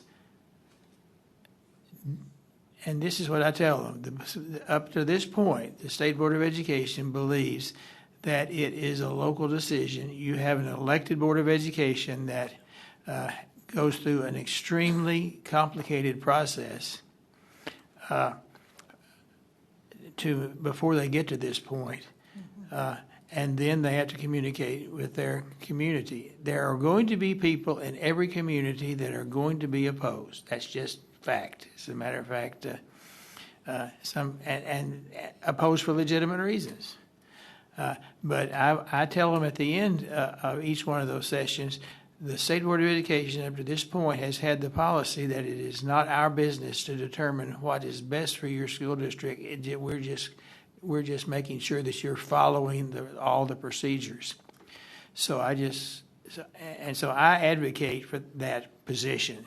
I don't think it's our business to micromanage a school district because of local control. I will say this that I shouldn't say, which is not the first time I've said something I shouldn't say, nor likely the last. I've been doing this long enough that I can predict with relatively accurately whether or not they're going to pass. I'm not going to tell you what I think about this one because that would be, I think, unethical. But the record's pretty good. But nevertheless, that's not our business either. You know, my position is, and I think our position should be, that it's a local decision, and we have to trust the people, the local Board of Education, and then beyond that, the people of that school district. Right, because it goes to an actual vote of the people. Yeah. Right, absolutely. This is not just a board decision. This is a huge decision of the people. Debbie, did you have a comment on this subject? Yes, thank you, Madam Chair. My concerns go with Connie's because one of the very first experiences I had watching a bond unfold was the USD 259. What really shocked me was the huge sum of money that was taken from education and put towards pushing that bond when it wasn't popular with the voters. And I've been kind of tracking the failed bonds, and that is something I struggle with as Connie's bringing out. If we were seeing more like split votes on these local boards where it was closer trying to represent their constituents and they just misjudged, that would be one thing. But I'm seeing over and over where like 6 out of 7 or 7 out of 7 board members on the local level are voting for a bond just for the bond to turn around and fail. And so I'm concerned why this is happening. What's the disparity in that representation? And I am concerned about the school funds that are being used to push these bonds, because in my mind, that is some level of electioneering with public funds.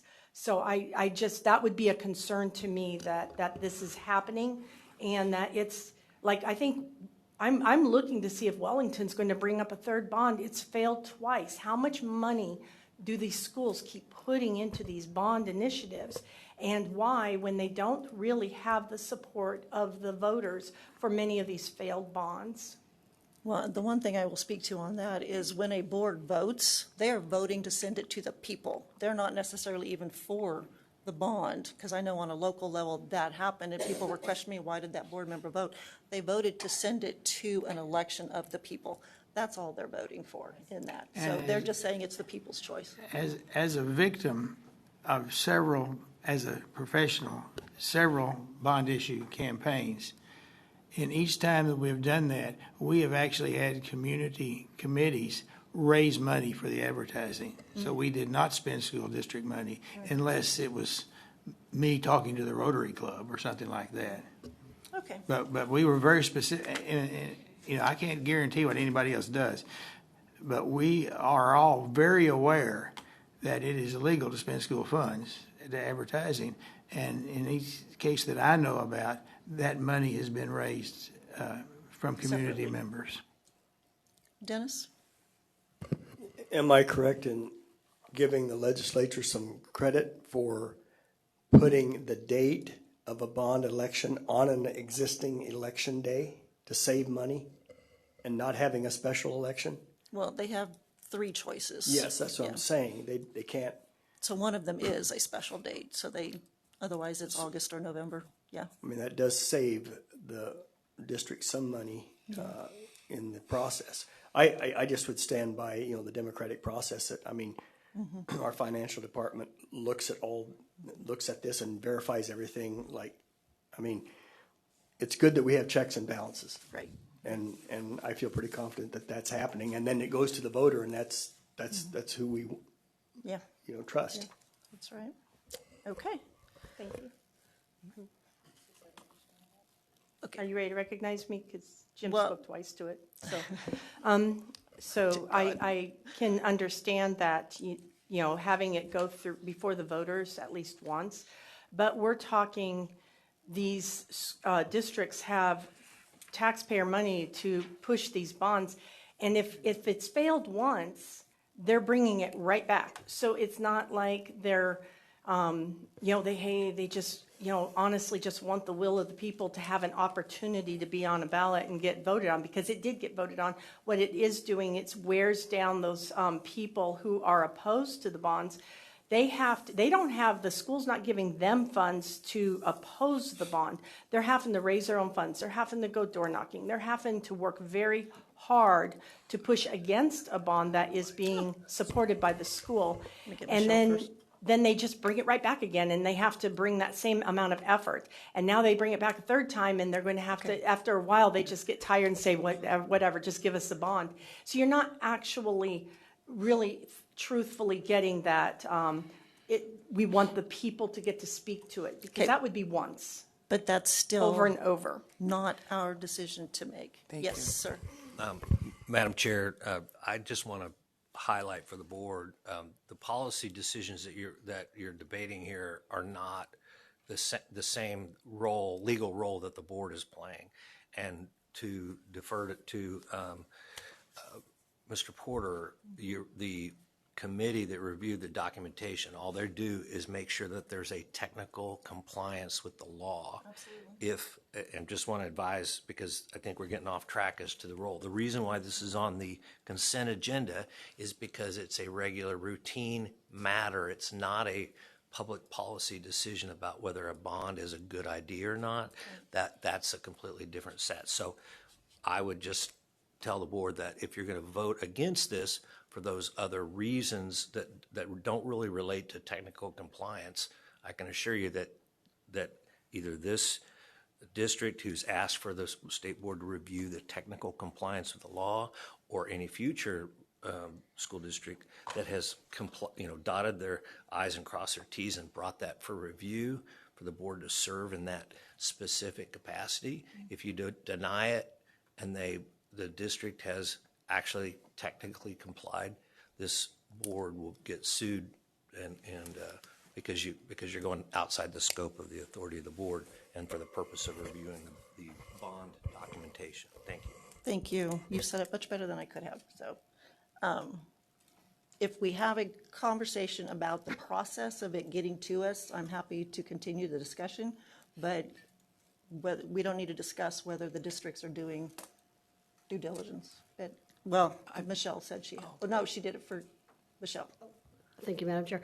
I'm going to be voting for this today. But I just want to point out that with open enrollment and with people within that, with representative government, that's why I like representative government with those taxation. If you're living in a different area, for one, and you're going to school in another area that's voting on the bond, you are not voting one for that board because you don't live in that area, and that represents your child or is supposed to represent your child.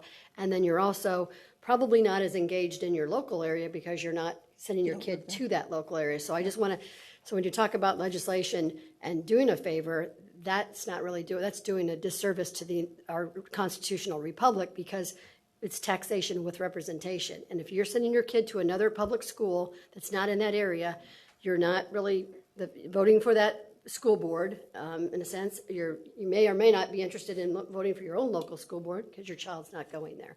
Yeah. So I think that did a disservice to our constitutional republic. Yeah, the open enrollment part. Danny, on the process. Thank you, Madam Chair. Also, having been on local board for a few times and for a few local bond issues and sat on committees, I would like to hear validation from those school districts that are telling you that local schools are using taxpayer money to advertise to pass a bond. So I would like to see some actual, rather than just comments that people are telling you, actual show us where they're spending taxpayer money. Because on the bond issues that I've sat on, it was all donation from local business people, local people that we did the advertising. Gotcha. Okay. Okay, Betty, did you have a final? I would like to move on. And I did, because when she mentioned 259, the reason for bond issues can change, so it's not the same thing each year. Right. We had some that was to put air conditioning or some major purchase because a building was destroyed and you need a bond issue. So I just wanted to clarify that even though these bond issues come up, the reason does vary. So it's not like trying to wear you down. Right. And with that, my question was, do we need a motion? Yes, we do. Just a motion to move or to approve. Okay. Consent item E. And I'm ready for that. Go for it. Okay. And Madam Chair, I move that the board acts on accepting item E as stated in the consent agenda. Okay. Second. County, all in favor? 8. I think we're 8. It was 8. Yes. Opposed? Present not voting. 2. 802, and that passes. I'm going to be real transparent here. I'm not happy about H. What possible discussion could we be needing to have? Board member. Well, thank you, Madam Chair. I just wanted to understand better where we failed, because it says we're in violation of the law. So I wanted to know specifically what law. How did that failure happen? Was it just an oversight? Was it a timing thing? Was it because we made decisions in executive session that we didn't come out and vote on at that time? I mean, what happened? I want to know what happened. The motion that was made to hire Dr. Steele as the next commissioner should have included his hire date and his salary. And that was I don't know, failure on a couple of us, just not realizing that since we haven't had a new commissioner in a lot of years. So that was just a process that didn't quite get fulfilled, so we made sure we went back and cleaned it up. That's all. I was going to approve his pay and all that. I just wanted to know how we violated the law, where we violated the law. When are we supposed to announce the pay? Is it when we make the decision? I just said the motion when we Right. hired him should have included his start date and his salary. Right, so that's when. There was a lot of confusion for me because of the executive session lasting like a month. It just went on and on and on, and we never, and anytime we made decisions, we didn't actually like come out and announce those decisions. We were in even though I'd asked. interviews, Board Member Potter. We were in interviews. Okay. And yes, those were done under executive session. And Okay. and we're supposed to, Ma'am, I'm just we're- trying to no, understand how to no, work that. we are on item H, which is the salary and the start date, and we're going to now move to approve that. The discussion is over. You're going way beyond what this is about. And those conversations can happen at any time. Betty? Madam Chair, I move that we accept item H as stated on the consent agenda. Jim, seconds. All in favor? 10-0 vote. Thank you. Okay, Danny, do you have the motion for executive session that we will now go in? Hope I can read it. What time you want to start? 4:30? So, do 5:15? Is that what you want? Do we want 45 minutes? We'll do 30 minutes. You want 45 minutes? No. No, 30. Let's do 30 minutes. Yeah, let's go back. Mm-hmm. Okay. I move that state. Turn your- I move the Kansas State Board of Education recess into executive session to discuss the subject of non-elected personnel matters which is justified pursuant to non-elected personnel exception under COMA in order to protect the privacy interests of individuals to be discussed. This session will begin at 4:30 p.m. on May 12th and continue till 5 p.m. No action will be taken during this session. And we would like to invite Dr. Jake Steele, Dr. Randy Watson, Wendy Fritz, and Mark Ferguson will be invited to join the executive session. Okay, so we have 5 minutes to take a really quick break and set up in the back. Oh, I'm so sorry. I need a second. Betty, all in favor? Here, I'm just moving. I need your vote. Thank you. Okay, 10-0. Thank you.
Are back after executive session. Board Member Hirschberger has a motion for us. Madam Chair, I move that the Kansas State Board of Education approve the creation of the Deputy Commissioner of Accountability and Technology position, and that Dr. Zachary Conrad be hired to that position effective July 1st, 2026, with a salary of $193,961.61. And Debbie seconds that. We're going to have just a moment of discussion while Dr. Steele just gives us a little bit of information on the cost part. Thank you, members of the board. What we're looking at here is creating this office, and the whole purpose is to make sure that the limited resources we have go to the appropriate identification, research, and evaluation of our efforts and the work that we're doing to ensure that we're supporting students and making a difference in their lives. The creation of this, everything in creating this is all cost neutral and will be held within the agency. So there'll be no additional cost to the agency or taxpayers. Okay. Any other comments, discussion? Okay. All in favor? Wonderful. 10-0 vote. Thank you. Thank you, sir. Thank you all. I appreciate it. Okay, we are in recess until tomorrow morning at 9 a.m. Thank you. Doesn't matter to me. I got to go check in.